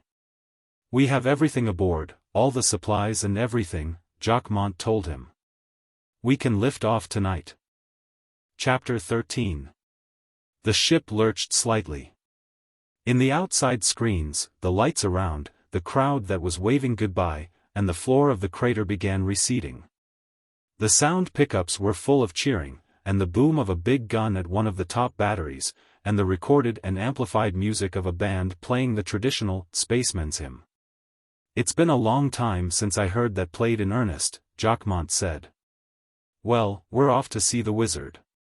The lights dwindled and merged into a tiny circle in the darkness of the crater. The music died away, the cannon shots became a faint throbbing. Finally, there was silence, and only the stars above and the dark land and the starlit sea below. After a long while a sunset glow, 6 hours passed on Barathrum, appeared in the west, behind the now appreciable curvature of the planet. Stand by for shift to vertical, Captain Nichols called, his voice echoing from PA outlets through the ship. Ready for shift, Captain Nichols, Jacquemont reported from the duplicate control panel. Conn went to the after bulkhead, leaning his back against it. Ready here, Captain, he said. Other voices took it up. Lights winked on the control panels. Shifting over, Nichols said. Your ship now, Captain Jacquemont. Thank you, Mr. Nichols. The deck began to tilt, and then he was lying on his back, his feet against the side of the control room, which had altered its shape and dimensions. There was a jar as the drive went on in line with the new direction of the lift and the ship began accelerating. He got to his feet. And he and Charlie Gatworth went to the astrogational computer and began checking the data and setting the course for the point in space at which Koschei would be in 160 hours. Course set, Captain, he reported to Jacquemont, after a while. A couple of lights winked on the control panel. There was nothing more to do but watch Poictesme dwindle behind, and listen to the newscasts, and take turns talking to friends on the planet. They approached the halfway point. The acceleration rate decreased, and the gravity indicator dropped, little by little. Everybody was enjoying the new sense of lightness, romping and skylarking like newly landed tourists on Luna. It was fun, as long as they landed on their feet at each jump, and the food and liquids stayed on plates and in glasses and cups. Yves Jacquemont began posting signs in conspicuous places. Weight is what you lift. Mass is what hurts when it hits you. Weight depends on gravity. Mass is always constant. His father came on screen from his office in Storesend. By then, there was a 30-second time lag in communication between the ship and Poictesme. My private detectives found out about the Andromeda, he said. She's going to Panurge, in the Gamma system. They have a couple of computer men with them, one they hired from the stock exchange, and one they practically shanghaied away from the government. And some of the people who chartered the ship are members of a family that were interested in a positronic equipment plant on Panurge at the time of the war. That's all right, then. We don't need to worry about that anymore. They're just hunting for Merlin. Some of his companions were looking at him curiously. A little later, Pete Ludvigsen, the electromagnetics engineer, said, I thought you were looking for Merlin, Conn. Not on Koschei. We're looking for something to build a hypership out of. If I had Merlin in my hip pocket right now, I'd trade it for one good ship like the city of Asgard or the city of Nefertiti, and give a keg of brandy and a box of cigars to boot. If we had a ship of our own, we'd be selling lots of both, and not for Storesend spaceport prices, either. "But don't you think Merlin's important?" Charlie Gatworth, who had overheard him, asked. "Sure. If we find Merlin, we can run it for president. It would make a better one than Jake Vickhoven." He let it go at that.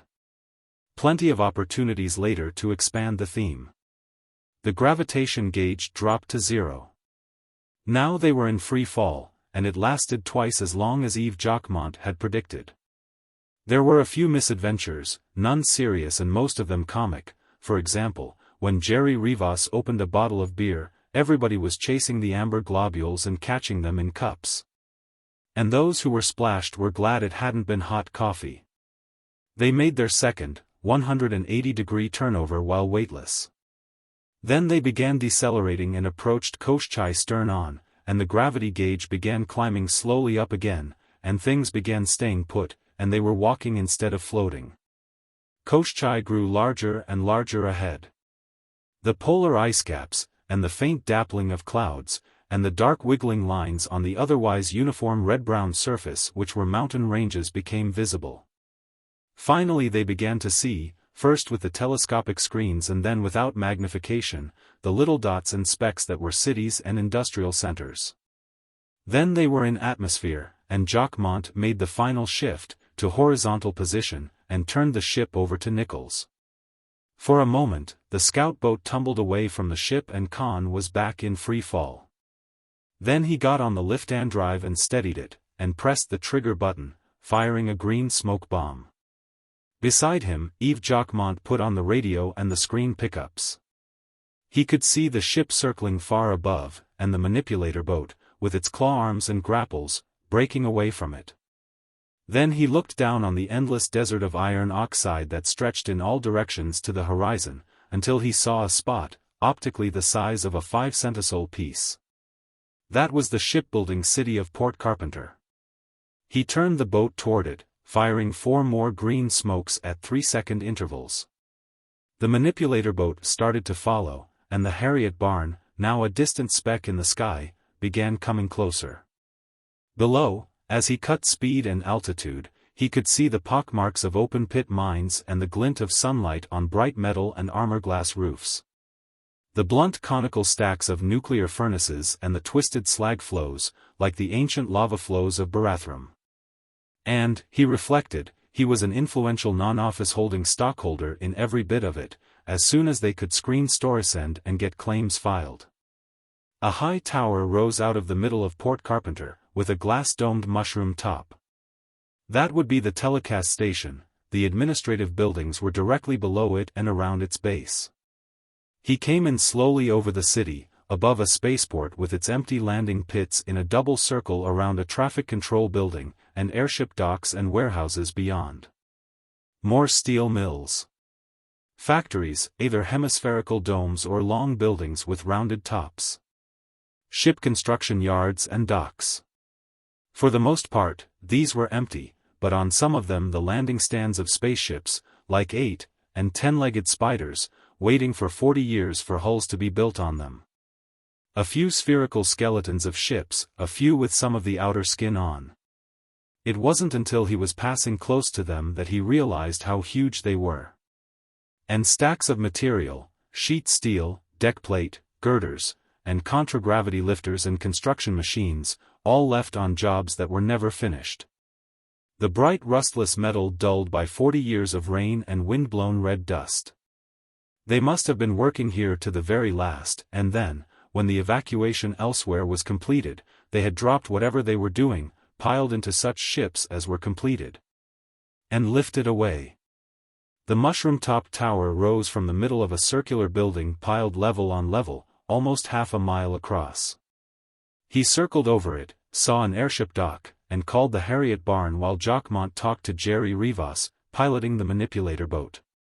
Rivas came in and joined them in the air. They hovered over the dock and helped the ship down when she came in, nudging her into place. By the time Conn and Jacquemont and Rivas and Ants Dawes and Rodel and Yutsko and Karanja were out on the dock in oxygen helmets. The ship's airlock was opening and Nichols and Vibart and the others were coming out, towing a couple of small lifters loaded with equipment. The airlock door into the building, at the end of the dock, was closed. When somebody pulled the handle, it refused to open. That meant it was powered from the central power plant, wherever that was. There was a plug socket beside it, with the required voltage marked over it. They used an extension line from a power unit on one of the lifters to get it open, and did the same with the inner door. When it was open, they passed into a dim room that stretched away ahead of them and on either side. It looked like a freight shipping room. There were a few piles of boxes and cases here and there, and a litter of packing material everywhere. A long counter desk, and a bank of roboclerks behind it. According to the air analyzer, the oxygen content inside was safely high. They all pulled off their fishbowl helmets and slung them. "Well, we can bunk inside here tonight," somebody said. "It won't be so crowded here. We'll bunk here after we find the power plant and get the ventilator fans going," Jacquemont said. Ernst Dawes held up the cigarette he had lighted. That was all the air analyzer he needed. "That looks like enough oxygen," he said. "Yes, it makes its own ventilation, convection," Jacquemont said. "But you go to sleep in here, and you'll smother in a big puddle of your own exhaled CO2. Just watch what the smoke from that cigarette's doing." The smoke was hanging motionless a few inches from the hot ash on the end of the cigarette. "We'll have to find the power plant, then," Matsui, the power engineer said. "Down at the bottom and in the middle, I suppose, and anybody's guess how deep this place goes." "We'll find plans of the building," Jerry Rivas said. "Any big dig I've ever been on, you could always find plans. The troubleshooters always had them, security officer, and maintenance engineer." There were inside-use vehicles in the big room. They loaded what they had with them onto a couple of freight skids and piled on, starting down a passage toward the center of the building. The passageways were well marked with direction signs, and they found the administrative area at the top and center, around the base of the telecast tower. The security offices, from which police, military guard, fire protection and other emergency services were handled, had a fine set of plans and maps. Not only for the building itself but for everything else in Port Carpenter. The power plant, as Matsui had surmised, was at the very bottom, directly below. The only trouble, after they found it, was that it was completely dead. The reactors wouldn't react, the converters wouldn't convert, and no matter how many switches they shoved in, there was no power output. The inside telemetered equipment, of course, was self-powered. Some of them were dead, too, but from those which still worked Mohammed Matsui got a uniformly disheartening story. "You know what happened," he said. "When this gang bugged out, back in 854, they left the power on. Now the conversion mass is all gone, and the plutonium's all spent. We'll have to find more plutonium, and tear this whole thing down and refuel it. And repack the mass conversion chambers, provided nothing's eaten holes in itself after the mass inside was all converted." "How long will it take?" Conn asked. "If we can find plutonium, and if we can find robots to do the work inside, and if there's been no structural damage, and if we keep at it, a couple of days." "All right, let's get at it. I don't know where we'll find shipyards like these anywhere else, and if we do, things you'll probably be as bad there. We came here to fix things up and start them, didn't we?" Chapter 14. It didn't take as long as Mohammed Matsui expected. They found the fissionables magazine, and in it plenty of plutonium, each subcritical slug in a 500-pound collapsium canister. There were repair robots, and they only had to replace the cartridges in the power units of 3 of them. They sent them inside the collapsium-shielded death-to-people area, transmitter robots, to relay what the others picked up through receptors wire-connected with the outside.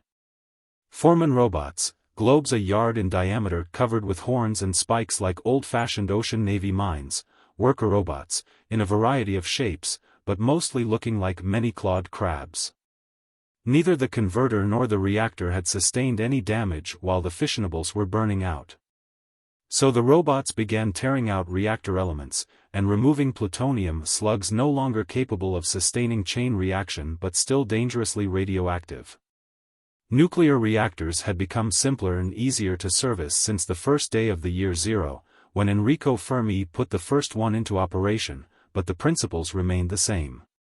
Work was less backbreaking and muscle straining, but it called for intense concentration on screens and meters and buttons that was no less exhausting. The air around them began to grow foul. Finally, the air analyzer squawked and flashed red lights to signal that the oxygen had dropped below the safety margin. They had no mobile fan equipment, or time to hunt any. They put on their fishbowl helmets and went back to work. After 12 hours, with a few short breaks, they had the reactors going. Jerry Rivas and a couple of others took a heavy-duty lifter and went looking for conversion mass.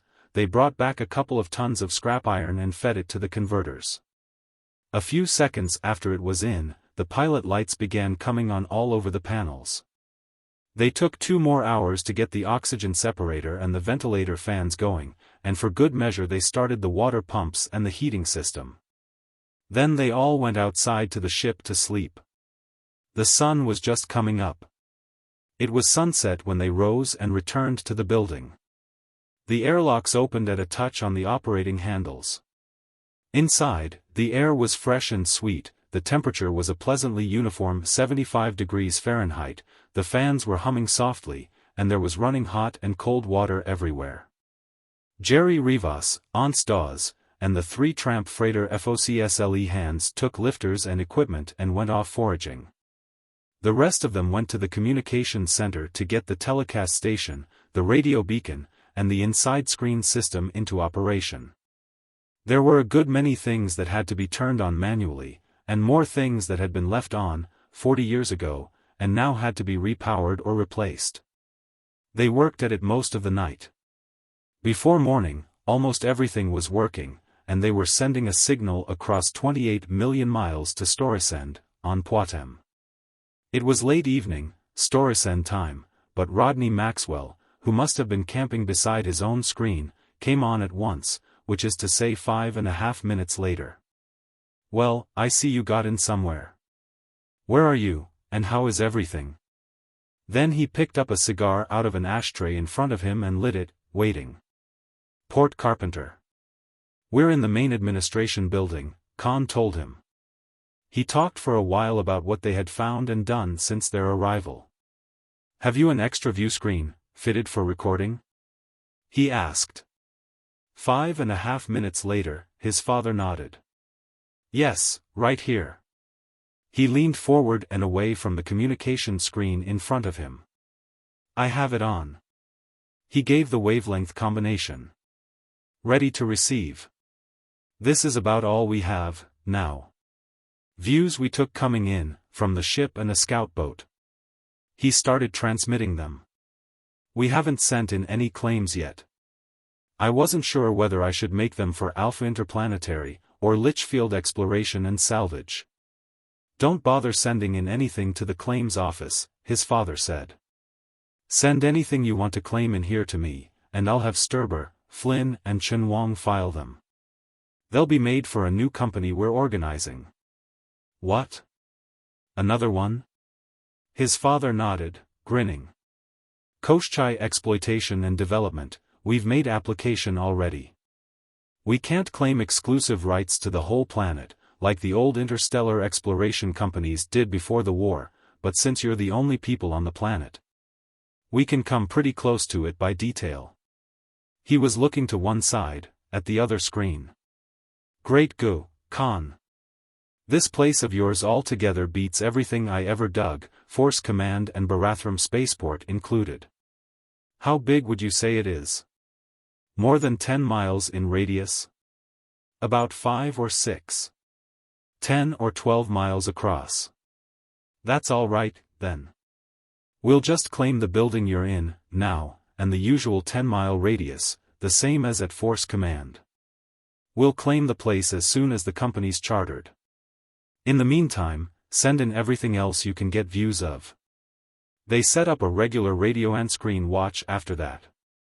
Charlie Gatworth and Pete Ludvigsen, both of whom were studying astrogation in hopes of qualifying as space officers after they had a real spaceship, elected themselves to that duty. It gave them plenty of time for study.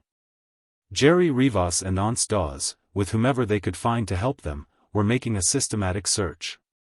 They looked first of all for foodstuffs, and found enough in the storerooms of 3 restaurants on the executive level to feed their own party in gourmet style for a year. And enough in the main storerooms to provision an army. They even found refrigerators and freeze bins full of meat and vegetables fresh after 40 years. That surprised everybody, for the power units had gone dead long ago.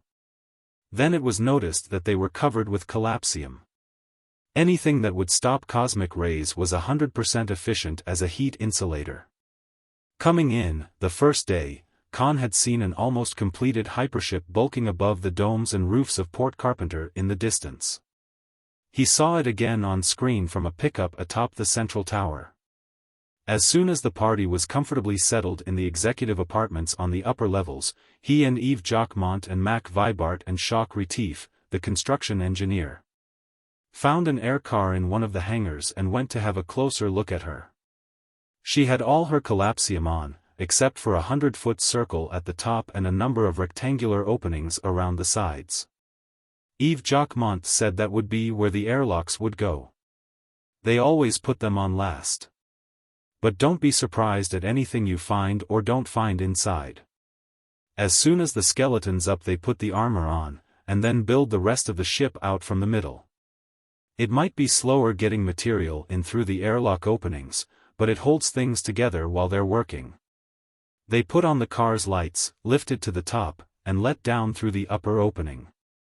It was like entering a huge globular spider's web, globe within globe of interlaced girders and struts and braces, extending from the center to the outer shell. Even the spider was home, a 300-foot ball of collapsium, looking tiny at the very middle. "Why, this isn't a ship!" Vibart cried in disgust. "This is just the outside of a ship. They haven't done a thing inside." "Oh, yes, they have," Jacquemont contradicted, aiming a spotlight toward the shimmering ball in the middle. "They have all the engines in, Abbott lift-and-drive, Dillingham hyperdrives, pseudograv, power reactors, converters, everything. They wouldn't have put on the shielding if they hadn't. They did that as soon as they had the outside armor on.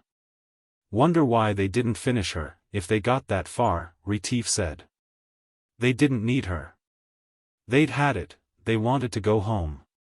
"Well, we're not going to finish her, not with any 15 men, Retief said. "One man has only 2 hands, 2 feet and 1 brain, he can only handle so much robo-equipment at a time." "I never expected we'd build a ship ourselves," Conn said. "We came to look the place over and get a few claims staked. When we've done that, we'll go back and get a real gang together." "I don't know where you'll find them," Jacquemont commented. "We'll need a couple of hundred, and they ought all to be graduate engineers. We can't do this job with farm tramps. You made some good shipyard men out of farm tramps on Barathrum. And what'll you do for supervisors? You're one. General Superintendent. Mac, you and Shock are a couple of others. You just keep a day ahead of your men in learning the job, you'll do all right." Vibart turned to Jacquemont. "You know, Yves, he'll do it," he said. "He doesn't know how impossible this is, and when we try to tell him, he won't believe us. You can't stop a guy like that." "All right, Conn, deal me in. I won't let anybody be any crazier than I am," Jacquemont declared, and then looked around the vastness of the empty ship with its lacework of steel. "All you need is about 10 million square feet of decks and bulkheads, an air and water system, hydroponic tanks and carniculture vats, astrogation and robopilot equipment. About which I know very little, a hyperspace pilot system, about which I know nothing at all. Conn, why don't you just build a new Merlin? It would be simpler." "I don't want a new Merlin. I'm not even interested in the original Merlin. This is what I want, right here." He told his father, by screen, about the ship. I believe we can finish her, but not with the gang that's here. We'll need a couple of hundred men. Now, with the supplies we've found, we can stay here indefinitely. Should we do more exploring and claim some more of these places, or should we come home right away and start recruiting, and then come back with a large party, start work on the ship? And explore and make further claims as we have time? He asked. Better come back as soon as possible. Just explore Port Carpenter, find out what's going to be needed to finish the ship and what facilities you have to produce it. And get things cleaned up a little so that you can start work as soon as you have people to do it. I'm organizing another company, don't laugh, now, I've only started promotioneering, which I think we will call Tri-System and Interstellar Space Lines. Get me all the views you can of the ship herself and of the steel mills and that sort of thing that will produce material for finishing her. I want to use them in promotion. By the way, has she a name? Only a shipyard construction number. Then suppose you call her Ouroboros, after Genji Gartner's old ship, the one that discovered the Tri-System. Ouroboros 2. That's fine. Will do. Good. I'll have Sturber, Flynn and Chen Wang make application for a charter right away. We'll have to make Alpha Interplanetary one of the stockholding companies, and also Koshchai Exploitation and Development, and, of course, Litchfield Exploration and Salvage. It was a pity there really wasn't a Merlin. If this kept on, nothing else would be able to figure out who owned how much stock in what. They found the on-the-job engineering office for the ship in a small dome half a mile from the construction dock. Yves Jacquemont and Mac Vibart and Jacques Retief moved in and buried themselves to the ears in specifications and blueprints. The others formed into parties of 3 or 4, and began looking about production facilities for material. There was a steel mill a mile from the construction site. It was almost fully robotic.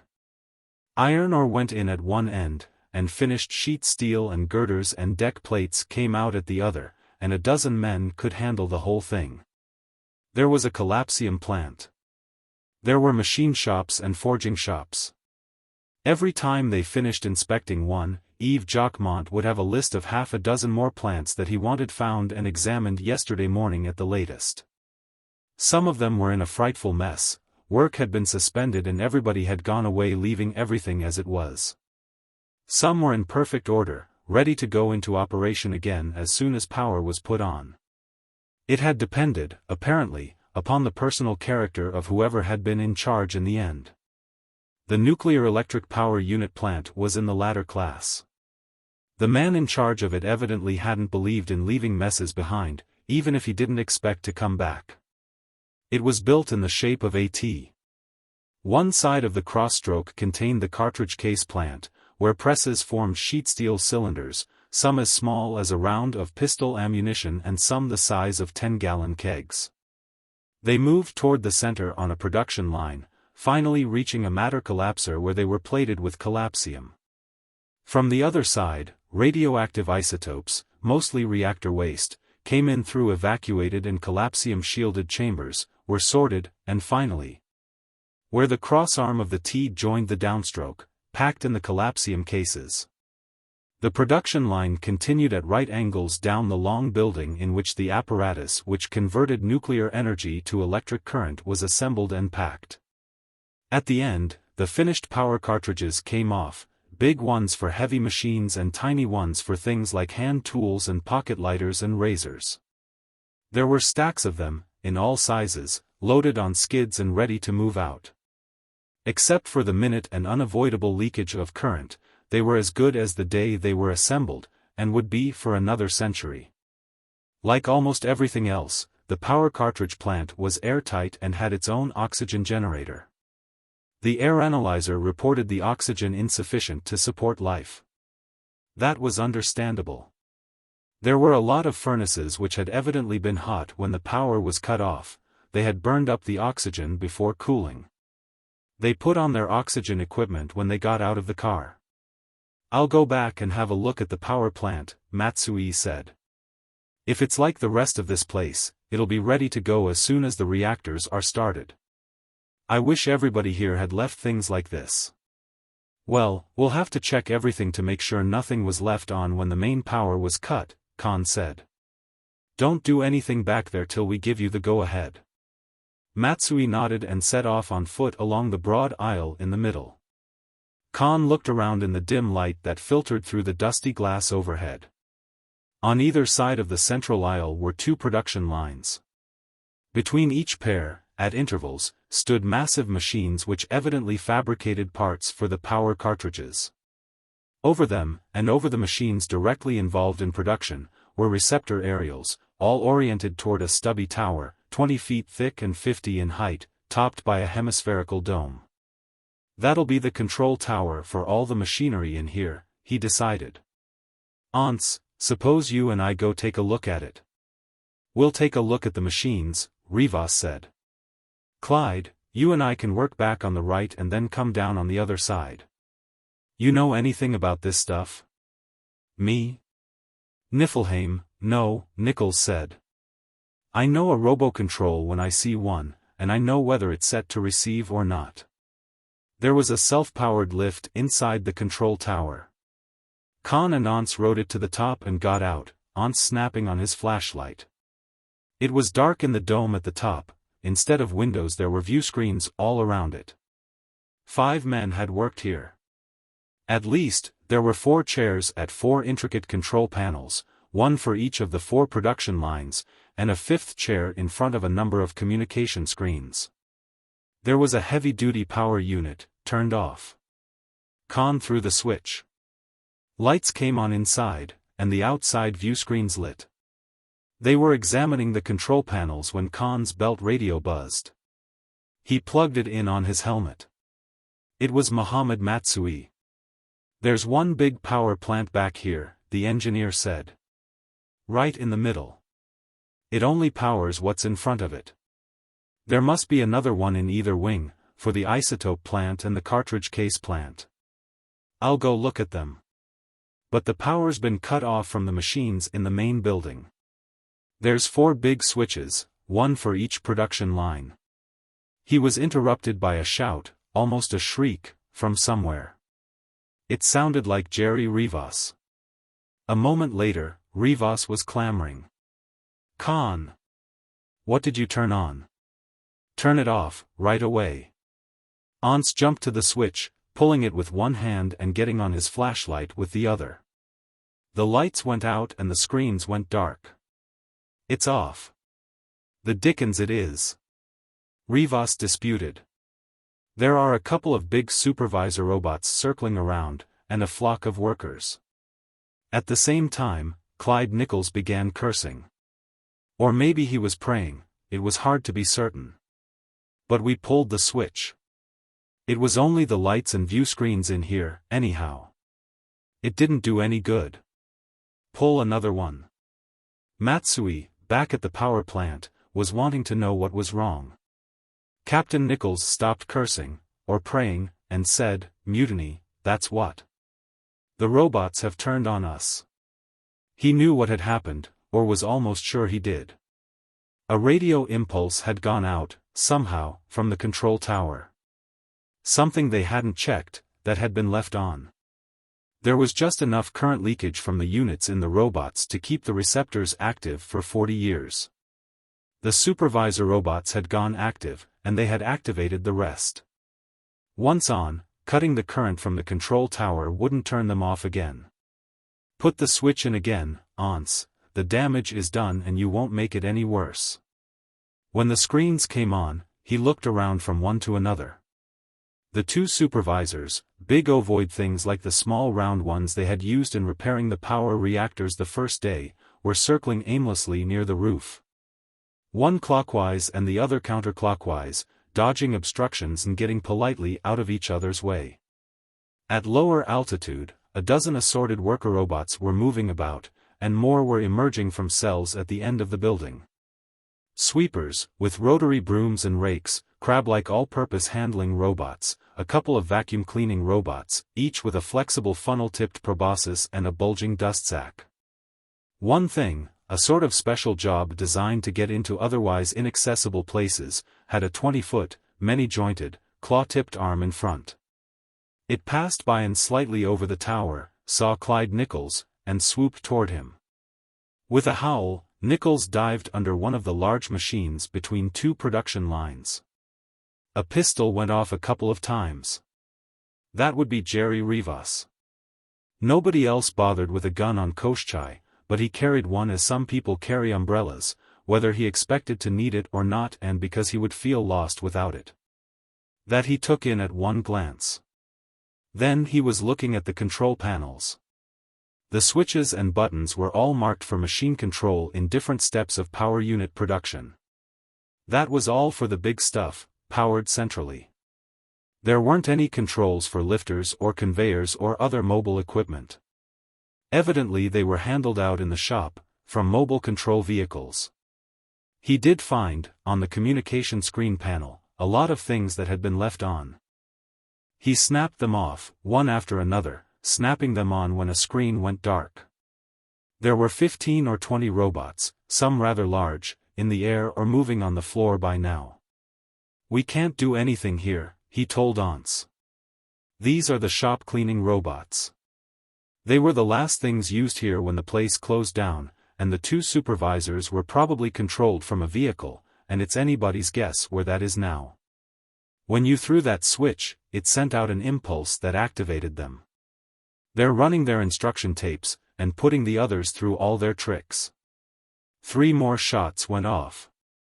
Jerry Rivas was shouting, "Hey, what'ya know? I killed one of the buggers." There were any number of ways in which a work robot could be shot out of commission with a pistol. All of them would be by the purest of pure luck.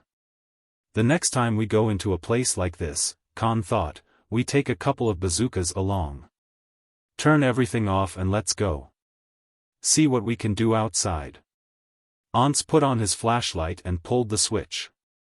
They got into the lift and rode down, going outside. As soon as they emerged, they saw a rectangular object 15 feet long settle over their air car, let down half a dozen clawed arms, and pick it up, flying away with it. It had taped instructions to remove anything that didn't belong in the aisleway. It probably asked the supervisor about the air car, and the supervisor didn't return an inhibitory signal, so it went ahead. Conn and Aunts both shouted at it, knowing perfectly well that shouting was futile. Then they were running for their lives with one of the crab-like all-purpose jobs after them. They dived under the slightly raised bed of a long belt conveyor and crawled. Jerry Rivas fired another shot, somewhere. The robots themselves were having troubles. They had done all the work they were supposed to do, now the supervisors were insisting that they do it over again. Uncomplainingly, they swept and raked and vacuum cleaned where they had vacuum cleaned and raked and swept 40 years ago. The scrap pickers, having picked all the scrap, were going over the same places and finding nothing, and then getting deflected and gathering a lot of things not definable as scrap. And then circling around, darting away from one another in obedience to their radar-operated evasion systems, and trying to get to the outside scrap pile. And finding that the doors wouldn't open because the door openers weren't turned on, and finally dumping what they were carrying when the supervisors gave them no instructions. One of them seemed to have dumped something close to where Clyde Nichols was hiding. If his language had been a little stronger, it would have burned out Conn's radio. Their own immediate vicinity being for the moment clear of flying robots, Conn and Aunts rolled from under the conveyor and legged it between the two production lines. Immediately, 3 of the crab-like all-purpose handling robots saw them, if that was the word for it, and came dashing for them, followed by a thing that was mostly dump lifter. It was banging its bin lid up and down angrily. About 50 yards ahead, Jerry Rivas stepped from behind a machine and fired. One of the handling robots flashed green from underneath, went off contragravity, and came down with a crash. Immediately, like wolves on a wounded companion, the other 2 pounced upon it, dragging and pulling against each other. That was a hunk of junk, their orders were to remove it. The mobile trash bin went zooming up to the ceiling, reversed within 20 feet of it and came circling back to the ground, to go zooming up again. It had gone crazy, literally. It had been getting too many contradictory orders from its supervisor, and its circuits were overloaded and its relays jammed. Rats in mazes and human-type people in financial difficulties go psychotic in very much the same way. The two surviving all-purpose robots were also headed for a padded repair shop. They had come close enough to each other to activate their anti-collision safeties. Immediately, they flew apart. Then their order to pick up that big piece of junk took over, and they started forward again, to be bounced apart as soon as they were within 5 feet of one another. If left alone, their power units would run down in a year or so. Until then, they would keep on trying. Soulless intelligences, indeed. Then it occurred to him that for the past however long it had been he hadn't heard from Mohammed Matsui. He jiggled his radio. "Ham, where are you? Are you still alive?" "I'm back at the power plant," Matsui said exasperatedly. "There's a big thing circling around here. Every time I stick my head out, he makes a dive at me. I didn't know robots would attack people." "They don't. He just thinks you're some more trash he's been told to gather up." Matsui was indignant. Conn laughed.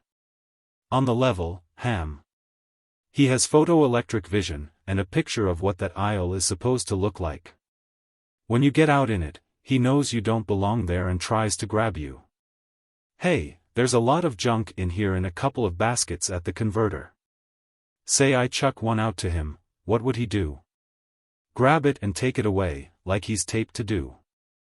"Okay. Wait a minute." They couldn't see the archway to the power plant, or even the robot that had Matsui penned up, but after a few minutes they saw it soaring away, clutching a big wire basket full of broken boxes and other rubbish. It headed for the mutually repelling swarm of robots around the door that wouldn't open for them. Conn and Once and Jerry ran toward the rear, joined by Clyde Nichols, who popped up from behind a pile of spools of electric wire. They made it just before the coffin-shaped thing that had carried off the air car came over to investigate. "You want to be careful back there," Matsui told them, as they started toward the temporary safety of the power plant. "All the reactor repair robots are there, don't get them on the warpath next." Of course. There were always repair robots at a power plant, to go into places no human could enter and live. Behind the collapsium shielding, they wouldn't have been activated. "Let's have a look at them." "What kind?" "Standard reactor servicers, the same we used at the administration center." Matsui opened the door, and they went into the power plant. Conn and Matsui put on the service power and activated the two supervisors. They, in turn, activated their workers. It was tricky work getting them all outside the collapsium-walled power plant area. Each worker had to be passed through by the supervisor inside, under Matsui's control. Because of the close quarters at which they worked inside the reactor and the converter, they weren't fitted with anti-collision repulsors, and, working under close human supervision, they all had audio-visual pickups. It took some time to get adequate screens set up outside the collapsium. Finally, they were ready. Their two supervisors went up to the ceiling, one controlled by Conn and the other by Matsui.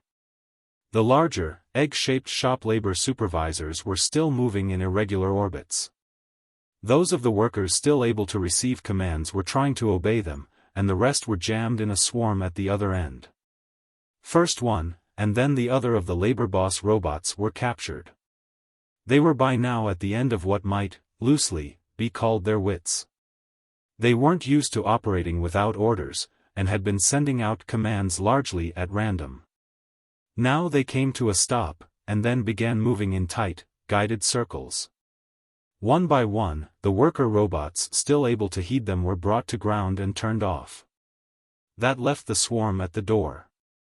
The worker robots under direct control of the power plant supervisors went after them, grappling them and hauling them down to where Once and Jerry Rivas and Captain Nichols could turn them off manually.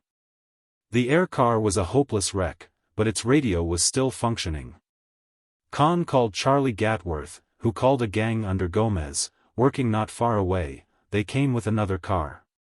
It took all the next day for a gang of 6 of them to get the place straightened up. Neither Conn nor Gomez, who was a roboticist himself, would trust any of the workers or the two supervisors. Their experiences out of control had rendered them unreliable. They took out their power units and left them to be torn down and repaired later. Other robots were brought in to replace them. When they were through, the power unit cartridge plant was ready for operation. Jerry Rivas wanted to start production immediately. "We'll have to go back to Poictesme pretty soon," he said. "We don't want to go back empty." "Well, I know that no matter what we dug up, and what we could sell or couldn't sell, there's always a market for power unit cartridges. Electric light units, household appliance units, air car and airboat units, any size at all. We run that plant at full capacity for a few days and we can load the Harriet barn full, and I'll bet the whole cargo will be sold in a week after we get in." Chapter 15. The Harriet barn settled comfortably at the dock, the bunting-swathed tugs lifting away from her. They had the outside sound pickups turned as low as possible, and still the noise was deafening. The spaceport was jammed, people on the ground and contragravity vehicles swarming above, with police cars vainly trying to keep them in order. All the bands in Storesend seemed to have been combined, they were blaring the planetary hymn. Genji Gartner's body lies amouldering in the tomb. But his soul goes marching on. When they opened the airlock, there was a hastily improvised ceremonial barge, actually a farmscow completely draped in red and white, the planetary colors. They all stopped, briefly, as they came out, to enjoy the novelty of outdoor air which could actually be breathed. Conn saw his father in the scow, and beside him Sylvie Jacquemont, trying, almost successfully, to keep from jumping up and down in excitement. Morgan Gatworth to meet his son, and Lester Dawes to meet his. Kurt Fawzy, Dolph Kelton, Colonel Zarif, Tom Brangwyn. He didn't see his mother, or his sister. Flora he had hardly counted on, but he was disappointed that his mother wasn't there to meet him. Sylvie was embracing her father as he shook hands with his, then she threw her arms around his neck. "Oh, Conn, I'm so happy. I was watching everything I could on screen, everything you saw, and all the places you were, and everything you were doing." The scow, ceremonial barge, gave a slight lurch, throwing them together. Over her shoulder, he saw his father and Eve Jacquemont exchanging grins. Then they had to break it up while he shook hands with Fawzy and Judge Ledoux and the others, and by the time that was over, the barge was letting down in front of the stand at the end of the dock. And the band was still deafening heaven with Genji Gartner's body, and they all started up the stairs to be greeted by Planetary President Vickhoven. He looked like an elderly bear who has been too well fed for too long in a zoo. And by Minister General Murchison, who represented the Terran Federation on Poictesme. He was thin and balding, and he looked as though he had just mistaken the vinegar cruet for the wine decanter. Genji Gartner's soul stopped marching on, but the speeches started, and that was worse. And after the speeches, there was the parade, everybody riding in transparent-bodied air cars. And the Lester Dawes and the two ships of the new Planetary Air Navy and a swarm of gunboats in column 500 feet above, all firing salutes. In spite of what wasn't, but might just as well have been, a concerted conspiracy to keep them apart, he managed to get a few words privately with Sylvie. "My mother, she didn't get here. Is anything wrong? Is anything else? I've been in the middle of it ever since you went away. Your mother's still moaning about all these companies your father's promoting, he never used to do anything like that, and it's all too big, and it's going to end in a big smash." And then she gets on to Merlin. You know, she won't say Merlin, she always calls it, that thing. I've noticed that. Then she begins talking about all the horrible things that'll happen when it's found, and that sets Flora off. Flora says Merlin's a big fake, and you and your father are using it to rob thousands of widows and orphans of their life savings, and that sets your mother off again. Self-sustaining cyclic reaction, like the beta solar phoenix. And every time I try to pour a little oil on the troubled waters, I find I've gotten it on the fire instead. And then, Flora had this fight with Wade Lucas, and of course, she blames you for that. Good heavens, why? Well, she couldn't blame it on herself, could she? Oh, you mean why the fight? Lucas is in business with your father now, and she can't convince him that you and your father are a pair of quadruple-dyed villains, I suppose. Anyhow, the engagement is PHTTT. Conn, is my father going back to XVIII? As soon as we can round up some people to help us on the ship. Then I'm going along. I've had it, Conn. I'm a combat fatigue case. But, Sylvie. That isn't any place for a girl. Oh, pooh.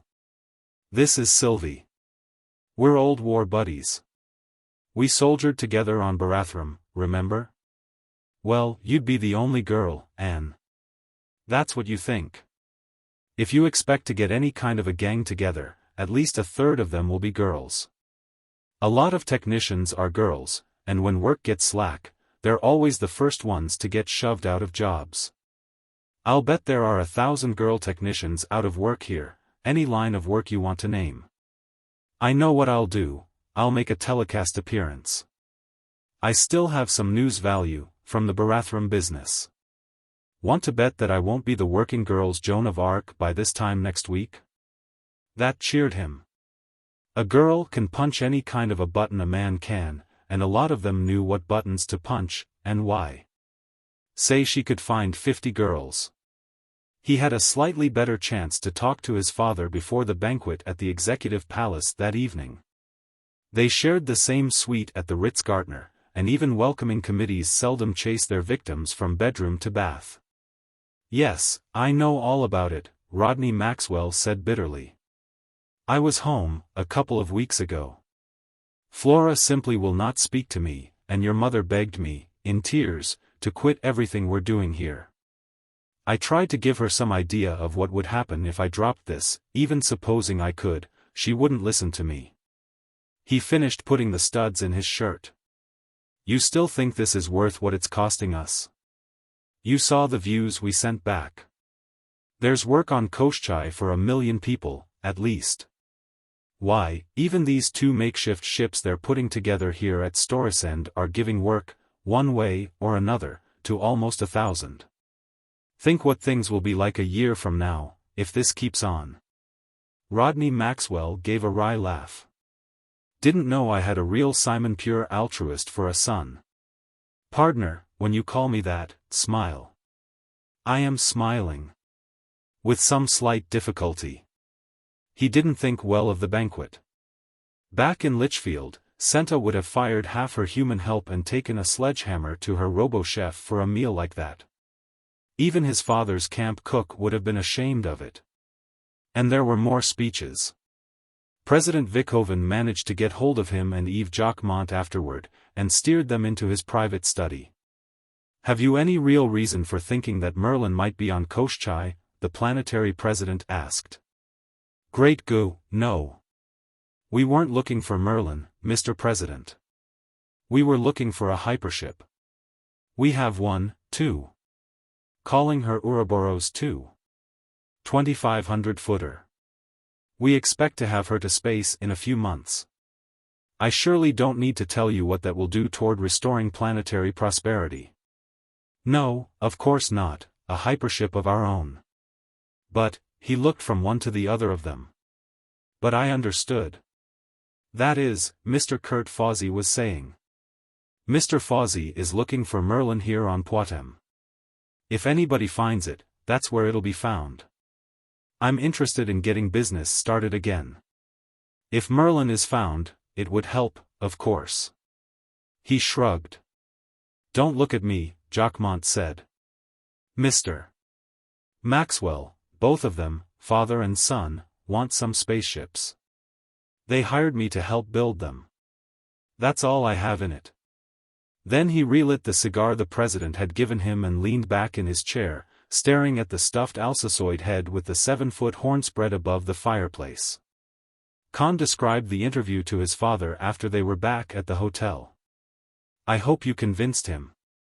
You know, he's afraid of Merlin. A lot of people have been saying that if Merlin's found, it should be used to determine government policy.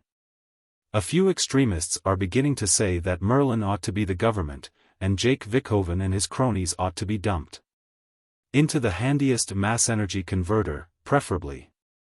You know, if anybody found Merlin and started it auditing the planetary treasury, Jake Vickhoven'd be the one who'd be wanting a hypership. Tom Brangwyn ran him down the next morning in the dining room. "Conn, I wish you'd come along with me," he said. "Some of us are up in Kurt's suite, we'd all like to talk to you." Somehow, he was acting as though he were making an arrest. That might have been nothing but professional habit. Conn went up to Fozzie's suite, and found Fozzie and Judge Ledoux and Dolph Kelton and close to a dozen others there. "I'm glad you could come, Conn," the judge greeted him. Now that the defendant had arrived, the trial could begin. "I wish your father could have gotten here. I asked him to come, but he had a prior engagement. A meeting with some of the financial people here, about some company he's interested in." "That's right, Tri-System and Interstellar Space Lines." "Interstellar." Kurt Fozzie almost howled. "Great go. Now it isn't enough to go out to Koschei, he wants to go clear out of the Tri-System. That's what we wanted to talk about, all this nonsense you and your father are in. Merlin's right here on Poictesme. It's right at Force Command, and if your father hadn't robbed us of all our best men, like Jerry Rivas and Once Dawes, we'd have found it by now. I don't think you and your father care a hoot if we ever find Merlin or not." "Kurt, that's a dreadful thing to say," Dolph Kelton objected in a shocked voice. "It's a dreadful thing to have to say," Fozzie replied, "but you tell me what Conn Maxwell or Rodney Maxwell are doing to help find it." "Who showed you where Force Command was?" Clem Zaref asked. Nobody could think of any good quick comeback to that. Conn took advantage of the pause to ask, "Why do you want to find Merlin?" "Why do we?" Fozzie spluttered indignantly. "If you don't know." "I know why I do. I want to see if you do." "Do you?" Merlin would answer so many questions, Dolph Kelton told him gently. "Questions I can't answer for myself. With Merlin, we could set up a legal code and a system of jurisprudence that would give everybody absolute justice," Judge Ledoux said. "As if absolute justice wasn't the last thing anybody in his right senses would want, a robot judge would have the whole planet in jail inside a month." "We have a man who joined us after you went off to Koschei, Conn," Franz Veltrin said. "A Mr. Karl Liebert. He's some kind of a clergyman, from over Morven Way. He says that Merlin could formulate an entirely new religion, which would regenerate humanity." "Well, I don't have any such lofty ideas," Fozzie said. "I just want Merlin to show us how to get some prosperity here, bring things back to what they were before Poictesme went broke. And that's what Father and I are trying to do. You're going into the woods with a book on how to chop down a tree, and no axe." Fozzie looked at him in surprise, started to say something, and thought better of it. "If we want prosperity, we need tools. Our problem is loss of markets. If we find Merlin and tape it with everything that's happened in the 40 years since it was shut down, Merlin will tell us where to find new markets. But the markets won't come to us. We'll have to do our own exporting, and we'll need ships. Now, you men have been studying about Merlin and hunting for Merlin all your lives. I can't add anything to what you know, and neither can my father. You find Merlin, and we'll have the ships ready when you do find it." "Kurt, I think he has a point," somebody said. "You're blasted well right he has," Clem Zaref put in. "If it wasn't for Conn Maxwell, you know where we'd be?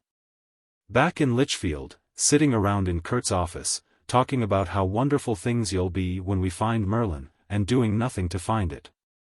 "Kurt, I believe Conn is entitled to an apology," Judge Ledoux ruled. "How close we are to finding Merlin I don't know, but it is due to him that we have any hope of finding it at all." "Conn, I'm sorry," Fozzie said. "I oughtn't to have said some of the things I did. But we're all on edge, we've been having so much trouble." "Conn, it's right there at Force Command, I know it is. We've been all over the place. We have shafts sunk at each of the corners, we've used scanners, and put off echo shots. Nothing. We looked for additional passages out of the headquarters. There aren't any. But it has to be somewhere around. It just has to be. Maybe if I go out to Force Command with you, I might see something you've overlooked. And if I can't, I'll try to scrape up some stuff on XVIII for you. Deep vein scanners, that sort of thing, from the mines. They took the Lester Dawes out at a little past noon and turned south and east. Everybody aboard was happy, except Conn Maxwell. He was thinking of the years and years ahead of these trusting, hopeful old men, each year the grave of another expectation. 200 miles from Force Command, the Goblin met them, her side still spalled and dented from the hits she had taken in Barathrum spaceport. When they came in sight of it, the mesa top was deserted. Fawzi began wondering where in Niflheim all the drilling rigs, and the seismo trucks, were. Somebody with a pair of binoculars called attention to activity on the side of the high butte on top of which the relay station was located. Fawzi began swearing exasperatedly. Might be something Mr. Liebert thought of, Franz Veltrin suggested. Then why in blazes didn't he screen us about it? Who is this Liebert? Conn asked. Somebody mentioned him this morning, I think. He joined us after you left, Conn, Dolph Kelton said. He's a clergyman from Morven. No regular denomination, he has a sect of his own. Yeah, he would. Clem Zaref rumbled. Pious fraud. He's really a good man, Conn, Clem's prejudiced. He says we ought to use Merlin to show us the true nature of God, and how to live in accordance with the divine will. He says Merlin can teach us a new religion. A new religion, based on Merlin. That would be good. And then the fanatics who thought Merlin was the devil would start a holy war to wipe out the servants of Satan. And with all the combat equipment that was lying around on this planet. For the first time since this business started, he began to feel really frightened. An air car came bulleting away from the butte and landed on the mesa as the Lester Dawes set down. The man who met them at the head of the vertical shaft wore Federation fatigues, baggy trousers, ankle boots and long smock, dyed black.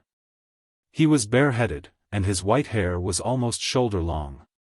He had a white beard.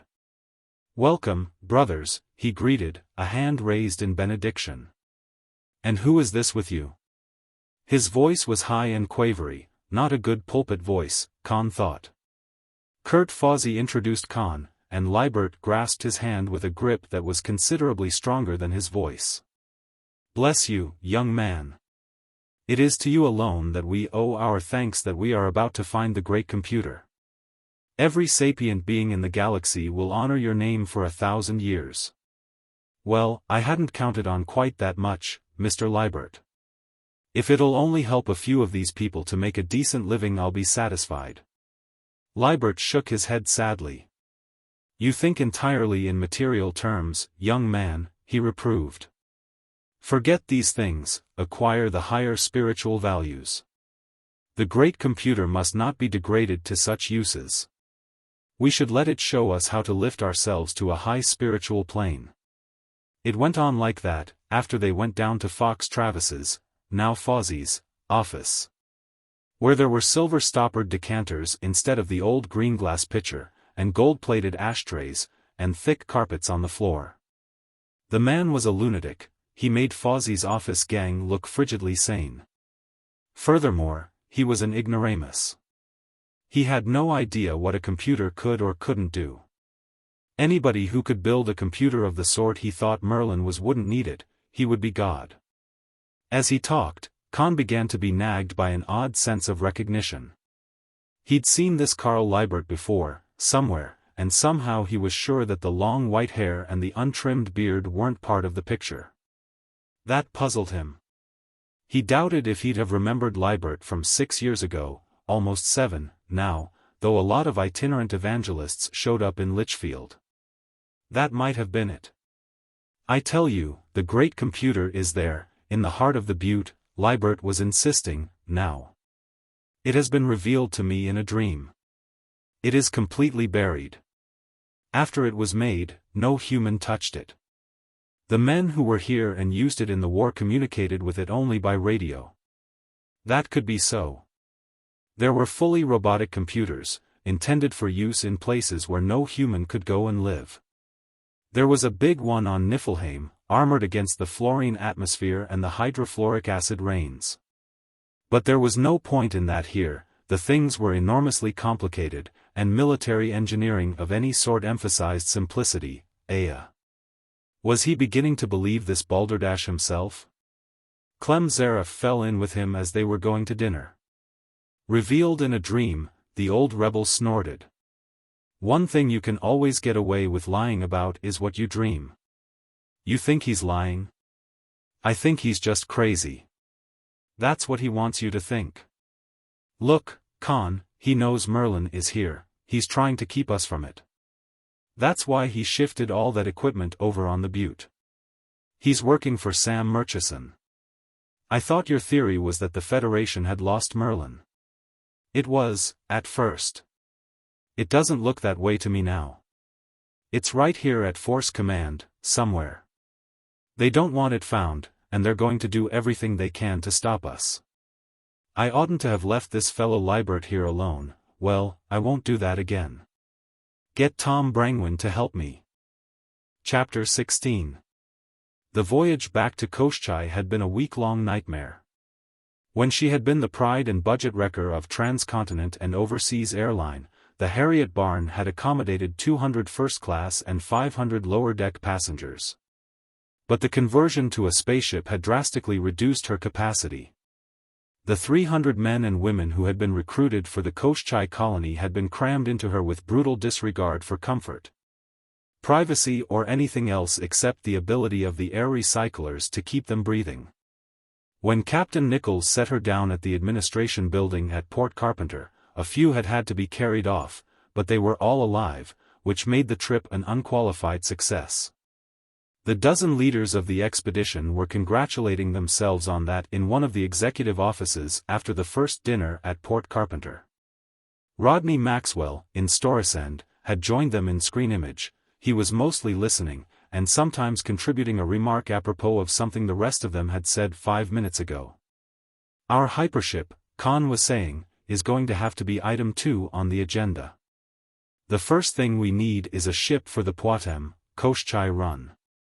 By this time next year, we ought to have 1,000 to 1,500 people here at the least.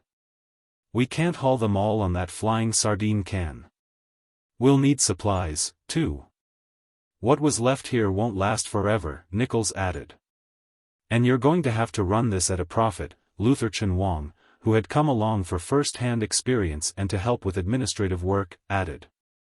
You have a big payroll to meet, and you'll have to keep the stockholders happy. People like Jethro Sasterman and some of these Storesend bankers aren't going to be satisfied with promises and long-term prospects, they'll want dividends. We'll have to get claims staked on something besides Port Carpenter, too. Those ships that are building at Storesend will be finished before long, Jerry Rivas said. If we don't get some more things claimed, the first thing you know, we'll own Port Carpenter and nothing else. Well, let's see what we can find in the way of a big airboat, or a small ship, Conn said. Jerry, you can pick a party for exploring. Just zigzag around the planet and transmit in locations and views of whatever you find, and we'll send it on to Storesend. And don't pick anybody for your exploring party that can't be spared from anything here, Jacquemont added. We don't want to have to chase you halfway around the world to bring back the only specialist in something yesterday at the latest. Are you going to come along, Conn? Rivas asked. Oh, Lord, no. I'm going to be doing 15 things at once here. All the computer work. Finding materials to make astrogational equipment and robopilots. Studying hyperspace theory, fortunately, there was an excellent library here, and setting up classes, and teaching school. And keeping in touch with his father, on Poictesme. It was making him nervous not to know what sort of foolishness the older and wiser heads might be getting into. The next morning, they began organizing work gangs and setting up committees. 3 men, 2 girls and about 20 robots got an open-pit iron mine started, as soon as the steel mill was ready, or started coming in. Ons Dawes had a gang looking for something they could build a 350-foot interplanetary ship out of. Jacquemont and Mac Vibart were getting plans and specifications and making lists of needed materials. Conn gathered a dozen men and women and started classes in computer theory and practice.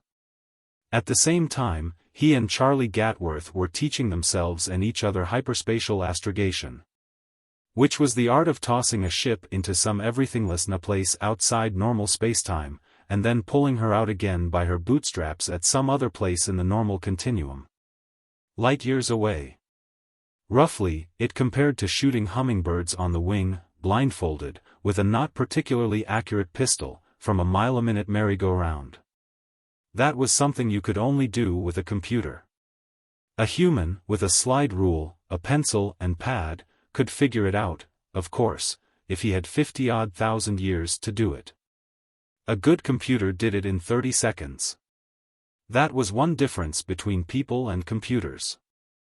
The other difference was that the desirability of making a hyperspace jump would never occur to a computer, unless somebody pushed a button and taped in instructions. They found a 300-foot globular skeleton, probably the nucleus of a big hyperspace ship, and decided that was big enough for what they wanted. The entire colony got to work on it. Photoprint plans and specifications poured out as Jacquemont and a couple of draftsmen got them up. Steel came out of the steel mill at one end while ore came in at the other. A swarm of big contragravity machines, some robotic and some human-operated, clustered around the skeletal hull like hornets building a nest. Tri-system and interstellar space lines was chartered. The lawyers reported having to overcome a little more resistance than usual from the government about that. And the bill to nationalize MERLIN, which had died in committee, was resuscitated and was being debated hotly on the floor of Parliament. The administration was now supporting it. Are they completely crazy? Conn wanted to know, when he heard about that. They passed that bill and nobody's going to look for MERLIN if they know the government will snatch it as soon as they find it. That is precisely Jake Vickoven's idea, his father replied. I told you he was afraid of MERLIN.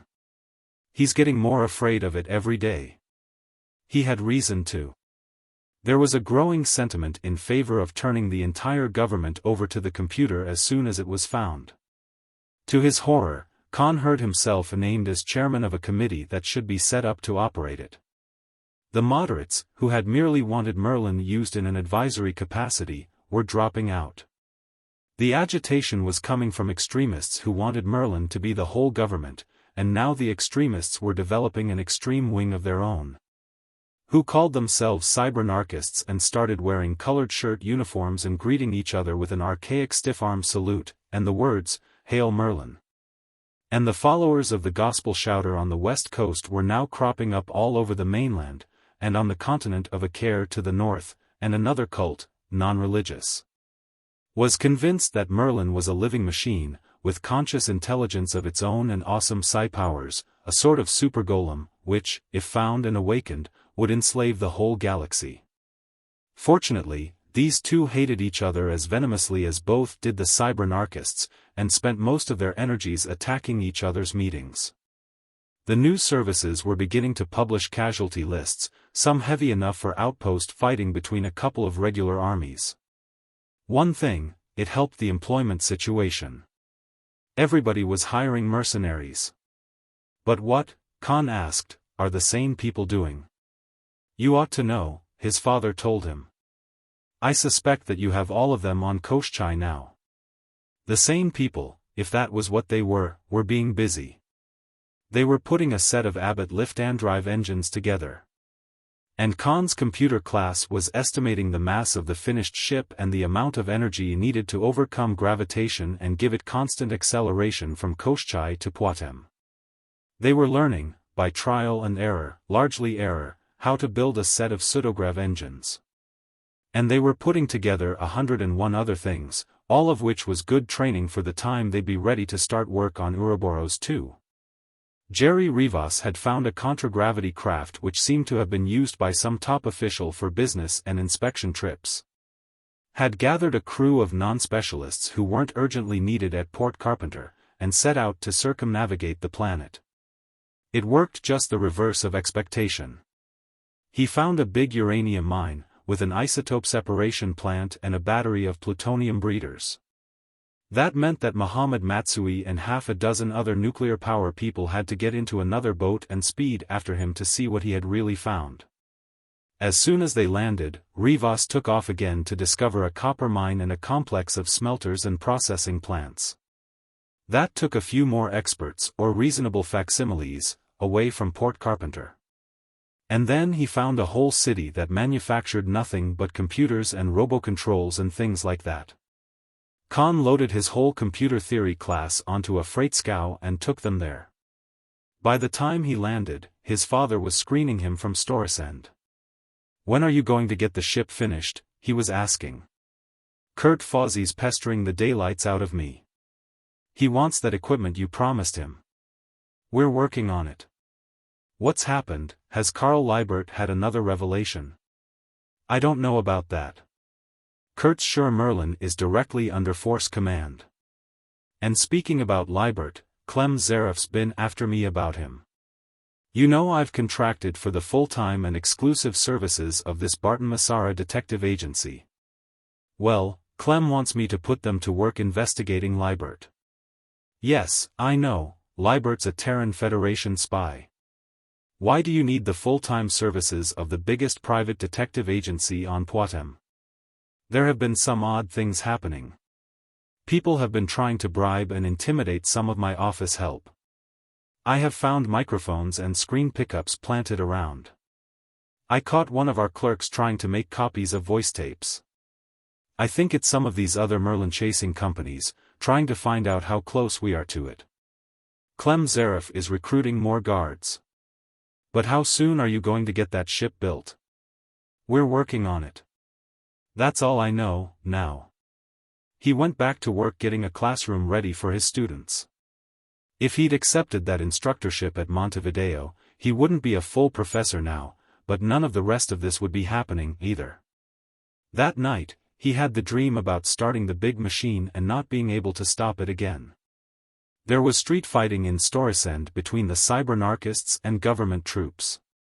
There was a pitched battle in the west between the Armageddonists, MERLIN is Satan, and the Human Supremacy League, MERLIN is the Golem, with heavy losses and claims of victory on both sides.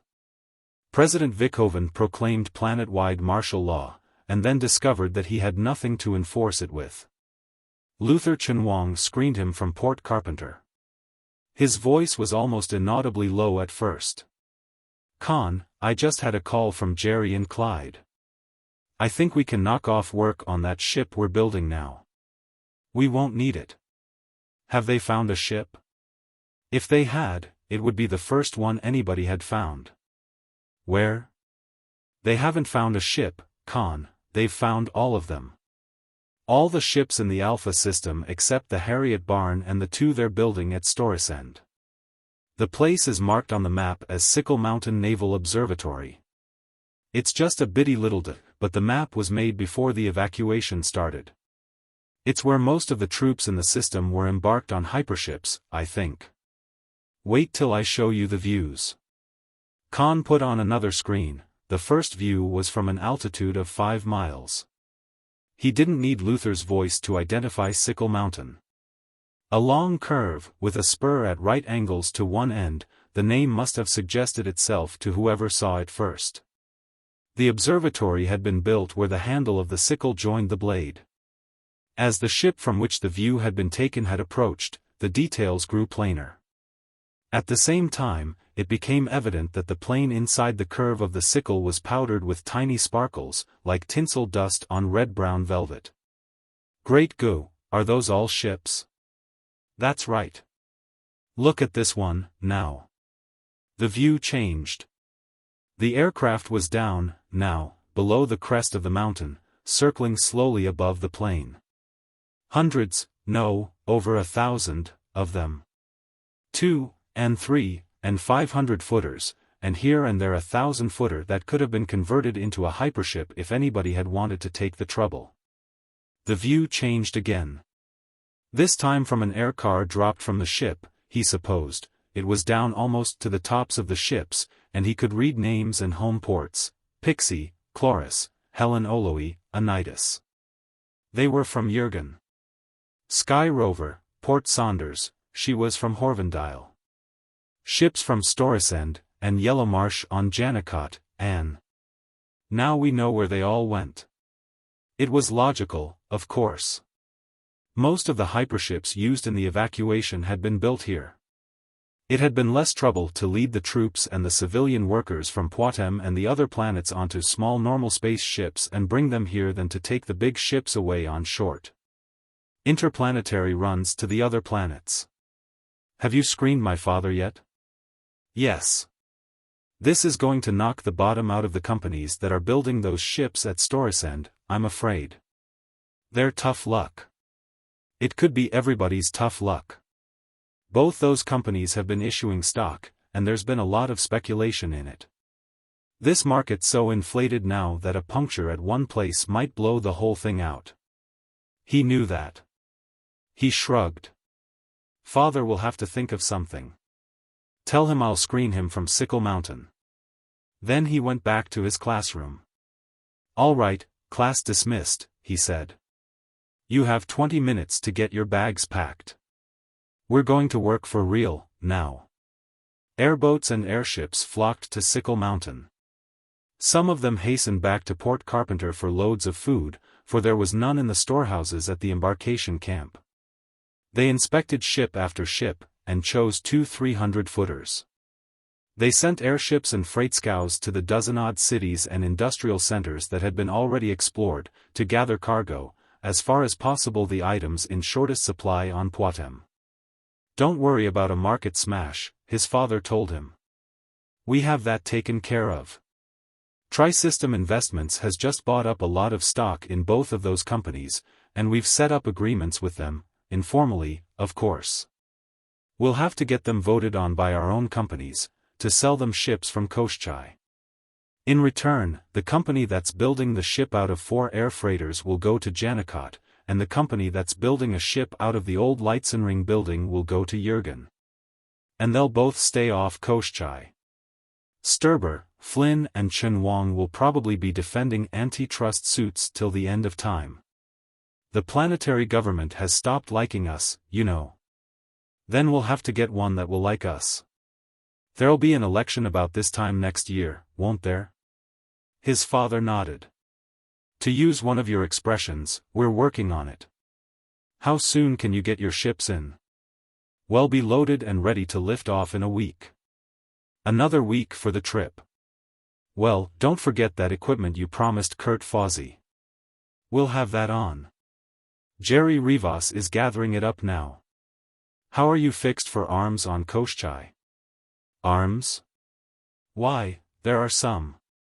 There was a pretty big force of Space Marines on duty here, and they left everything they couldn't carry in their hands.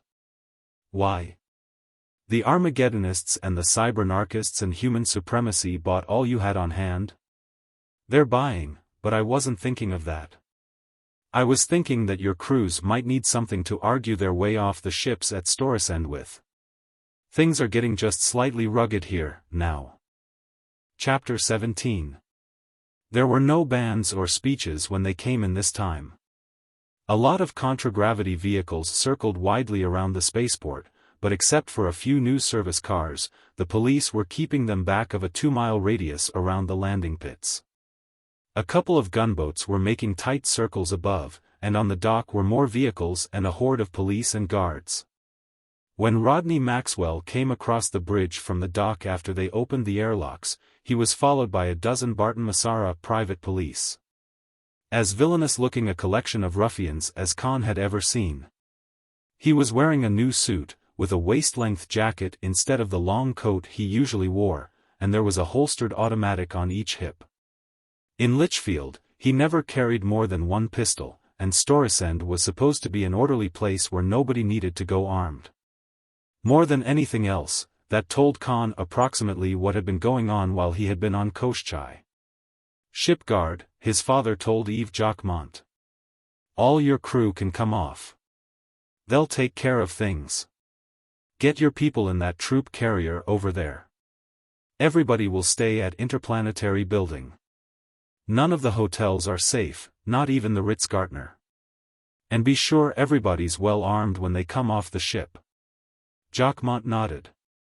"I know the drill. I've been in Port Oberth on Venus and Scorvin on Loki. Any law we want, we make for ourselves. That's about it. I'll see you there. Conn, I wish you'd come with me. Somebody here wants to talk to you." He wondered if his mother, or Flora, had come to Storesend. When he asked his father as they crossed onto the dock, there was a brief twinge of pain in Rodney Maxwell's face. "No, they're not having anything to do, Duck, quick." Then his father was diving under a lifter truck that stood empty on the dock. The private police were scattering for cover, and an autocannon began pom-pomming. Conn took one quick look in the direction in which it was firing, saw an air car that had broken through the police line and was rushing toward them, and dived under the lifter after his father. As he did, he saw a missile flash out from one of the gunboats like a thrown knife. Then he huddled beside his father and put his arms over his head. He felt the heat and shock of the explosion and, an instant later, heard the roar. When nothing immediately disastrous happened after he had counted 15 seconds, he stuck his head out and looked up. The gunboat was struggling to regain her equilibrium, and the air car had vanished in a fireball. They both emerged, straightening. His father was brushing himself with his hands and saying something about always having to duck under something when he had a new suit on. Robot control, probably. Could have been launched from anywhere in town. "Why, no, your mother and Flora aren't speaking to either of us anymore. Pity, of course, but I'm glad they're in Litchfield. It's a little healthier there." They walked to the slim recon car and climbed in, pulling the door shut after them. Wade Lucas was waiting for them at the controls. "There, you see," he began, as soon as he had the car lifting. "What I've been telling you. We'll have to stop this. Conn, meet our new partner. I told him everything you told me, out on the mall, the day you came home. I had to," his father hastened to add. He'd figured most of it out for himself. The only thing to do was admit him to the lodge and give him the oath.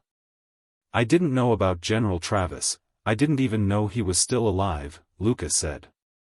"But the rest of it was pretty obvious, once I stopped jumping to conclusions and did a little thinking. You know, ever since I came here I've been preaching to these people to stop looking for Merlin and do something to help themselves. You're smarter than I am, Conn. Instead of opposing them, you're guiding them. Did you tell Flora?" Lucas shook his head. "I tried to explain what you're trying to do, but she wouldn't listen. She just told me I'd gotten to be as big a crook as you two." He had the car up to 50,000, putting it into a wide circle around the city. He locked the controls and got out his cigarettes. "Rod, we've got to stop this. You were just lucky this time. Some of these days your luck's going to run out." "How can we stop?" Conn demanded.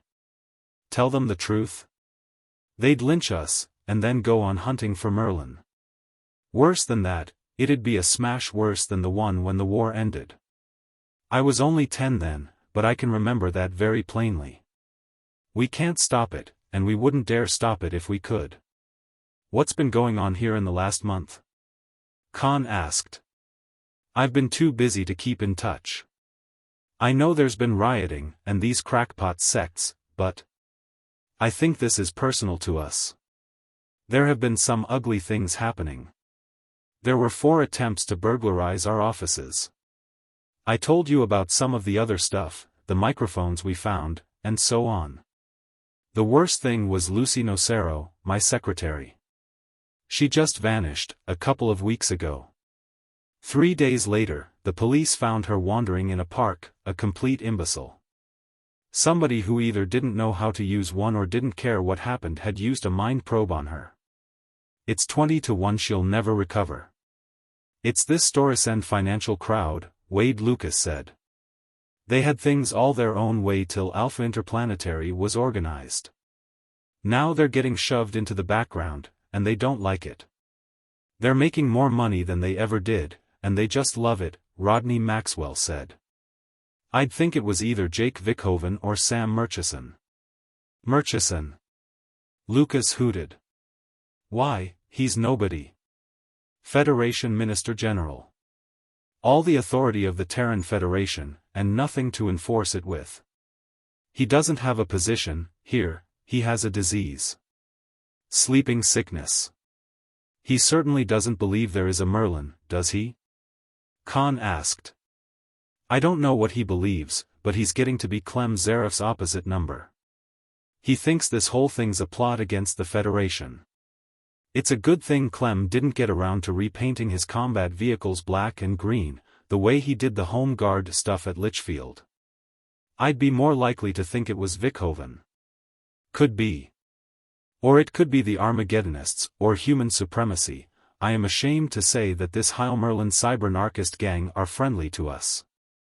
Or it could be some of the banking crowd, or some of these rival space companies. Barton Massara is trying to find out.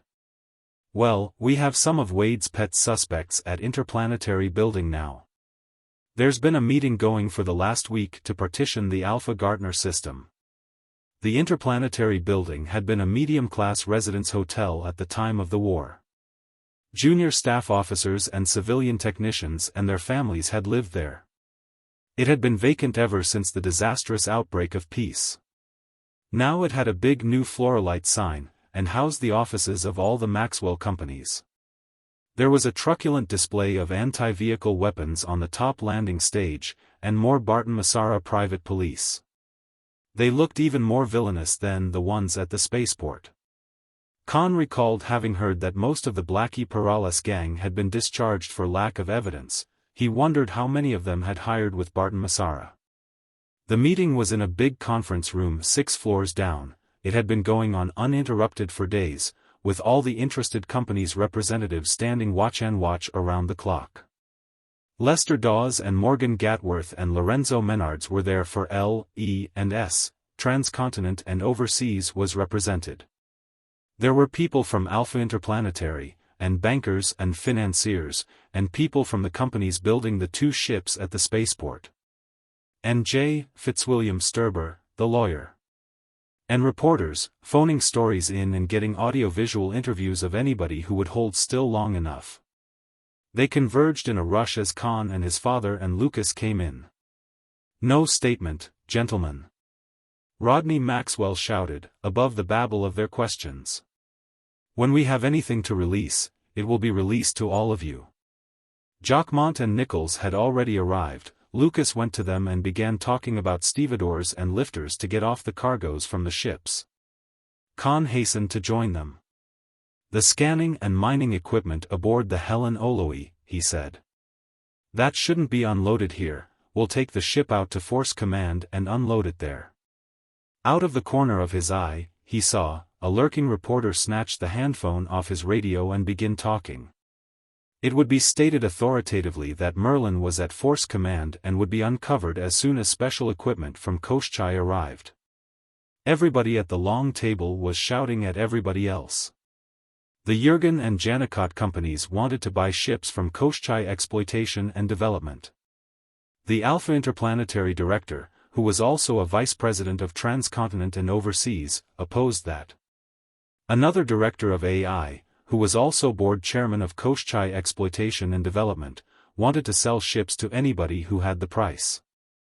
The Transcontinent and Overseas man was calling him a traitor to the company, and one of the stockbrokers, who was also a vice president of Tri-System Investments and a director of Tri-System and Interstellar Space Lines, was wanting to know which company.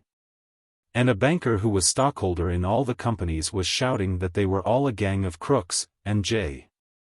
Fitzwilliam Sturber was declaring that anybody who called him a crook could continue the discussion through seconds. Conn suddenly realized that dueling had never been illegal on Poictesme. He wondered how many duels this meeting was going to hatch. The next afternoon the Helen Oloe was unloaded, all but the mining equipment. Conn and Eve Jacquemont and Charlie Gatworth and a few others took her out to force command. They were met by Clem Zareff's armed airboats 250 miles from the mesa, and they found the place in more of a state of siege than when the Badlands had been full of outlaws. A lot of heavy armament seemed to have been moved in from Barathrum spaceport, and Zareff had more men and firepower than he had ever commanded during the System States War. If Minister General Murchison was convinced that the Merlin excitement was a cover for some seditious plot against the Federation, this ought to give him food for thought. There was still work, mostly boring lateral shafts for echo shots, going on at the butte, under the relay station. That was Liebert, who was still insisting that that was where Merlin was buried. There was also some work on top of the mesa, by those who were convinced that that was where Merlin was to be found. Kurt Fawzy was taking the lead in that. Franz Veltrin and Dolph Kelton sided with Liebert, and Fawzy's office clique had split into two factions.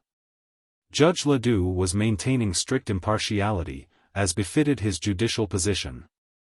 Why hasn't your father gotten those detectives of his to work on this fake preacher? Zareff wanted to know, when he and Tom Brangwyn were able to talk to Conn alone. Well, they've been busy, Conn said. Trying to keep him alive, for one thing. You heard about the robobomb somebody launched at us the day we brought the ships in, didn't you? Yes, and we heard about the Nocero girl, too, Brangwyn said. But hasn't it ever occurred to you or your dad that this fellow that calls himself Liebert might be mixed up with the gang that did that? You suspect him, too? Brangwyn nodded. I took a few audiovisuals of him. When he didn't know it, I sent them to some different law enforcement people over in Morven, where he says he comes from. They never saw him before, and couldn't find anybody who did. Well? He just doesn't have a police record, then. He says he's a preacher. Preachers don't go off in the woods by themselves to preach, they get up in pulpits, in front of a lot of people.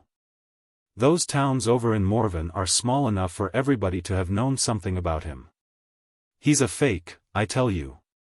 Let me have copies of those audiovisuals, Tom. I'll see what can be found out about him. I'm beginning to wonder about him myself. I'm sure I've seen him, somewhere. When he got back to Storesend, he found that the marathon conference on the 6th floor down at the Interplanetary Building had finally come to an end. Everybody seemed satisfied, and apparently nobody was going to have pistols and coffee with anybody else about it. We have things fixed up, his father told him.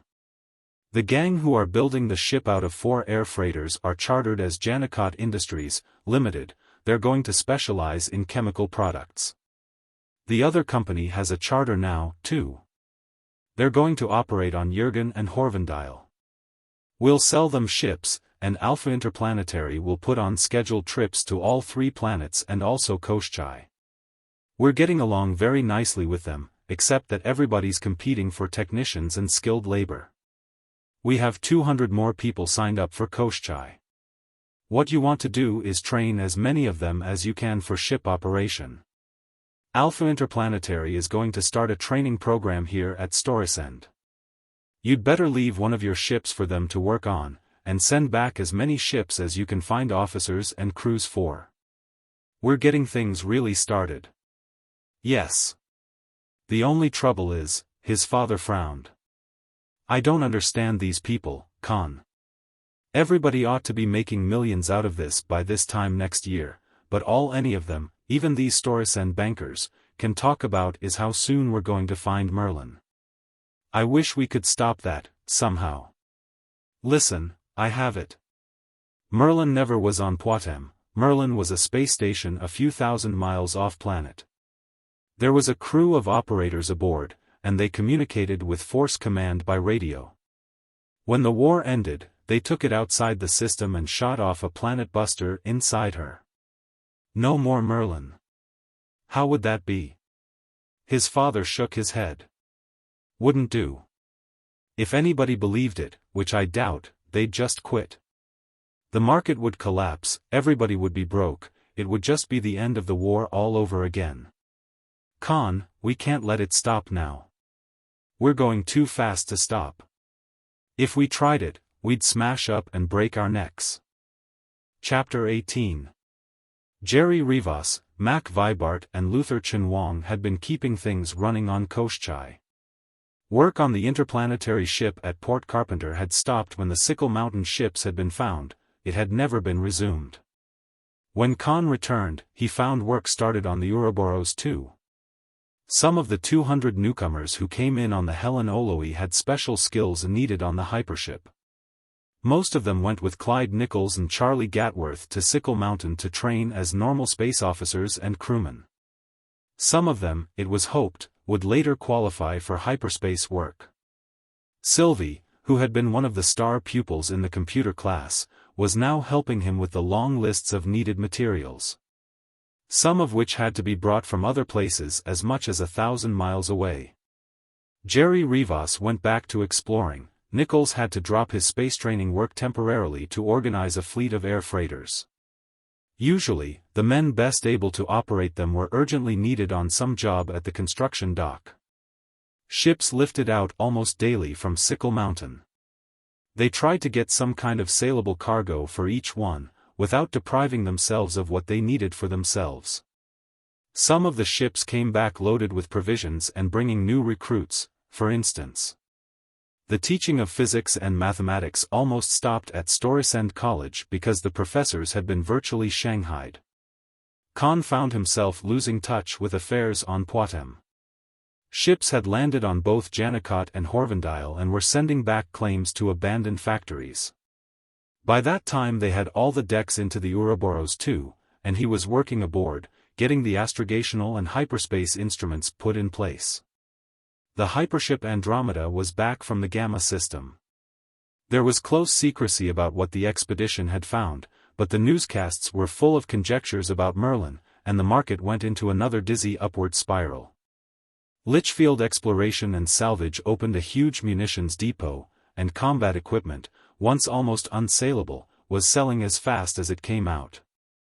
The government was buying some, but by no means all of it. Conn, can you come back here to Poictesme for a while? His father asked. Things have turned serious. I don't like to talk about it by screen, too many people know our scrambler combinations. But I wish you were here. He started to object. There were millions, well, a couple of hundred, things he had to attend to. The look on his father's face stopped him. Ship leaving Sickle Mountain tomorrow morning, he said. I'll be aboard. The voyage back to Poictesme was a needed rest. He felt refreshed when he got off at Storesend Spaceport and was met by his father and Wade Lucas in one of the slim recon cars. They greeted him briefly and took the car up and away from the city, where it was safe to talk. Conn, I'm scared, his father said. I'm beginning to think there really is a Merlin, after all.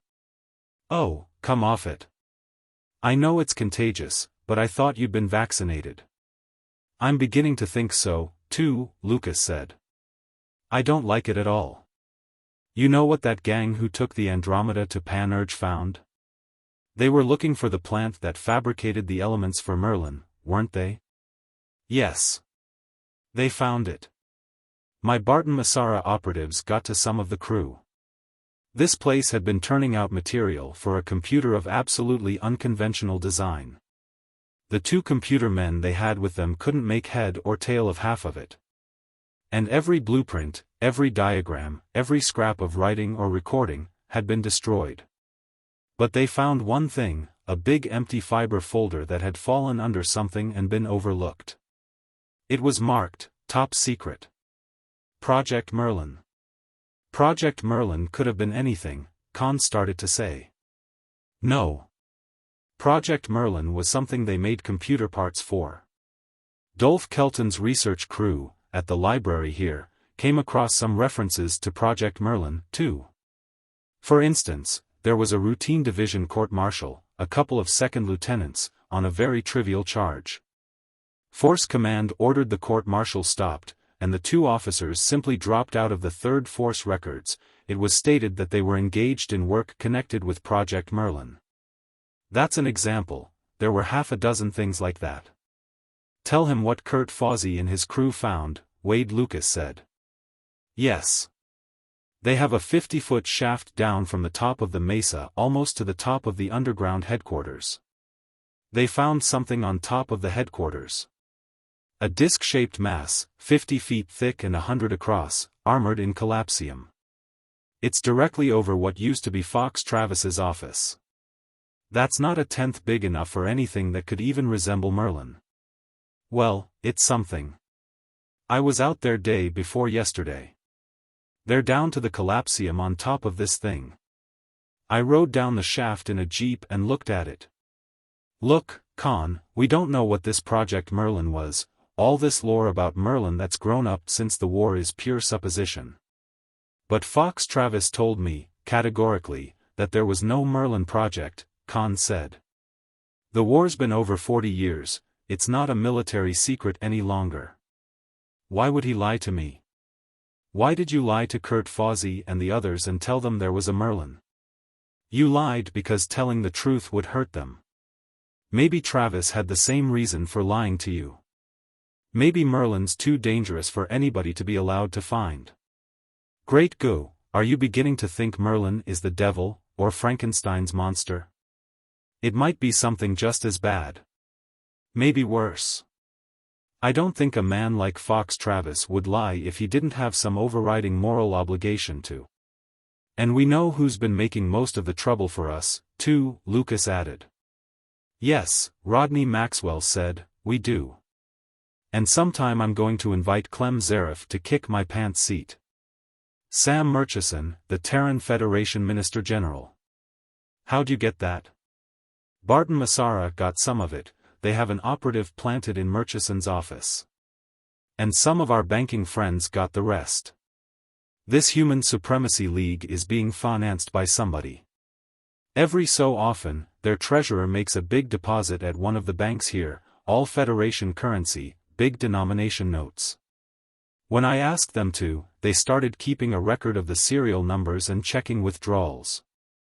The money was paid out, at the First Planetary Bank, to Mr. Samuel S. Murchison, in person. The Armageddonists are getting money, too, but they're too foxy to put theirs through the banks. I believe they're the ones who mind-probed Lucy Nocero. Barton Massara believe, but they can't prove, that human supremacy launched that robobomb at us, that time at the spaceport. Have you done anything with those audiovisuals of Liebert? Gave them to Barton Massara. They haven't gotten anything, yet. So we have to admit that Clem wasn't crazy after all. What do you want me to do? Go out to Force Command and take charge. We have to assume that there may be a Merlin, we have to assume that it may be dangerous, and we have to assume that Kurt Fawzy and his covey of Merlinolators are just before digging it up.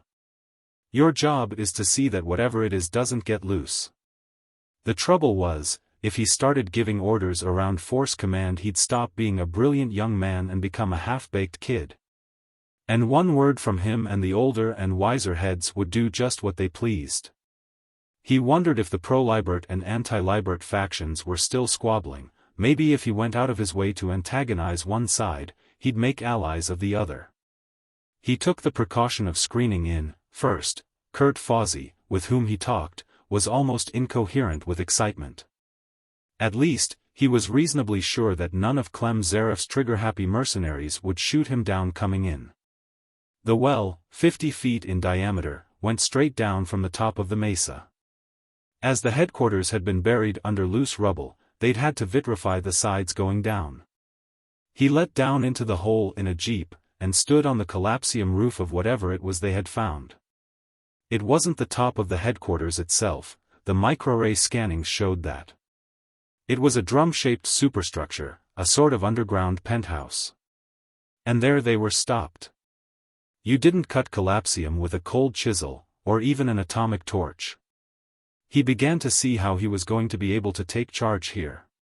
You haven't found any passage leading into it, he asked, when they were gathered in Fawzy's, formerly Fox Travis's, office. Niflheim, no. If we had, we'd be inside now. Tom Brangwyn swore. And we've been all over the ceiling in here, and we can't find anything but vitrified rock and then the collapsium shielding. Sure. There are collapsium cutters, at Port Carpenter, on XVIII. They do it with cosmic rays. But collapsium will stop cosmic rays, Zaref objected. Stop them from penetrating, yes. A collapsium cutter doesn't penetrate, it abrades. Throws out a rotary beam and works like a grinding wheel, or a buzzsaw. Well, could you get one down that hole? Judge Ledoux asked. He laughed. No. The thing is rather too large. In the first place, there's a full-sized power reactor, and a mass-energy converter.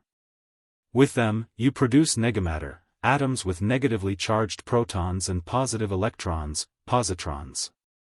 Then, you have to bring them into contact with normal positive matter. That's done in a chamber the size of a 50-gallon barrel, made of collapsium and weighing about 100 tons. Then you have to have a pseudograv field to impart rotary motion to your cosmic ray beam, and the generator door that would lift 10 ships the size of the Lester Dawes. Then you need another 50 to 100 tons of collapsium to shield your cutting head. The cutting head alone weighs 3 tons. The rotary beam that does the cutting, he mentioned as an afterthought, is about the size of a silver 5-centisol piece. Nobody said anything for a few seconds. Carl Liebert stated that divine power would aid them. Nobody paid much attention. Liebert's stock seemed to have gone bearish since he had found nothing in the Butte, and Fawzi had found that whatever it was on top of Force Command. Means we're going to dig the whole blasted top off, clear down to where that thing is, Zaref said. That'll take a year. Oh, no. Maybe a couple of weeks, after we get started, Conn told them. It'll take longer to get the stuff loaded on a ship and hauled here than it will to get that thing uncovered and opened. He told them about the machines they used in the iron mines on XVIII, and as he talked, he stopped worrying about how he was going to take charge here. He had just been unanimously elected indispensable man. Bless you, young man. Carl Liebert cried. At last, the great computer. Those who come after will reckon this the year 0 of the age of regeneration. I will go to my chamber and return thanks in prayer. He's been doing a lot of praying lately, Tom Brangwyn remarked, after Liebert had gone out. He's moved into the chaplain's quarters, back of the pan-denominational chapel on the 4th level down. Always keeps his door locked, too. Well, if he wants privacy for his devotions, that's his business. Maybe we could all do with a little prayer, Veltrin said. Probably praying to Sam Murchison by radio, Clem Zaref retorted. I'd like to see inside those rooms of his. He called Yves Jacquemont at Port Carpenter after dinner. When he told Jacquemont what he wanted and why, the engineer remarked that it was a pity screens couldn't be fitted with olfactory sensors, so that he could smell Conn's breath. I am not drunk. I am not crazy. And I am not exercising my sense of humor. I don't know what Fawzi and his gang have here, but if it isn't Merlin it's something just as hot. We want at it, soonest, and we'll have to dig a couple of 100 feet of rock off it and open a collapsium can. How are we going to get that stuff on a ship? Anything been done to that normal space job we started since I saw it last? Can you find engines for it? And is there anything about those mining machines or the cutter that would be damaged by space radiation or re-entry heat? Yves Jacquemont was silent for a good deal longer than the interplanetary time lag warranted. Finally he nodded. I get it, Conn. We won't put the things in a ship, we'll build a ship around them. No, that stuff can all be hauled open to space. They use things like that at space stations and on asteroids and all sorts of places. We'll have to stop work on Ouroboros, though. Let Ouroboros wait. We are going to dig up Merlin, and then everybody is going to be rich and happy, and live happily forever after. Jacquemont looked at him, silent again for longer than the usual 5.5 minutes. You almost said that with a straight face. After all, Jacquemont hadn't been cleared yet for the awful truth about Merlin, but, like his daughter, he'd been doing some guessing. "I wish I knew how much of this Merlin stuff you believe." "So do I, Eve. Maybe after we get this thing open, I'll know." To give himself a margin of safety, Jacquemont had estimated the arrival of the equipment at 3 weeks. A week later, he was on screen to report that the skeleton ship, they had christened her the Thing. And when Conn saw screen views of her he understood why, was finished and the collapsium cutter and 2 big mining machines were aboard. Evidently nobody on XVIII had done a stroke of work on anything else. Sylvie's coming along with her. So are Jerry Rivas and Aunts Dawes and Ham Matsui and Gomez and Karanja and 4 or 5 others. They'll be ready to go to work as soon as she lands and unloads, Jacquemont added. That was good. They were all his own people, unconnected with any of the Merlin hunting factions at Force Command. In case trouble started, he could rely on them. "Well, dig out some shootin' irons for them," he advised. "They may need them here." Depending, of course, on what they found when they opened that collapsium can on top of Force Command, and how the people there reacted to it. The thing took 170 hours to make the trip. Conditions in the small shielded living quarters and control cabin were apparently worse than on the Harriet Barn on her second trip to XVIII. Everybody at Force Command was anxious and excited. Carl Liebert kept to his quarters most of the time, as though he had to pray the ship across space. At the same time, reports of the near completion of Ouroboros II were monopolizing the newscasts, to distract public attention from what was happening at Force Command. Cargo was being collected for her. Instead of washing their feet in brandy, next year people would be drinking water. Lorenzo Menards had emptied his warehouses of everything over a year old. So had most of the other distillers up and down the Gordon Valley. Melon and tobacco planters were talking about breaking new ground and increasing their cultivated acreage for the next year. Agricultural machinery was in demand and bringing high prices. So were stills, and tobacco factory machinery. It began to look as though the Maxwell plan was really getting started. It was decided to send the hypership to Baldur on her first voyage. That was Wade Lucas's suggestion. He was going with her himself, to recruit scientific and technical graduates from his alma mater, the University of Paris en Baldur, and from the other schools there. Conn was enthusiastic about that, remembering the so-called engineers on XVIII, running around with a monkey wrench in one hand and a textbook in the other. Trying to find out what they were supposed to do while they were doing it. Poictesme had been living for too long on the leavings of wartime production, too few people had bothered learning how to produce anything. The thing finally settled onto the mesa top. It looked like something from an old picture of the construction work on one of the Terran space stations in the 1st century. Immediately, every piece of contragravity equipment in the place converged on her. Men dangled on safety lines hundreds of feet above the ground, cutting away beams and braces with torches. The 2 giant mining machines, one after the other, floated free on their own contragravity and settled into place. The thing lifted, still carrying the collapsium cutting equipment, and came to rest on the brush-grown flat beyond, out of the way. If Yves Jacquemont had overestimated the time required to get the equipment loaded and lifted off from XVIII, Conn had been over-optimistic about the speed with which the top of the mesa could be stripped off. Digging away the rubble with which the pit had been filled, and even the solid rock around it, was easier than getting the stuff out of the way. Farm scows came in from all over, as fast as they and pilots for them could be found. The rush to get brandy and tobacco to Storesund had caused an acute shortage of vehicles. One by one, the members of the old Fozzie's office gang came drifting in, Lorenzo Menards, Morgan Gatworth, Lester Dawes. None of them had any skills to contribute, but they brought plenty of enthusiasm. Rodney Maxwell came whizzing out from Storesund now and then to watch the progress of the work.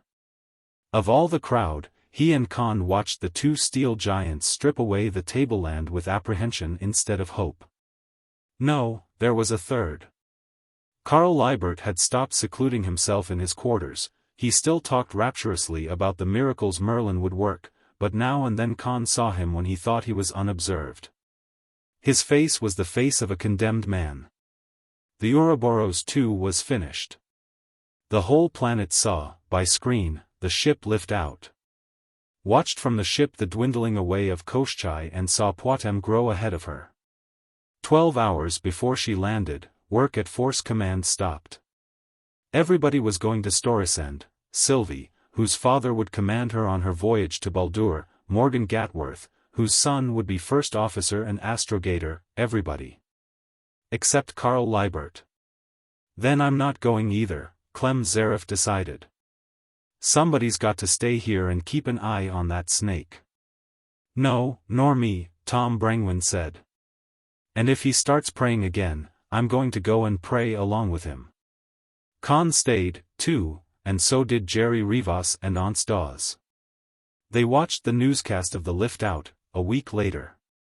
It was peaceful and harmonious. Everybody, regardless of their attitudes on Merlin, seemed agreed that this was the beginning of a new prosperity for the planet. There were speeches. The bands played Genji Gartner's Body and the Spaceman's Hymn.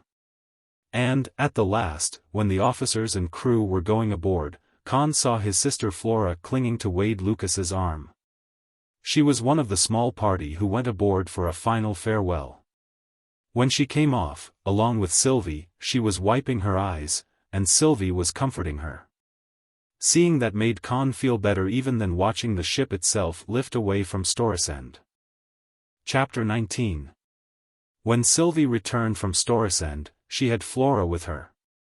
Conn's sister greeted him embarrassedly. Sylvie led both of them out of the crowd and over to the edge of the excavation. Go ahead, Flora, she urged. Make up with Conn. It won't be any harder than making up with Wade was. How did that happen, by the way? Conn asked. Your girlfriend, Flora said. She came to the house and practically forced me into a car and flew me into Storesend, and then made me keep quiet and listen while Wade told me the truth. I wasn't completely sure what the truth was myself till Wade opened up, Sylvie admitted. I had a pretty good idea, though. I always hated that Merlin thing, Flora burst out. All those old men in Fozzie's office, dreaming about the wonderful things Merlin was going to do, with everything crumbling around them and everybody getting poorer every year, and doing nothing. Nothing. And when you were coming home, I was expecting you to tell them there was no Merlin and to go to work and do something for themselves. But you didn't, and I couldn't see what you were trying to do. And then when Wade joined you and Father, I thought he was either helping you put over some kind of a swindle or else he'd started believing in Merlin himself. I should have seen what you were trying to do from the beginning. At least, from when you talked them into cleaning the town up and fixing the escalators and getting the fountains going again. So the fountains weren't dusty anymore. How's Mother taking things now? Flora looked distressed. She goes around wringing her hands. Honestly. I never saw anybody doing that outside a soap opera. Half the time she thinks you and Father are a pair of unprincipled scoundrels, and the other half she thinks you're going to let Merlin destroy the world. I'm beginning to be afraid of something like that myself. Huh. But Merlin's just a big fake, isn't it? You're using it to make these people do something they wouldn't do for themselves, aren't you? It started that way. What do you think all this is about? He asked, gesturing toward the excavation and the two giant mining machines digging and blasting and pounding away at the rock.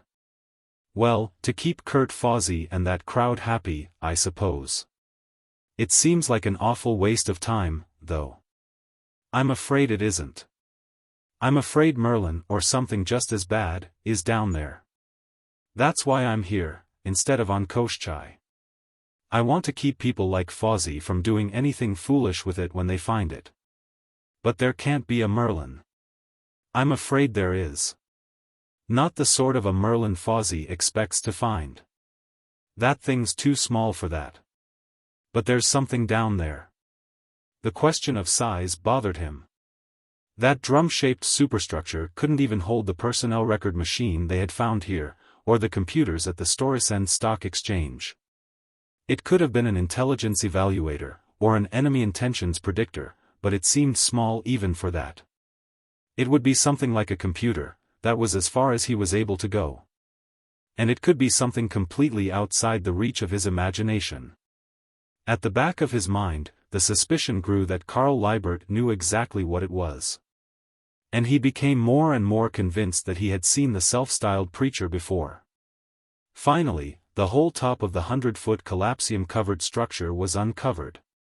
And the excavation had been leveled out wide enough to accommodate all the massive paraphernalia of the collapsium cutter.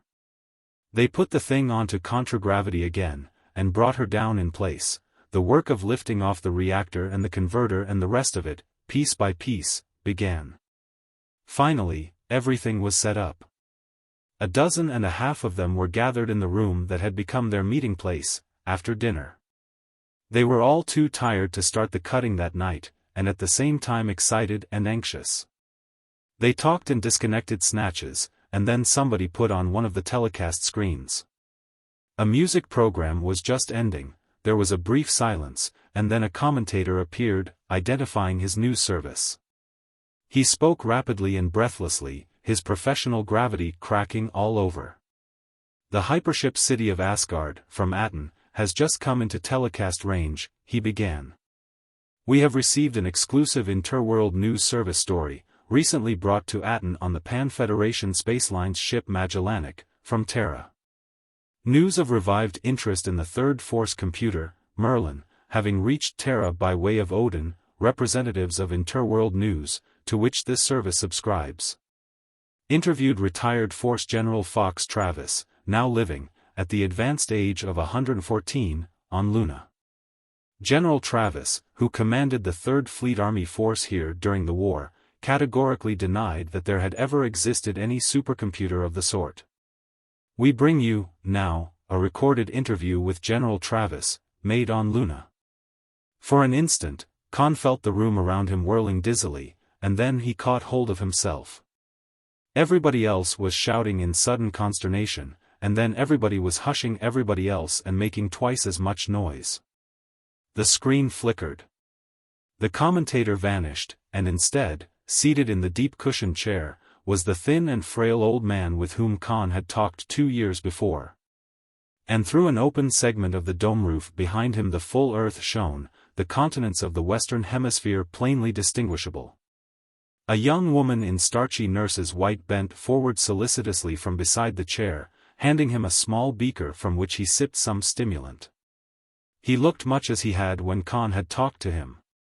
But there was something missing. Oh, yes. The comparative youngster of 70-some, Mike Shanley, my aide-de-camp on Poictesme, now he thinks he's my keeper, he wasn't in evidence, and he should be. Then Conn knew where and when he had seen the man who claimed to be a preacher named Carl Liebert. There is absolutely no truth in it, gentlemen, Travis was saying. There never was any such computer. I only wish there had been, it would have shortened the war by years. We did, of course, use computers of all sorts, but they were all the conventional types used by business organizations. The rest was lost in a new outburst of shouting, General Travis.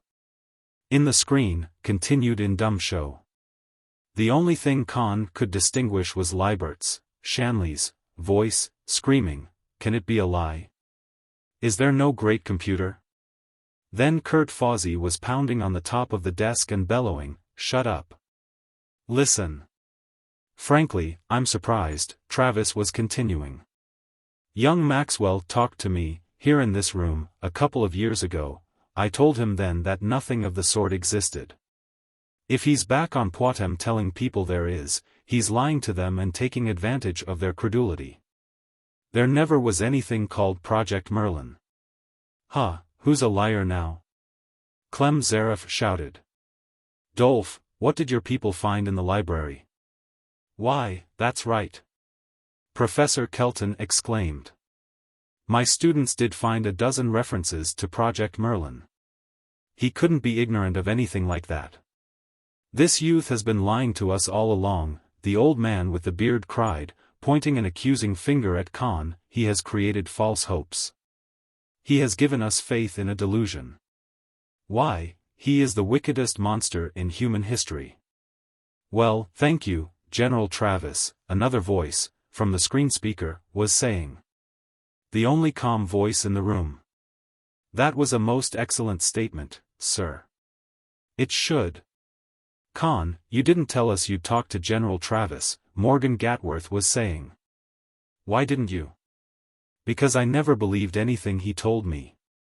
You were in Kurt Fozzie's office the day I came home. You know how shocked everybody was when I told you I hadn't been able to learn anything positive. Why should I repeat his lies and discourage everybody that much more? Why, he'd deny there was a Merlin if he was sitting on top of it, Conn declared. He wants the credit for winning the war, not for letting Merlin win it for him. I don't blame Conn, Clem Zaref said. If he'd told us that then, some of us might have believed it. And look what we found, Kurt Fawzi added, pointing at the ceiling. Is that Merlin up there, or isn't it? That little thing. Shanley cried scornfully. How could that be Merlin? I am going to my chamber, to pray for forgiveness for this wretch. He turned and started for the door. Stop him, Tom. Conn said, and Tom Brangwyn put himself in front of the older man, gripping his right arm. Shanley tried, briefly, to resist. Seems to me you lost faith in Merlin awfully quick, the former town marshal of Litchfield said. You knew there was a Merlin all along, and you never wanted us to find it. Franz Veltrin, who had been Leibert's most enthusiastic adherent, had also lost faith suddenly. He was shouting vituperation at the prophet of Merlin. Knock it off, Franz. He was only doing his duty, Conn said. Weren't you, General Shanley? It took almost a minute before they stopped yelling for an explanation and allowed him to make one. He caught Clem Zaref's comment, must be pretty hot, if they have to send a general to handle it. I talked to Travis, yes. He gave me the same story he just repeated on that interview, Conn said, picking his way carefully between fact and fiction. After I went back to Montevideo, he and this aide of his must have been afraid I didn't believe it, which I didn't. When I was ready to graduate, I got this offer of an instructorship. That was a bribe to keep me on Terra and off Poictesme. When I turned it down and took the Mizar home, Travis sent Shanley after me. He must have grown that beard and that pageboy bob on the way out. I suppose he contacted Murchison as soon as he landed. Wait a minute. He went to the communication screen and punched out a combination. A girl appeared and sing-songed, Barton Massara, investigation and protection. Conn Maxwell here. We gave you some audio visuals of a man with a white beard, alias Carl Liebert, he began. Just a sec, Mr. Maxwell. She spoke quickly into a handphone. The screen flickered, and she was replaced by a hard-faced young man in dark clothes. Hello, Mr. Maxwell, Joe Massara. We haven't anything on Liebert yet. Are any of the officers of the Andromeda where you can contact them? Let them see those audio-visual. I'll bet that beard was grown aboard ship coming out from Terra. Bedlam broke out suddenly. Shanley, who had been standing passively, his right arm loosely grasped by Tom Brangwyn, came down on Brangwyn's instep with the heel of his left foot and hit Brangwyn under the chin with the heel of his left palm. Wrenching his arm free, he started for the door. Sylvie Jacquemont snatched a chair and threw it along the floor. It hit the fleeing man's ankles and brought him down. Half a dozen men piled on top of him, and Brangwyn was yelling to them not to choke him to death till he could answer some questions. Hey, what's going on? The detective agency man in the screen was asking. Need help? We'll start a car right away. Everything's under control, thank you. Massara hesitated for a moment. What's the dope on this statement that was on telecast a few minutes ago? He asked. Travis doesn't want us to find Merlin. What you just heard was one of his people, planted here at Force Command. We're going to question him when we have time. But there isn't a word of truth in that statement you just heard on the Herald Guardian newscast. Merlin exists, and we found it. We'll have it opened inside of 30 hours at most. That was the line he was going to take with everybody. As soon as he had Masara off the screen, he was punching the combination of his father's private screen at Interplanetary Building. It took 5 interminable minutes before Rodney Maxwell came on. He could hear Clem Zaref shouting orders into one of the inside communication screens: "General turnout, everything on combat ready. Guards to come at once to the office." "How close are you to digging that thing out?" his father asked as soon as he appeared. "We're down to it, we can start cutting the collapsium any time now."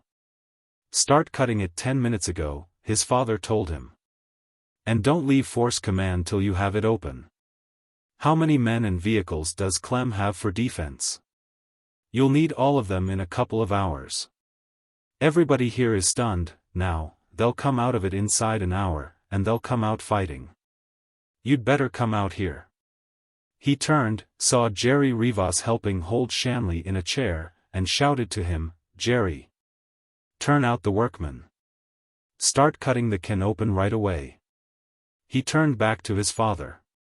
"Clem's just ordered all his force out. Are you coming here?" "I can't. In about an hour, everything's going up with a bang.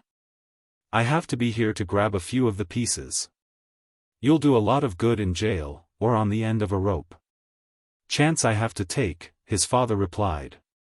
"I think I'll have a couple of hours."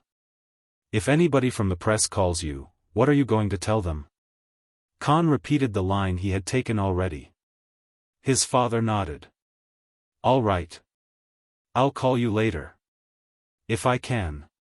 Just keep things going at your end." A dozen of Clem Zaref's men were crowding into the room. "This man's under close arrest," the old soldier was telling them. "He is very important and very dangerous. Take him out somewhere, search him to the skin, take his clothes away from him and give him a robe. He's to be watched every second.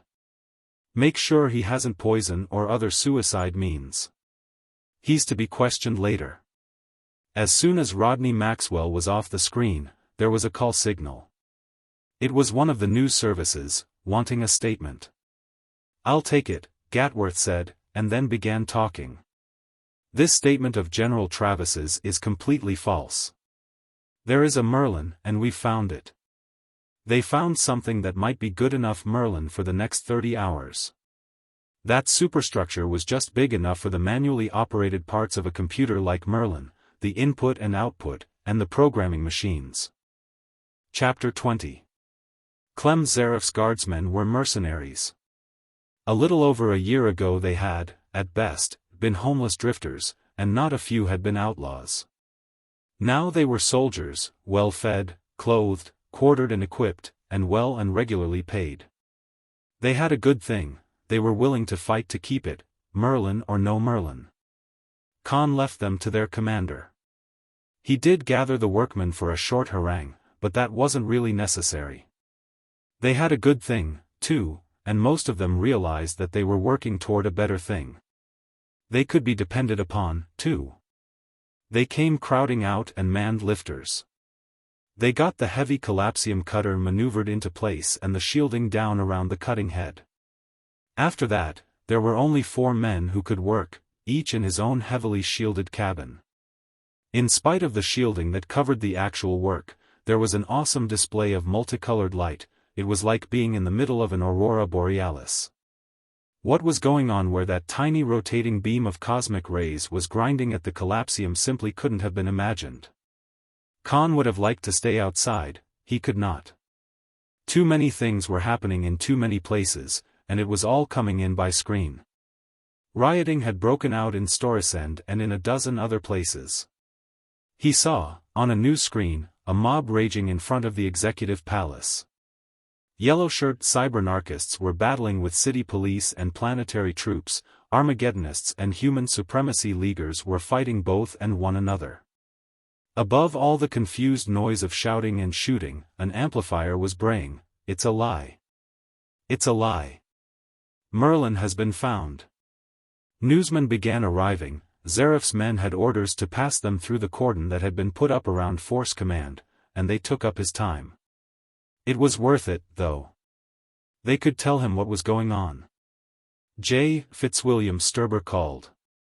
Rodney Maxwell had been arrested, on a farrago of fraud charges. I don't know who he's supposed to have defrauded. The planetary government is the sole complainant, and bail was being illegally denied. Sturber's lawyerly soul was outraged, but he was grimly elated. You wait till things quiet down a little. We're going to start a false arrest suit. If you're alive to. Apparently Sturber hadn't thought of that. What do you think's going to happen when the stock exchange opens? It's going to be bad. But don't worry, your father must have foreseen something like this. He gave me instructions, and instructed a few more people. He named some of the Tri-System Investments people and some of the bankers. We're going to try to brace the market as long as we can. Nobody who keeps his head is going to lose anything in the long run. Luther Chenwang called from Port Carpenter, on Koshchai. He and Clyde Nichols and a young mathematics professor named Simon McCart had been running the colony, in Conn's absence, and since Yves Jacquemont had gone to space in the Ouroboros too. Well, they caught up with you, he said. Evidently he had figured out what the search for Merlin was all about, too. What do we do about it? Well, we are just before finding Merlin, here. I hope we find it before things get too bad. He told Luther the situation of the moment. Have you people started on another hypership yet? We're getting organized too. I don't suppose it's advisable to send any more ships into Storesend for a while? And are you sure this thing you've found is Merlin? I don't know what it is. It's only big enough for the apparatus they'd need to operate a thing like Merlin. Yes, Luther. I am sure we have found Merlin. Chenwang looked at him curiously. I hope so. I can't think of anything else that can stop this business. Tom Brangwyn was in the room when he turned from the screen. We searched Leibert's, Shanley's, rooms, he said. We found a bomb. What kind of a bomb? Vest-pocket thermonuclear. He seems to have gotten the fissionables by taking apart a couple of light tactical missiles. The whole thing's packed inside a 100-pound power cartridge case. It was in a traveling bag under his bed. And you know how it was to be fired? With a regular 40mm flare pistol, welded into the end of the bomb. The flare powder had been taken out of the cartridge, and it had been reloaded with a big charge of rifle powder. I suppose it would blow one subcritical mass into another. But the only way he could have fired the bomb would have been by pulling the trigger. And blowing himself up along with it. He must have wanted Merlin destroyed pretty badly. Have you questioned him yet? Not yet. I wanted to tell you about it first. He looked at his watch. Only 4 hours had passed since the newscast. Why, that seemed like months ago, now. All right, Tom, we'll go talk to him. Where's the colonel? XVIII was surrounded by a dozen screens, keeping in touch with the Lester Dawes and the gunboats and combat cars, and the gun positions with which he had ringed Force Command. It was only a little army, maybe, but he was a busy commander-in-chief. You take care of it. Tell me what you get from him. I can't leave now. There's a report of a number of aircraft approaching from the west now. They found Judge Ledoux, and Kurt Fawzy and Dolph Kelton, who were just sitting around wishing there was something to do to help. They gave Franz Veltrin and Sylvie Jacquemont the job of keeping the representatives of the press amused. Then they went down to the room in which General Mike Shanley was held under guard. Shanley, wearing a bathrobe and nothing else, was lying on a cot, sleeping peacefully. 3 of XVIII's men were sitting on chairs, watching him narrowly. All right, you can go, Conn told them. We'll take care of him. Shanley woke instantly. He sat up and swung his legs over the edge of the cot. You have my name and rank, he said, and his voice no longer quavered. My serial number is, he recited a string of figures. And that's all you're getting out of me. We'll get anything we want out of you, Conn told him. You know what a mind probe is? You should. Your accomplices used one on my father's secretary. She's a hopeless imbecile now. You'll be, too, when we're through with you. But before then, you'll have given us everything you know. Kelton began to protest. Conn, you can't do a thing like that. A mind probe is utterly illegal. Why, it's a capital offense. Ledoux exclaimed. Conn, I forbid you. Judge, don't make me call those guards and have you removed, Conn said. You can stop bluffing, Shanley told him. Where would you get a mind probe?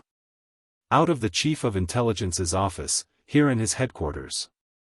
I should imagine it was to be used in interrogating Alliance prisoners, during the war. I think Colonel Zarif would enjoy helping to use it on you. He used to be an Alliance officer. Shanley was silent.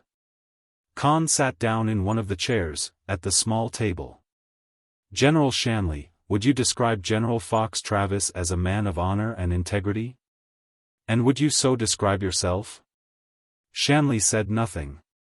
Yet both of you have lied, deliberately and repeatedly, to conceal the existence of Merlin.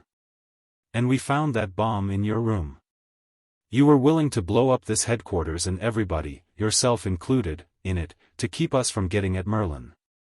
Well, you know that we can make you tell us the truth, maybe when it's too late, and you know that we are going to get Merlin. We're cutting the collapsium off that thing above now. Shanley laughed.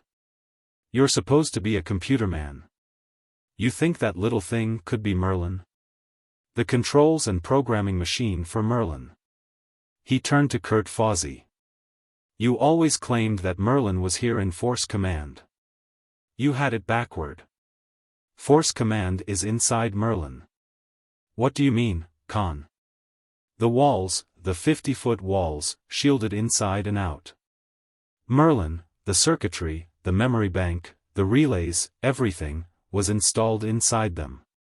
What's up above is only what was needed to operate the computer. Isn't that true, General? Shanley had stopped his derisive laughter. He sat on the edge of the cot, tensing as though for a leap at Conn's throat. That won't help, either. If you try it, we won't shoot you. We'll just overpower you and start mind probing right away. Now, you feel that suppressing Merlin was worth any sacrifice. We're not unreasonable. If you can convince us that Merlin ought not to be brought to light. Well, you can't do any harm by talking, and you may do some good. You may even accomplish your mission. He can't talk us out of it. Kurt Fawzi seemed determined to spoil things by saying. Conn, I'm coming around to Clem's way of thinking. They just don't want anybody else to have it. No, we don't, Shanley said. We don't want the whole Federation breaking up into bloody anarchy, and that's what'll happen if you dig that thing up and put it into operation. Nobody said anything except Fawzi, who began an indignant contradiction and then subsided. Tom Brangwyn lit a cigarette. Would you mind letting me have one of those? Shanley said. I haven't had a smoke since I came here. It wouldn't have been in character. Brangwyn took one out of the pack, lit it at the tip of his own, and gave it to Shanley with his left hand, his right ready to strike. Shanley laughed in real amusement. Oh, brother!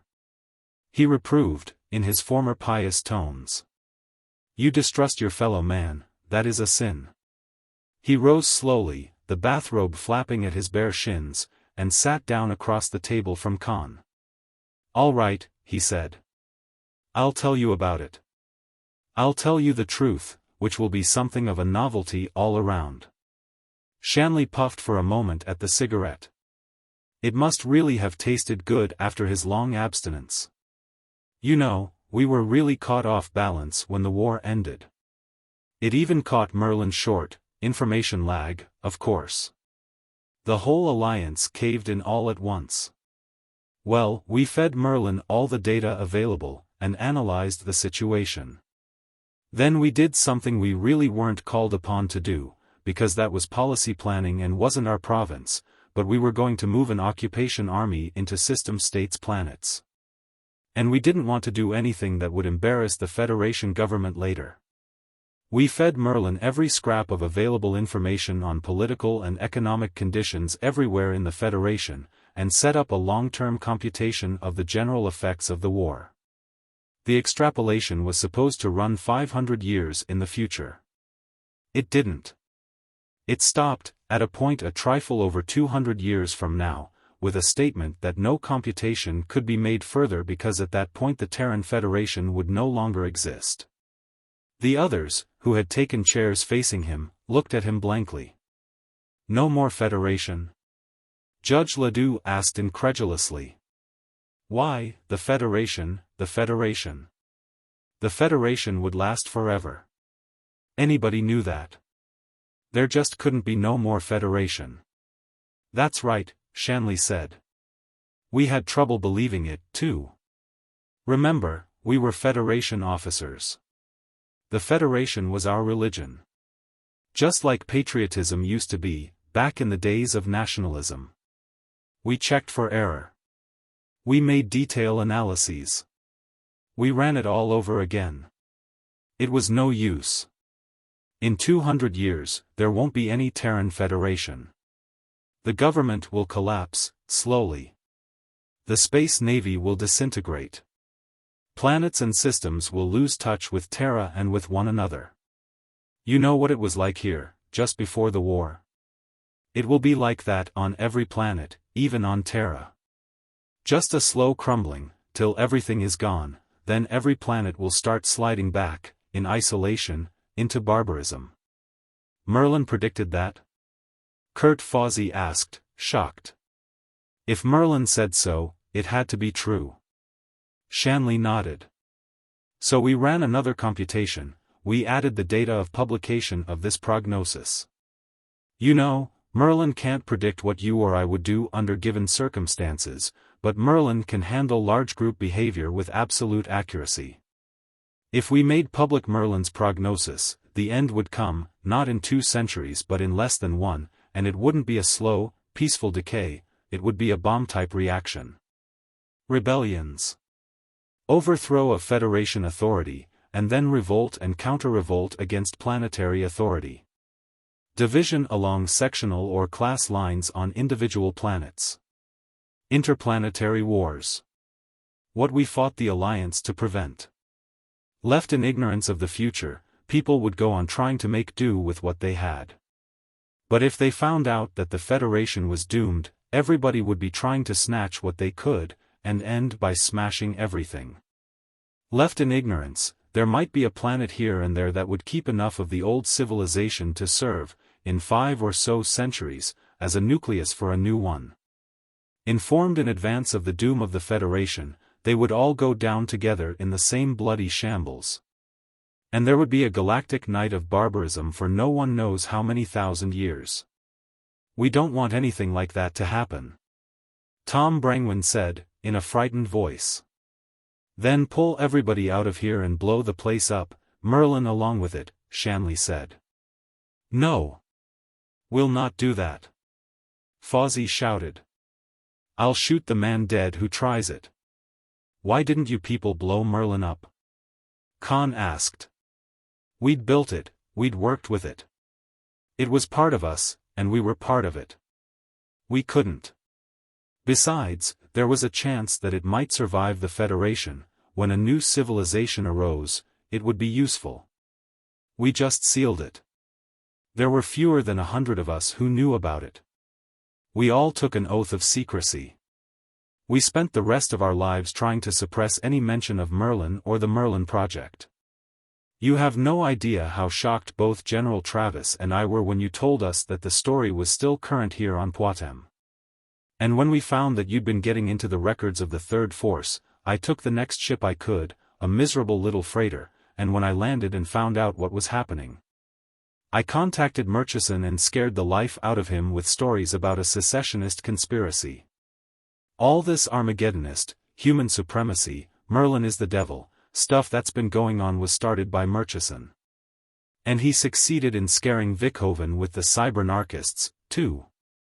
This computation on the future of the Federation is still in the backwork file?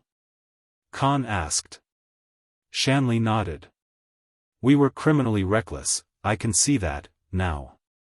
Let me beg, again, that you destroy the whole thing. We'll have to talk it over among ourselves, Judge Ledoux said. The five of us, here, cannot presume to speak for everybody. We will, of course, have to keep you confined. I hope you will understand that we cannot accept your parole. Is there anything you want in the meantime? Conn asked. I would like something to smoke, and some clothes, General Shanley said. And a shave and a haircut. Chapter 21. All through the night, a shifting blaze of many-colored light rose and dimmed the stars above the mesa.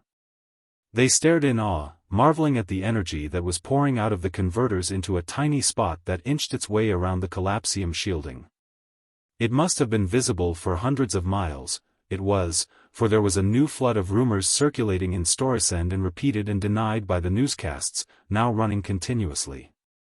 Merlin had been found. Merlin had been blown up by government troops. Merlin was being transported to Storesend to be installed as arbiter of the government. Merlin the monster was destroying the planet. Merlin the devil was unchained. Conn and Kurt Fawzine, Dolph Kelton and Judge Ledoux and Tom Brangwyn clustered together, talking in whispers. They had told nobody, yet, of the interview with Shanley. You think it would make all that trouble? Kelton was asking anxiously, hoping that the others would convince him that it wouldn't. Maybe we had better destroy it, Judge Ledoux faltered. You see what it's done already, the whole planet's in anarchy. If we let this go on.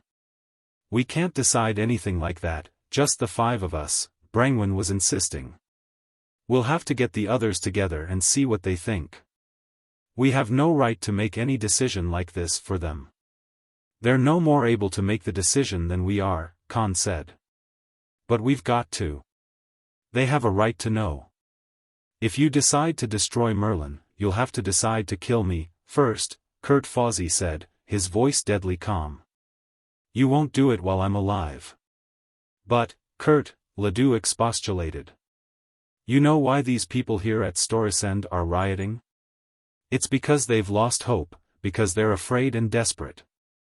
The Terran Federation is something everybody feels they have to have, for peace and order and welfare.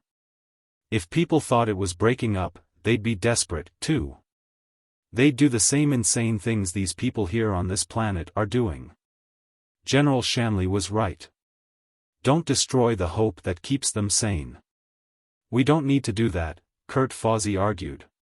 We can use Merlin to solve our own problems. We don't need to tell the whole Federation what's going to happen in 200 years.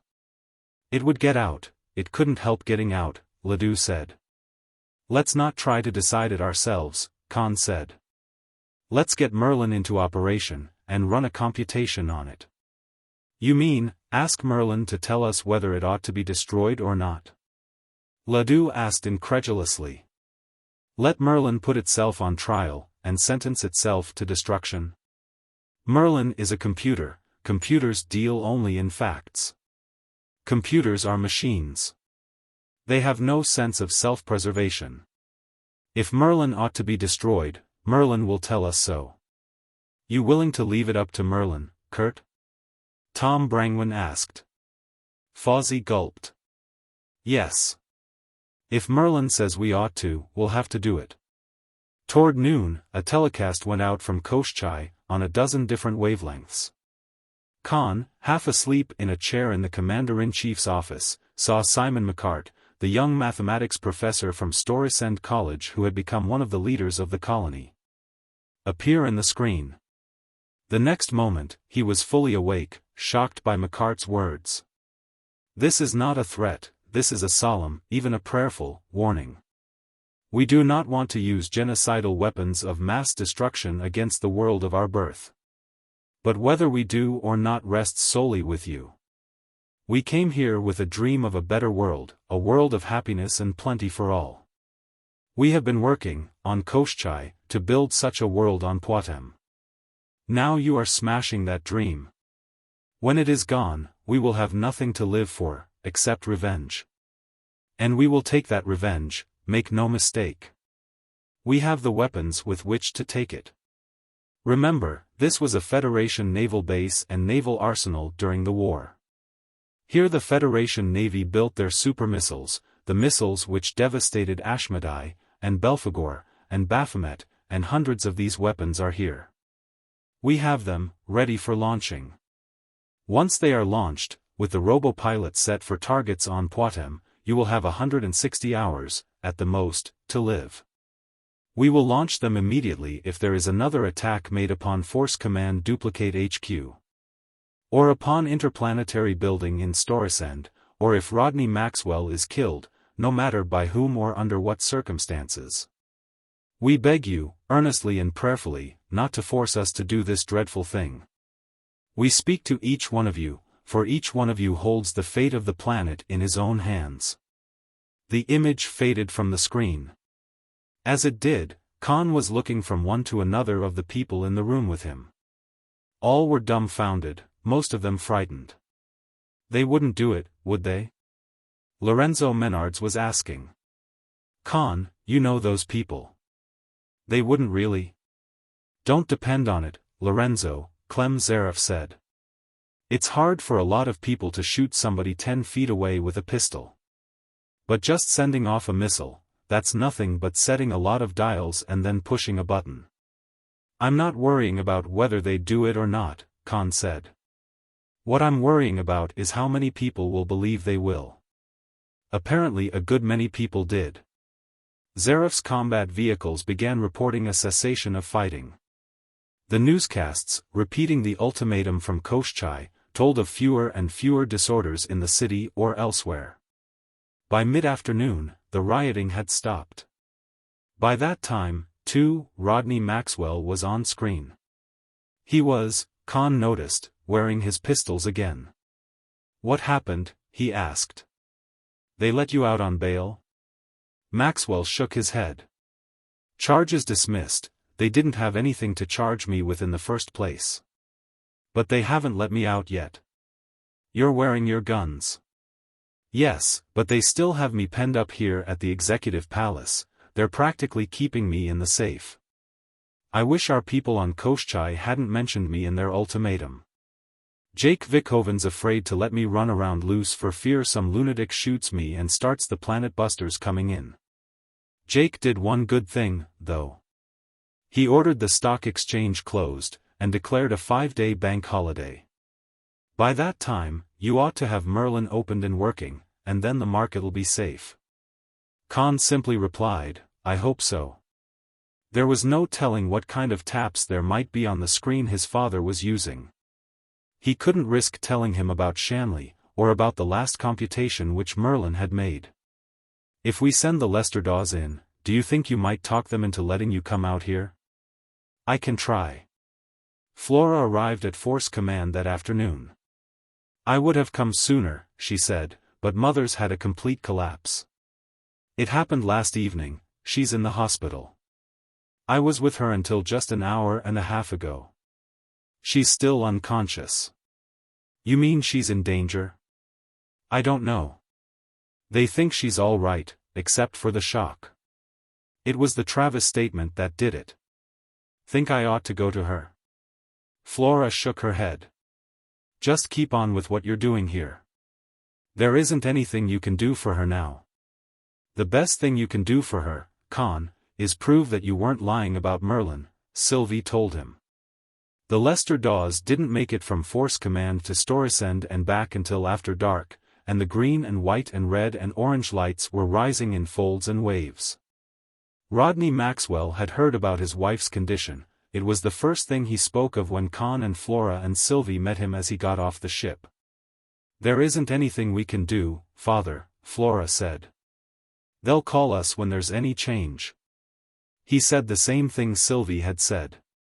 The only thing we can do is get that infernal thing uncovered. Once we do this, everything will be all right. We'll show your mother that it isn't a fake and it isn't anything dangerous. We'll put a stop to all these horror stories about mechanical devils and living machines. Conn drew his father off where the girls couldn't overhear. "This is something worse," he said. "This is a bomb that could blow up the whole Federation." "Are you going nuts, too?" his father demanded. Conn told him about Shanley. He repeated, almost word for word, the story Shanley had told. "Do you believe that?" his father asked. "Don't you? You were in Storesend when the Travis statement came out. You saw how people acted. If this story gets out, people will be acting the same way on every planet in the Federation. Not just places like Poictesme, planets like Terra and Baldur and Marduk and Odin and Osiris. It would be the end of everything civilized, everywhere. Why didn't they use Merlin to save the Federation? It's past saving. It's been past saving since before the war. The war was what gave it the final shove. If they could have used Merlin to reverse the process, they wouldn't have sealed it away. But you know, Conn, we can't destroy Merlin. If we did, the same people who went crazy over the Travis statement would go crazy all over again, worse than ever. We'd be destroying everything we planned for, and we'd be destroying ourselves. That bluff young McCart and Luther Chen Wong and Bill Nichols made wouldn't work twice. And if they weren't bluffing? His father shuddered. And if we don't, how long do you think civilization will last here, if it blows up all over the rest of the Federation? The big machine cut on, a little spot of raw energy grinding away the collapsium, inch by inch. The undulating curtains of colored light illuminated the Badlands for miles around. Then, when the first hint of dawn came into the east, they went out. The steady roar of the generators that had battered every ear for over 24 hours stopped. There was unbelieving silence, and then shouts. The workmen swarmed out to man lifters. Slowly the heavy apparatus, the reactor and the converters, the cutting machine, and the shielding around it, was lifted away. Finally, a lone lifter came in and men in radiation suits went down to hook on grapples, and it lifted away, carrying with it a 10-foot square sheet of thin steel that weighed almost 30 tons. When they had battered a hole in the vitrified rock underneath, guards brought up General Shanley. Somebody almost up to professional standards had given him a haircut. The beard was gone, too. A Federation Army officer's uniform had been found reasonably close to his size, and somebody had even provided him with the 4 stars of his retirement rank. He was, again, the man Conn had seen in the dome house on Luna. "Well, you got it open," he said, climbing down from the air jeep that had brought him. "Now, what are you going to do with it?" "We can't make up our minds," Conn said. "We're going to let the computer tell us what to do with it." Shanley looked at him, startled. "You mean, you're going to have Merlin judge itself and decide its own fate?" he asked. "You'll get the same result we did." They let a ladder down the hole and descended, Conn and his father, Kurt Fawzi, Jerry Rivas, then Shanley and his 2 guards. Then others, until a score of them were crowded in the room at the bottom, their flashlights illuminating the circular chamber, revealing ceiling-high metal cabinets. Banks of button and dial-studded control panels, big keyboards. It was Shanley who found the lights and put them on. "Powered from the central plant, down below," he said. "The main cables are disguised as the grounding outlet. If this thing had been on when you put on the power, you'd have had an awful lot of power going nowhere, apparently." Rodney Maxwell was disappointed. "I know this stuff looks awfully complex, but I'd have expected there to be more of it." "Oh, I didn't get a chance to tell you about that." "This is only the operating end," Conn said, and then asked Shanley if there were inspection screens. When Shanley indicated them, he began putting them on. "This is the real computer." They all gave the same view, with minor differences: long corridors, 10 feet wide, between solid banks of steel cabinets on either side. Conn explained where they were, and added. Kurt and the rest of them were sitting here, all this time, wondering where Merlin was. It was all around them. "Well, how did you get up here?" Fawzi asked. "We couldn't find anything from below." "No, you couldn't. Shanley was amused. Watch this. It was so simple that nobody had ever guessed it. Below, back of the Commander-in-Chief's office, there was a closet, 15 feet by 20. They had found it empty except for some bits of discarded office gear, and had used it as a catch-all for everything they wanted out of the way. Shanley went to where 4 thick steel columns rose from floor to ceiling in a rectangle around a heavy-duty lifter, pressing a button on a control box on one of them. The lifter, and the floor under it, rose, with a thick mass of vitrified rock underneath. The closet, full of the junk that had been thrown into it, followed. "That's it," he said. "We just tore out the controls inside that and patched it up a little. There's a sheet of collapsium plate under the floor. Your scanners simply couldn't detect anything from below." Confident that Merlin would decree its own destruction, Shanley gave his parole. The others accepted it. The newsmen were admitted to the circular operating room and encouraged to send out views and descriptions of everything. Then the lift controls were reinstalled, the lid was put back on top, and the only access to the room was through the office below. The entrance to this was always guarded by Zeral's soldiers or Brangwen's police. There were only a score of them who could be let in on the actual facts. For the most part, they were the same men who had been in Fozzie's office on the afternoon of Conn's return, a year and a half ago. A few others, Ants Dawes, Jerry Rivas, and 5 computer men Conn had trained on XVIII, had to be trusted. Conn insisted on letting Sylvie Jacquemont in on the revised awful truth about Merlin. They spent a lot of their time together, in Travis's office, for the most part sunk in dejection. They had finally found Merlin. Now they must lose it. They were trying to reconcile themselves and take comfort from the achievement, empty as it was. They could see no way out. If Merlin said that Merlin had to be destroyed, that was it. Merlin was infallible. Conn hated the thought of destroying that machine with his whole being, not because it was an infallible oracle, but because it was the climactic masterpiece of the science he had spent years studying. To destroy it was an even worse sacrilege to him than it was to the Merlinolators. And Rodney Maxwell was thinking of the public effects. What the Travis statement had started would be nothing by comparison. "You know, we can keep the destruction of Merlin a secret," Conn said. "It'll take some work down at the power plant, but we can overload all the circuits and burn everything out at once." He turned to Shanley. "I don't know why you people didn't think of that." Shanley looked at him in surprise. "Why, now that you mention it, neither do I," he admitted. "We just didn't." "Then," Conn continued, "we can tinker up something in the operating room that'll turn out what will look like computation results. As far as anybody outside ourselves will know, Merlin will still be solving everybody's problems. We'll do like any fortune teller, tell the customer what he wants to believe and keep him happy. More lies, lies without end. And now he'd have a machine to do his lying for him, a dummy computer that wouldn't compute anything.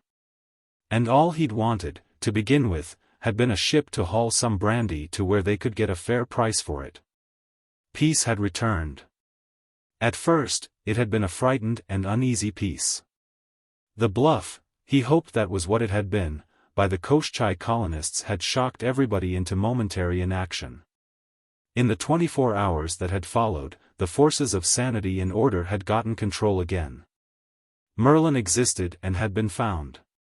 As for Travis's statement, the old general had been bound by a wartime oath of secrecy to deny Merlin's existence. The majority relaxed, ashamed of their hysterical reaction. As for the cybernarchists and Armageddonists and human supremacy leaguers, government and private police, vastly augmented by volunteers, speedily rounded up the leaders. Their followers dispersed, realizing that Merlin was nothing but a lot of dials and buttons, and interestedly watching the broadcast views of it. The banks were still closed, but discreet backdoor withdrawals were permitted to keep business going. So was the stock exchange, but word was going around the brokerage offices that Tri-System Investments was in the market for a long list of securities. Nobody was willing to do anything that might upset the precarious balance. Everybody was talking about the bright future, when Merlin would guide Poictesme to ever greater and more splendid prosperity. Conn's father and sister flew to Lichfield. Flora stayed with her mother, and Rodney Maxwell returned to Force Command, shaking his head gravely. "She's still unconscious, Conn," he said. "She just lies there, barely breathing. The doctors don't know. I wish Wade hadn't gone on the ship." The price of what he had wanted to do was becoming unendurably high for Conn. They ran off the computations Merlin had made 40 years before, and rechecked them. There had been no error. The Terran Federation, overextended, had been cracking for a century before the war. The strain of that conflict had started an irreversible breakup. 2 centuries for the Federation as such. At most, another century of irregular trade and occasional war between independent planets, galaxy full of human-populated planets as poor as Poictesme at its worst. Or, aware of the future, sudden outbursts of desperate violence, then anarchy and barbarism. It took a long time to set up the new computation. 40 years of history for almost 500 planets had to be abstracted and summarized and translated from verbal symbols to the electromathematical language of computers and fed in. Conn and Sylvie and General Shanley and the 3 men and 2 women Conn had taught on Koshchai worked and rested briefly and worked again. Finally, it was finished. "General.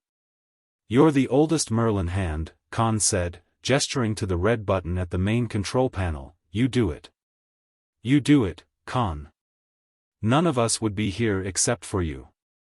"Thank you, General." He pressed the button. They all stood silently watching the output slot. Even a positronic computer does not work instantaneously. Nothing does. Conn took his eyes from the slot from which the tape would come, and watched the second hand of the clock above it. The wait didn't seem like hours to him. It only seemed like 75 seconds, that way. Then the bell rang, and the tape began coming out. It took another hour and a half of button punching. The braille-like symbols on the tape had to be retranslated, and even Merlin couldn't do that for itself. Merlin didn't think in human terms. It was the same as before. In ignorance, the peoples of the Federation worlds would go on, striving to keep things running until they wore out, and then sinking into apathetic acceptance. Deprived of hope, they would turn to frantic violence and smash everything they most wanted to preserve. Conn pushed another button. The second information request went in: "What is the best course to be followed under these conditions by the people of Poictesme?" It had taken some time to phrase that in symbols a computer would find comprehensible. The answer, at great length, emerged in 2 minutes 8 seconds. Retranslating it took 5 hours.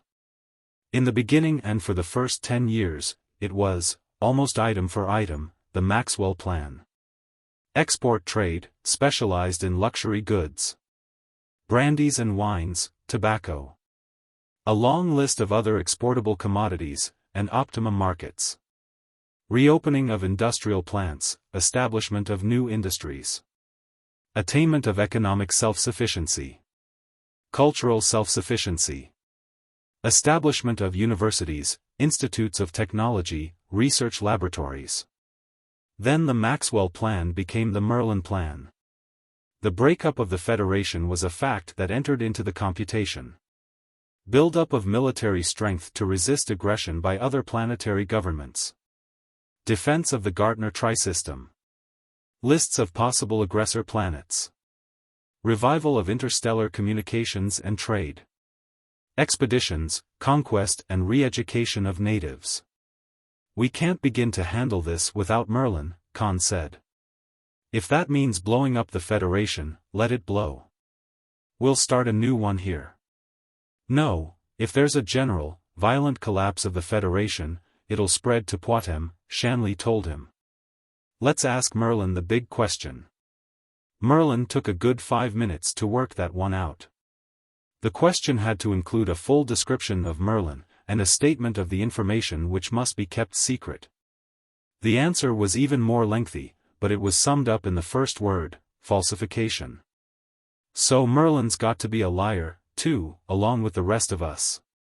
Sylvie cried. Conn, you've corrupted his morals. The rest of it was false data which must be taped in, and lists of corrections which must be made in evaluating any computation into which such data might enter. There was also a statement that, after 50 years, suppression of the truth and circulation of falsely optimistic statements about the Federation would no longer have any importance. Well, that's it, Conn said. Merlin thought himself out of a death sentence. They crowded into the lift and went down to the office below. Everybody who knew what had been going on upstairs was there.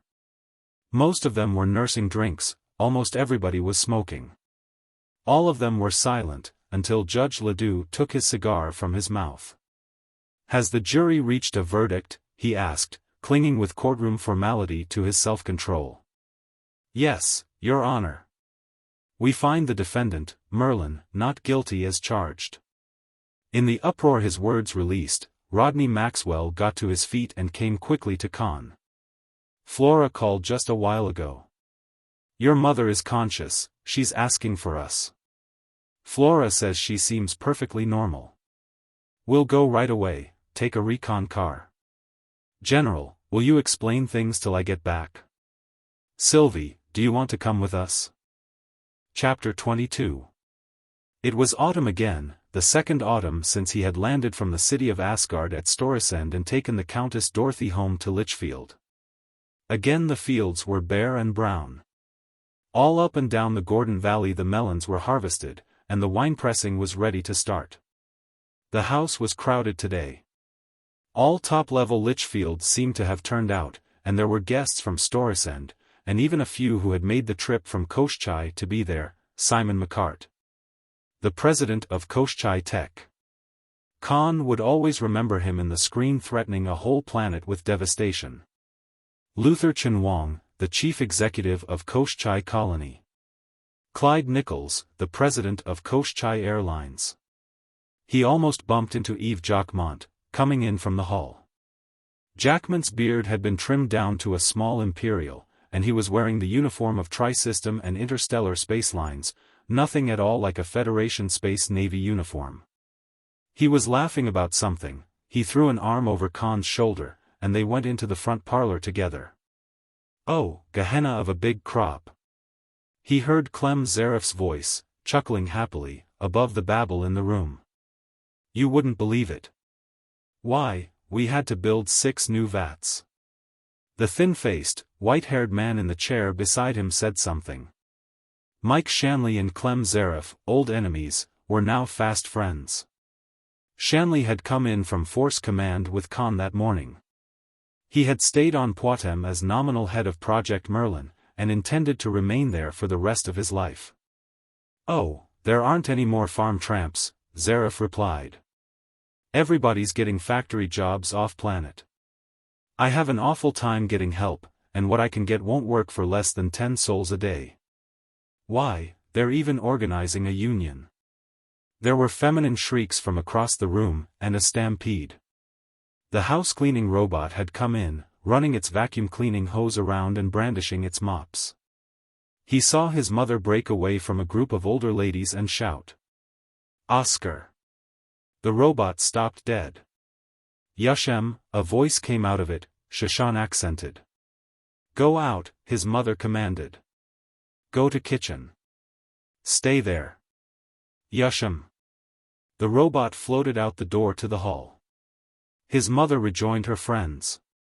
Probably telling them, for the 1000th time, that her boy Conn fixed up the sound receptors and voice for Oscar.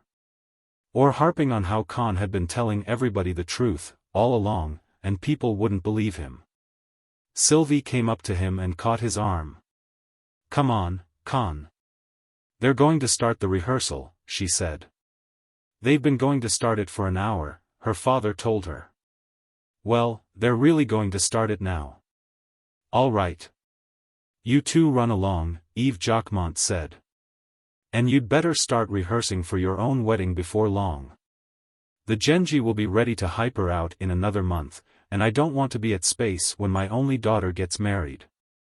They pushed through the crowd, dragging Conn's mother with them toward the big living room beyond. On the way, Mrs. Maxwell stopped to try to drag Judge Ledoux out of a chair. "Judge, the rehearsal is starting, they can't do it without you." Ledoux clung to his chair. "They daren't do it with me, Mrs. Maxwell. If I get into it, it won't be a rehearsal. They'll be really married, and then there won't be any point in having a wedding tomorrow." "Oh, Morgan." Conn called across the room to Gatworth. "You've just been appointed temporary judge for the wedding rehearsal." There was a big crowd around Wade Lucas, in the next room. He was telling them about the voyage to Baldur, from which he had returned, and the one to Irminsul, with a cargo of arms, machine tools and contragravity vehicles, on which he and his bride would go for their honeymoon. There was another crowd around Flora. She was telling them about the new fashions on Baldur, which had been brought back on the Ouroboros too.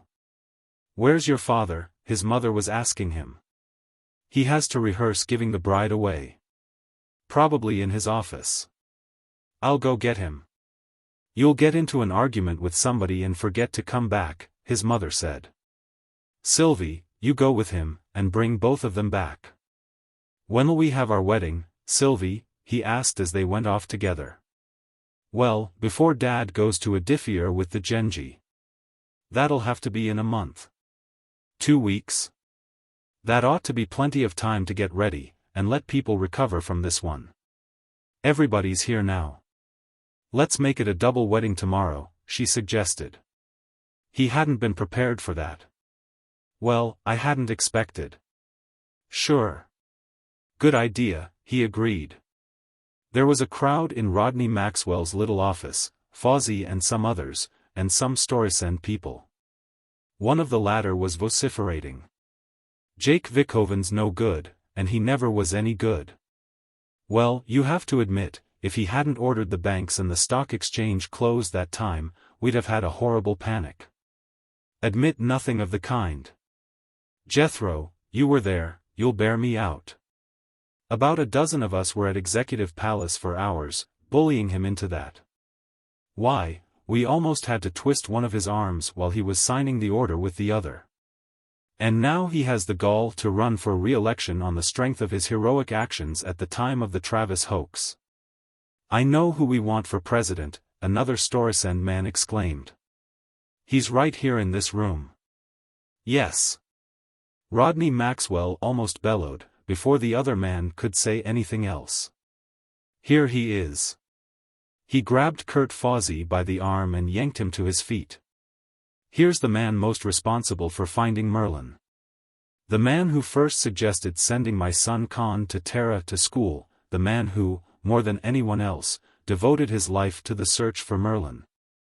The man whose inextinguishable faith and indomitable courage kept that search alive through its darkest hours. Everybody, get a drink, a toast to our next president, Kurt Fawzi." Conn was sure he heard his father add, "Go, what a narrow escape." Then he and Sylvie began chanting, in unison, "We want Fawzi. We want Fawzi."